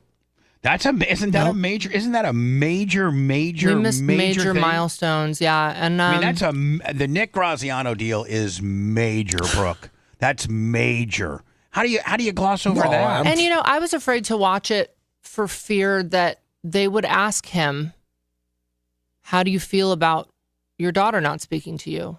Or how do you feel that you're a grandpa? I was afraid to hear that answer. I was afraid to see... I would have been interested to hear that answer. I was afraid to see that my dad would say something nice about me and that I would feel badly. Right, badly about what you've done. But all it did was validate that you made the right choice, sister girl. I felt very much like I just was like, I have the level of betrayal, it feels like, just as a whole, not by any person in particular, but just as a family, as a whole, as a piece, as a life. The whole life feels like the Truman Show. Like I just feel like, wow, everybody was playing with a set of rules I never got. So here's something that I can't understand, and maybe it's a really bad topic. Maybe Brian can help me with as a lawyer. So I just watched this thing on Access TV about Whitney Houston and the night that she died. And she was at a Clive Davis deal at the Beverly Hills Hilton, and she was in room 434, and her assistant, and she was on cocaine and drugs, and she had in the autopsy, and they did a very, very extensive autopsy on Whitney Houston to the point where they determined that she died through suffocation of inhaling water, but she was conscious when it happened, and they recreated how she had. And it was on Xanax and Toradol and all this kind of stuff, and that she fell face forward into the bathtub. There was a big abrasion on her forehead, and they went through this absolutely extensive autopsy because it's Whitney Houston, and it's that's just the way you probably properly do things. Where the hell were you on that one, Kevin Costner? The Bodyguard. But I don't understand why they have not publicly released the Hogan autopsy, and how you, as Brian, would she be considered next of kin? I mean, she certainly is, and she is as the daughter. Yeah, she's definitely the daughter. I mean, he does have a surviving spouse, so that does take precedent typically. But I know Brooke has battled and battled and battled, and to this very minute right now, still has been jerked around. They will not, and Brooke, maybe I'm not supposed to talk about this, but I'm going to publicly talk about it because I like to put some pressure on them. There's an autopsy supposedly done. They will not give her the results. The last text message I got was, and it's crazy because this person asked if I could talk, and I just... Asking me to speak on the phone because you don't want to put it in writing tells me everything I need to know, is what it feels like. I could be totally wrong, but it was, I've been talking to the chief of police 3 times the last 4 days. Apparently the doctor who did the independent autopsy was making changes as of Sunday. Yeah, like Brian, the guy's been dead since July 25th or whatever the hell last year. They never initially did an autopsy. They only did an autopsy after he is already embalmed, and just because Brooke and a few others are raising all kinds of hell because Brooke doesn't necessarily, or other people don't necessarily believe how this has necessarily been reported, and nothing tells the story better than an autopsy. It's my understanding that most medical examiners and police chiefs and municipalities and things like that, when you have a very, very, very high profile celebrity, you just automatically do that to leave no stone unturned for foul business or anything like that. It's been absolutely a nightmare to even get them to do that. Initially, they said they weren't going to. Finally, they did, and now Brooke can't get the results, and they're making changes. Like what are you gonna what could you have learned 2 weeks ago? I mean, at this point, I don't even feel like it's even gonna be valid. They did it on an embalmed body. So, yeah, you can get the mechanical thing like, yep, his phrenic nerve was severed. That's for sure. But, I mean, I've asked him, like, where's his blood? Well, we couldn't get the blood from the ambulance because he was already dead. You can't get blood because you have to have a pulse, the pressure, right? Well, then why didn't they get it from, there's a way that you can get it from an eyeball when somebody's dead. And when they drained his blood to embalm him, which makes me sick to my stomach, quite frankly. I cannot believe they put makeup on him and embalmed him. When I went to go see him, he just smelled of formaldehyde. And by the way, Brooke was allowed to go see him when he was in the freezer. It just made me sick. And so, Brian, like, why would they not do an autopsy? And, you know, you're a lawyer. And I mean, if you don't suspect any foul play or criminal activity, you don't have to do one. But then you get reports like, you know, this, you get this. You wouldn't want this. Broken down that he was popping fentanyl like it was candy. I'm Mike Babcock, and this is A Minute with Mike. This Hulk was Hogan's way back when he was with Jen, too. This fentanyl thing happened. I remember the lollipops and the patches. This was when he was with Jen. Right. So this isn't even really in play. This was not. I don't believe this was recent. I don't think that the fentanyl thing was what led to his death. I mean, that was a point in his life where the fentanyl was a thing. But, you know, I mean, he was popping massive. At that time, it was fentanyl. Who's to say what the modern day substitution for that was?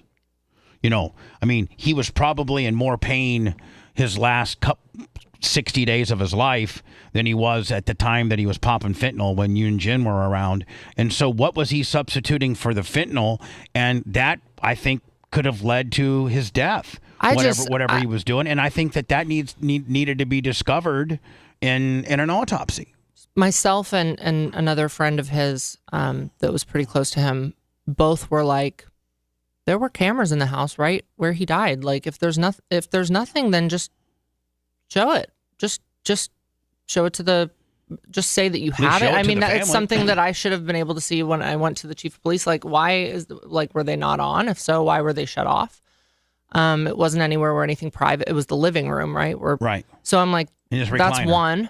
I'm like, two, the autopsy, the quick cremation, just all of it. And three, if that amount of fentanyl didn't kill him, and I personally at another surgery witnessed where the hospital and the doctor both sent him different discharge papers with different medications, and they didn't realize that the doctor and the hospital had cross-prescribed. Right, thank you.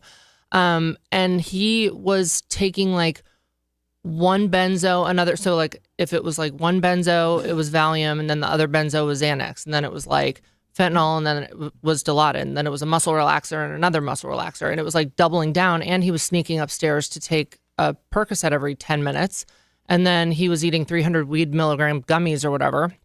And I mean, he was off his chair, and that was when he would sleep in increments of like 10 minutes. And in that 10 minutes, me and Jen decided, I'm going to go upstairs and I'm just going to absolutely ransack his wrestling bag and his drawers and everything. And we changed out I said, he can do a hard come down. I've seen him do it before.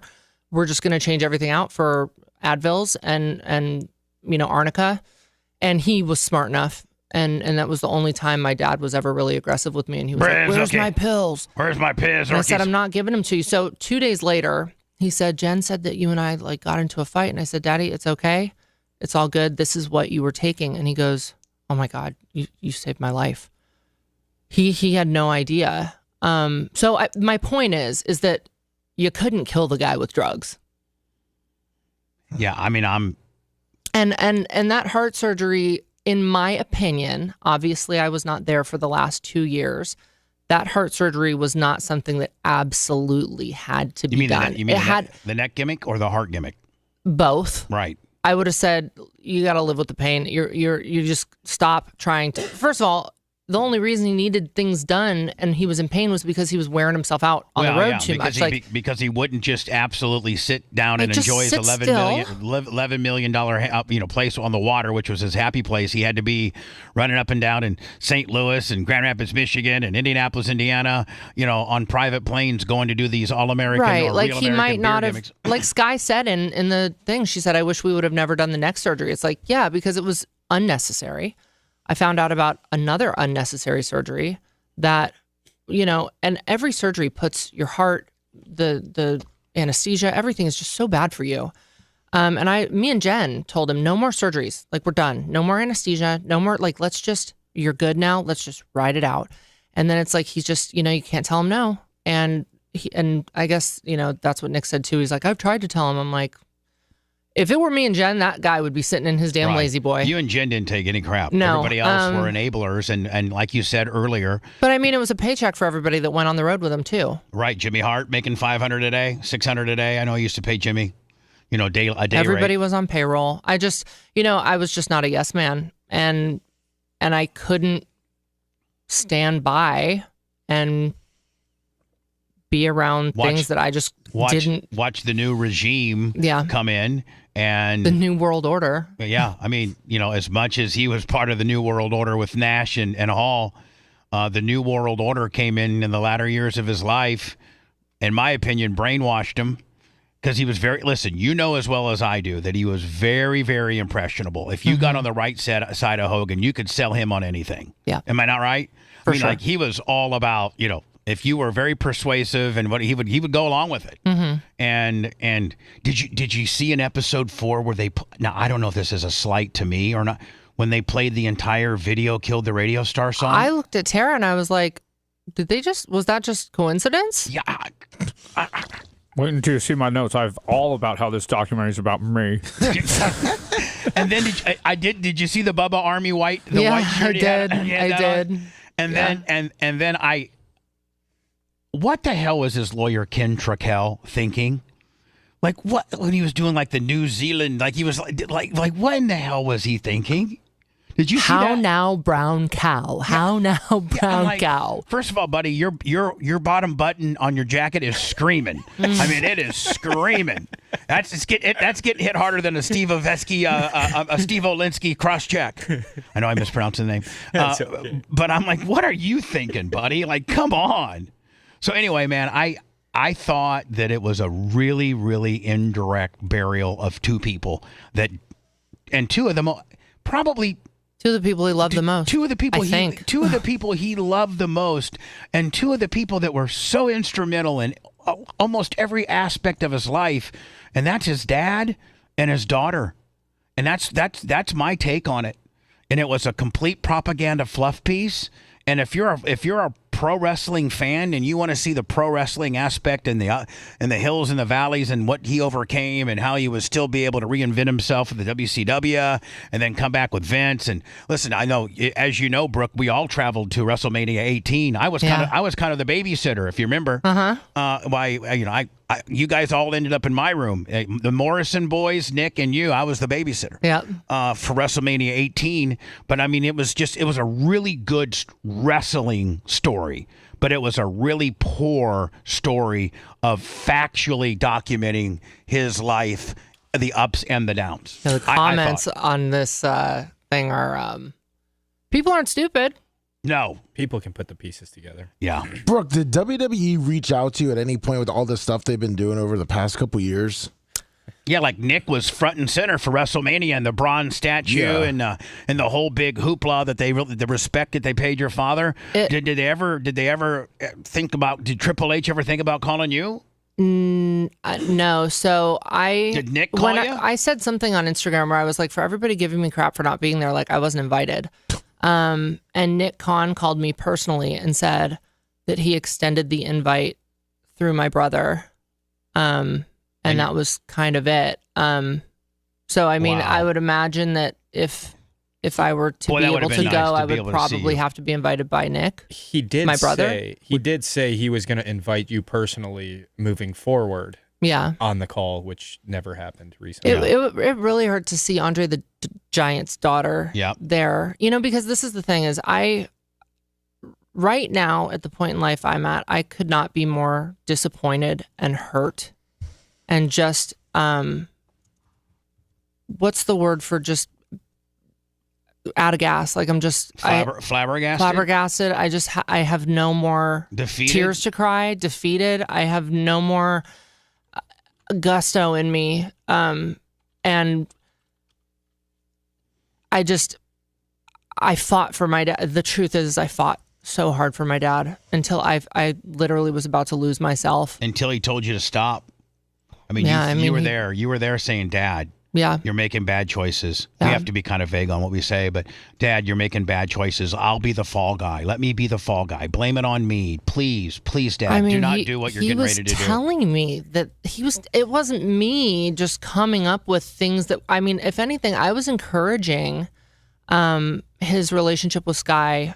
I obviously didn't know much about her at the time, but when I met her, I was like, she's nice. She's pretty. Like, you know, and he's like, yeah, but, you know, she's got these kids and I don't know. And I was like, kids can bring levity to life and it's okay. Like, you still have me and Nick. And I was just I just wanted him to be happy. So I wasn't stopping him from being in a new relationship. It was more when he started telling me the things that were happening. Right. That I was like, hey, if you need a fall guy, like, I'll be your fall guy. And then I believe, Steve, you were with us at Hogan's Hangout. Nick and Tana were there, and it was one of them that said, yo, she's something. Yeah. And I was like, no. And we tiptoed around the topic before, but there was an excuse for it, and we just bought it, and you know, you hope for the best. And then, you know, as things kind of progressed, I just started kind of doing my homework and just making sure that, you know, I'm not the only, my dad's not the only one with Hogan stroke. I made a couple calls, and I just told my dad the truth. I said, hey, you know, I'm concerned. Yeah, and where me and Jen left him was in a really good spot. He had just gotten out of a shoulder surgery. He was feeling pretty good. We went through a whole thing with his shoulder surgery, almost basically giving him sepsis. Like, I mean, it was just such a bad infection. He was on PICC lines of antibiotics. Like, I had to play doctor and make decisions and stop medication just based off my own research, just to make sure that he wasn't, I mean, it was just too much. And with our care, he came out of it. He was at his best. He was at his best. He really was. He was walking in the water on the sandbar with Jen every morning. Nice. You know, through the water to like get his momentum and his strength back, and she'd snorkel next to him. And I do feel like Jen was done such a disservice, and it's so strange because there was zero respect. I won't say names. There was zero respect from certain people for Jen, and she was the one that was literally she was the scaffolding holding my dad up. Yep. I mean, for years, and took so much crap. And then there's so much respect for somebody new that we don't really know. Hold on, like Hogan would say, didn't put the missiles in. Didn't put the missiles in, and right. it's no he would say it to offense. anybody. It's no offense to her, but I mean, it's just crazy how Jen was just so utterly disrespected and not not taken seriously and thrown away. Yeah, I got to go to words. We'll wrap this up with Brooke next. Stand by.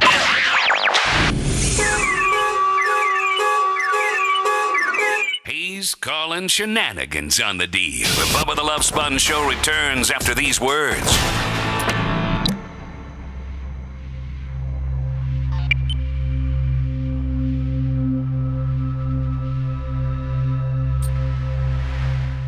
He's like, yeah, they are, Jimmy. Like, openly lying to Well, him. then Paul Levesque saying, listen, I knew that when we were in L.A. and we did the gimmick, he was going to get booed. Well, why did you throw him out there then? Why did you know that hurt his feelings. You know? Yeah, it's like they opened that set of it and the highlight of his career, you know, and then, but then they all come to the funeral and babyface, and like they're all a bunch of fucking, you know. Seeing who was at the funeral, I was like, none of these people loved or cared for him at all. What? It was a show. Like Theo Vaughn, People are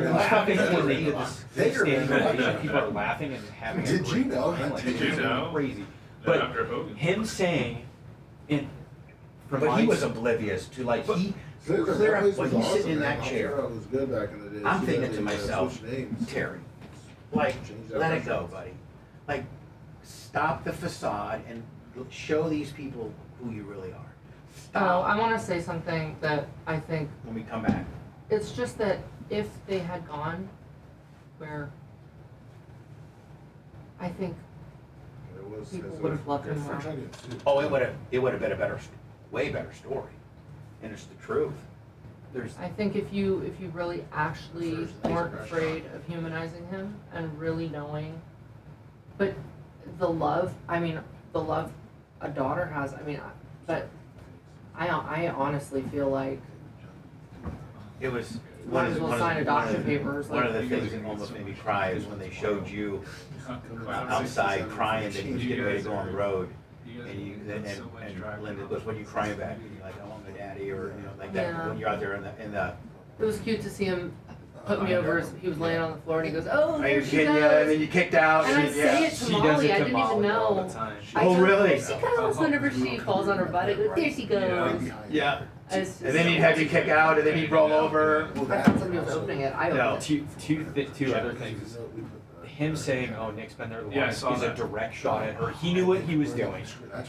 Because he's still gonna try to drive it home as much as he can. Oh yeah, he's that way. He has to be right. I'm going So home that's and why I'm he trying tries to validate his decisions by publicly putting that out there, because he thinks everybody's going to believe it, and because everybody's, but the expression "don't be a mark for yourself" comes into play for sure. And the other thing that stands and they out made that, the other thing that stands out to me is he clings to, "Oh, it was a personal situation. That's why I said the word I did." What's the personal situation? If there was something that set you off to say that word, you would have specifics and be able to talk He's on never it. been remorseful on that, like No. he should Not have. yet. You know what I really Last night. appreciate is Booker T I would have stepping if up I'd known. and being This is cool. gonna go You on. know, Booker didn't have to do that. I thought Booker did good for him. Cody Rhodes was kind of all over the road with him, but I thought Booker was cool. And I thought for the most part, Triple H was cool too, for the most part.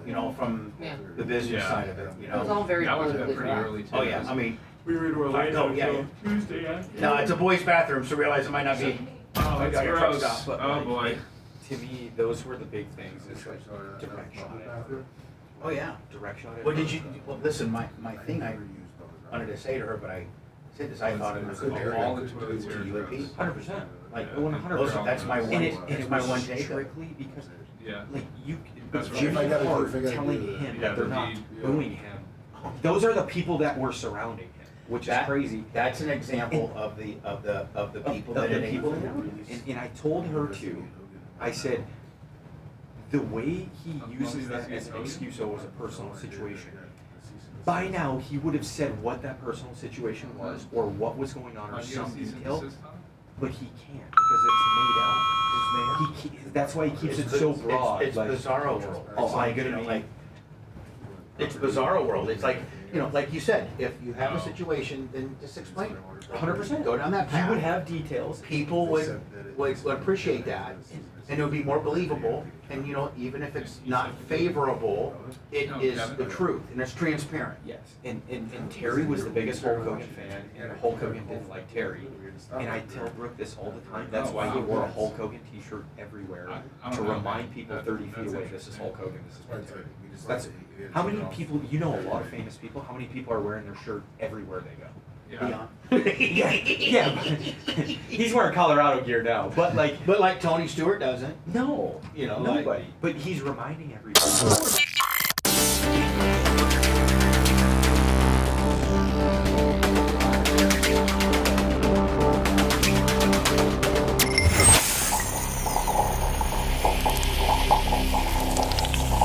His rhetoric slowly sinks into your skull.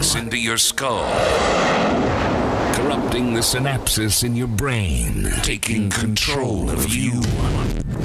And there's no way to stop it. We now return to the Bubba the Love Sponge Show. Brooke Hogan in with us. Well, I think she left after seeing that. She went to go bathroom. pee, and then I did warn her. I said, "Listen, this is an all-guys compound, and it could be truck stop. It could be like a truck stop bathroom." Oh, they're gross. She has not. She has not come back. So They I haven't think been she, clean since Barp. I told Bubba, listen, whatever it takes to be here more, I'll clean the toilets for you guys. Most of us pee outside, because I think outside's cleaner than the toilets actually. Yes, they are. Yeah. For a boys' bathroom, it wasn't bad. Okay. It wasn't bad. I think there's some skid marks on mine. I saw about 2 skid marks. It was low But you on gotta the skid realize, mark count. we're almost out of here. So we're like, we're bare bones, barely. We're posturing and getting ready for the new studio. Even Brian, who's negative and mean to me on most things, will tell you that this is a bare bones portion of representation of our studio compared to when it was at all of its glory. Yes, there used to be 33 more TV monitors in here. Yes, there was. So in closing, Brooke, 1, thank you for coming to town for my birthday. I love you. I'm very happy that we could be here for your birthday. I'm excited. 2, I can't thank my sister enough for being able to have the big ass house and accommodate and make your family comfortable. She's the best. My sister has already told me that she thinks that Oliver will be able to take Tarek next year. Oliver's huge. Steve was talking about your son Oliver before you got here today, and he was like, Steve thinks he's going to be a music guy. Tarek's jacked, first of all, but I will tell you, Oliver is all about the bongos, and nothing's grooves. better than a guy that's athletic but also is musical. Don't stop him from being a defenseman or something badass like that, buddy. Yeah, to play the bongos. Yeah, to play the bongos. Yeah. What is he, some monkey? He's got to play the bongos. I'm gonna have him doing shuffles with Lummy. He'll be an O lineman. There we go. Yeah, that or a defenseman. When are you going to put him? When are you going to put him on skates? Steve? Long snapper. Do you see that last comment there? Linda posted pictures of Brooke's kids on Facebook last night. You're kidding me. Well, thank you, Linda. So that was your kids? Let me send me the link. I don't know. I will tell you this, and in closing, we have to leave here in a little bit, but Linda didn't look good. Linda did not look good, and I know it's your mom, and I'm not trying to, like I'm Mr. Johnny, I just don't know why I'm the a-hole when, that was it was. Not classy. I will tell you this. I was getting ready to say that, Brookie. I will tell you this. I learned some things that I didn't know about Linda. I didn't know she was that easy and that Hogan scored the first night. And if I was her, I would have kayfabed it a little bit more. Because, Terry's not here to validate the truth. I would have said, well, I made him wait 3 or 4 times because I'm not that type. Lummy, is this it right here? Oh, now, weird. Where is she getting pictures of the babies? Well, what's the caption? Is there? Why are caption? we cropped out? Yeah. Look at my babies. I mean, Steve, I see your hair, buddy. It looks good. I think that's Steve. I think that's Steve Olensky's hair. I think it's Brooke's Bubba's hair. birthday. I didn't wear my cowboy hat, so your I Amish took my hat off. Here. So there's Brooke. You can see Brooke. That's Brookie's hair with Molly, and then. Oh, they are. I will tell you, I'll give her a pass because they are cute as hell. And listen, she's got to be kicking herself in the ass because she doesn't have a relationship. Those are her only grandchildren as well. Mm-hmm. I don't know if Nick's going to ever have any, God forbid. But she's not dating Charlie still, right? No. Okay, that's a little weird that she has Charlie on her background, though. Oh, right here? Oh, weird. Yeah. That's a little. And none of these pictures are modern day representation of what she's kicking nowadays. So, she doesn't look like the one in the bikini? No, is that AI? No, if you scroll down, the black one there on the left. In the picture box. Right here? Yeah. Is this okay? That's probably her. Oh.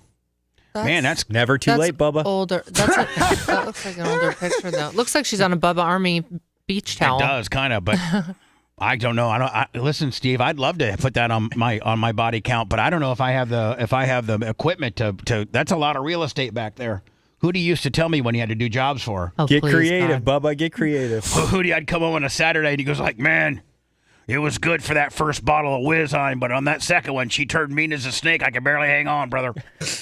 I'm like, really? He's like, yeah. Put a couple extra double A's in your pump there, Bubba.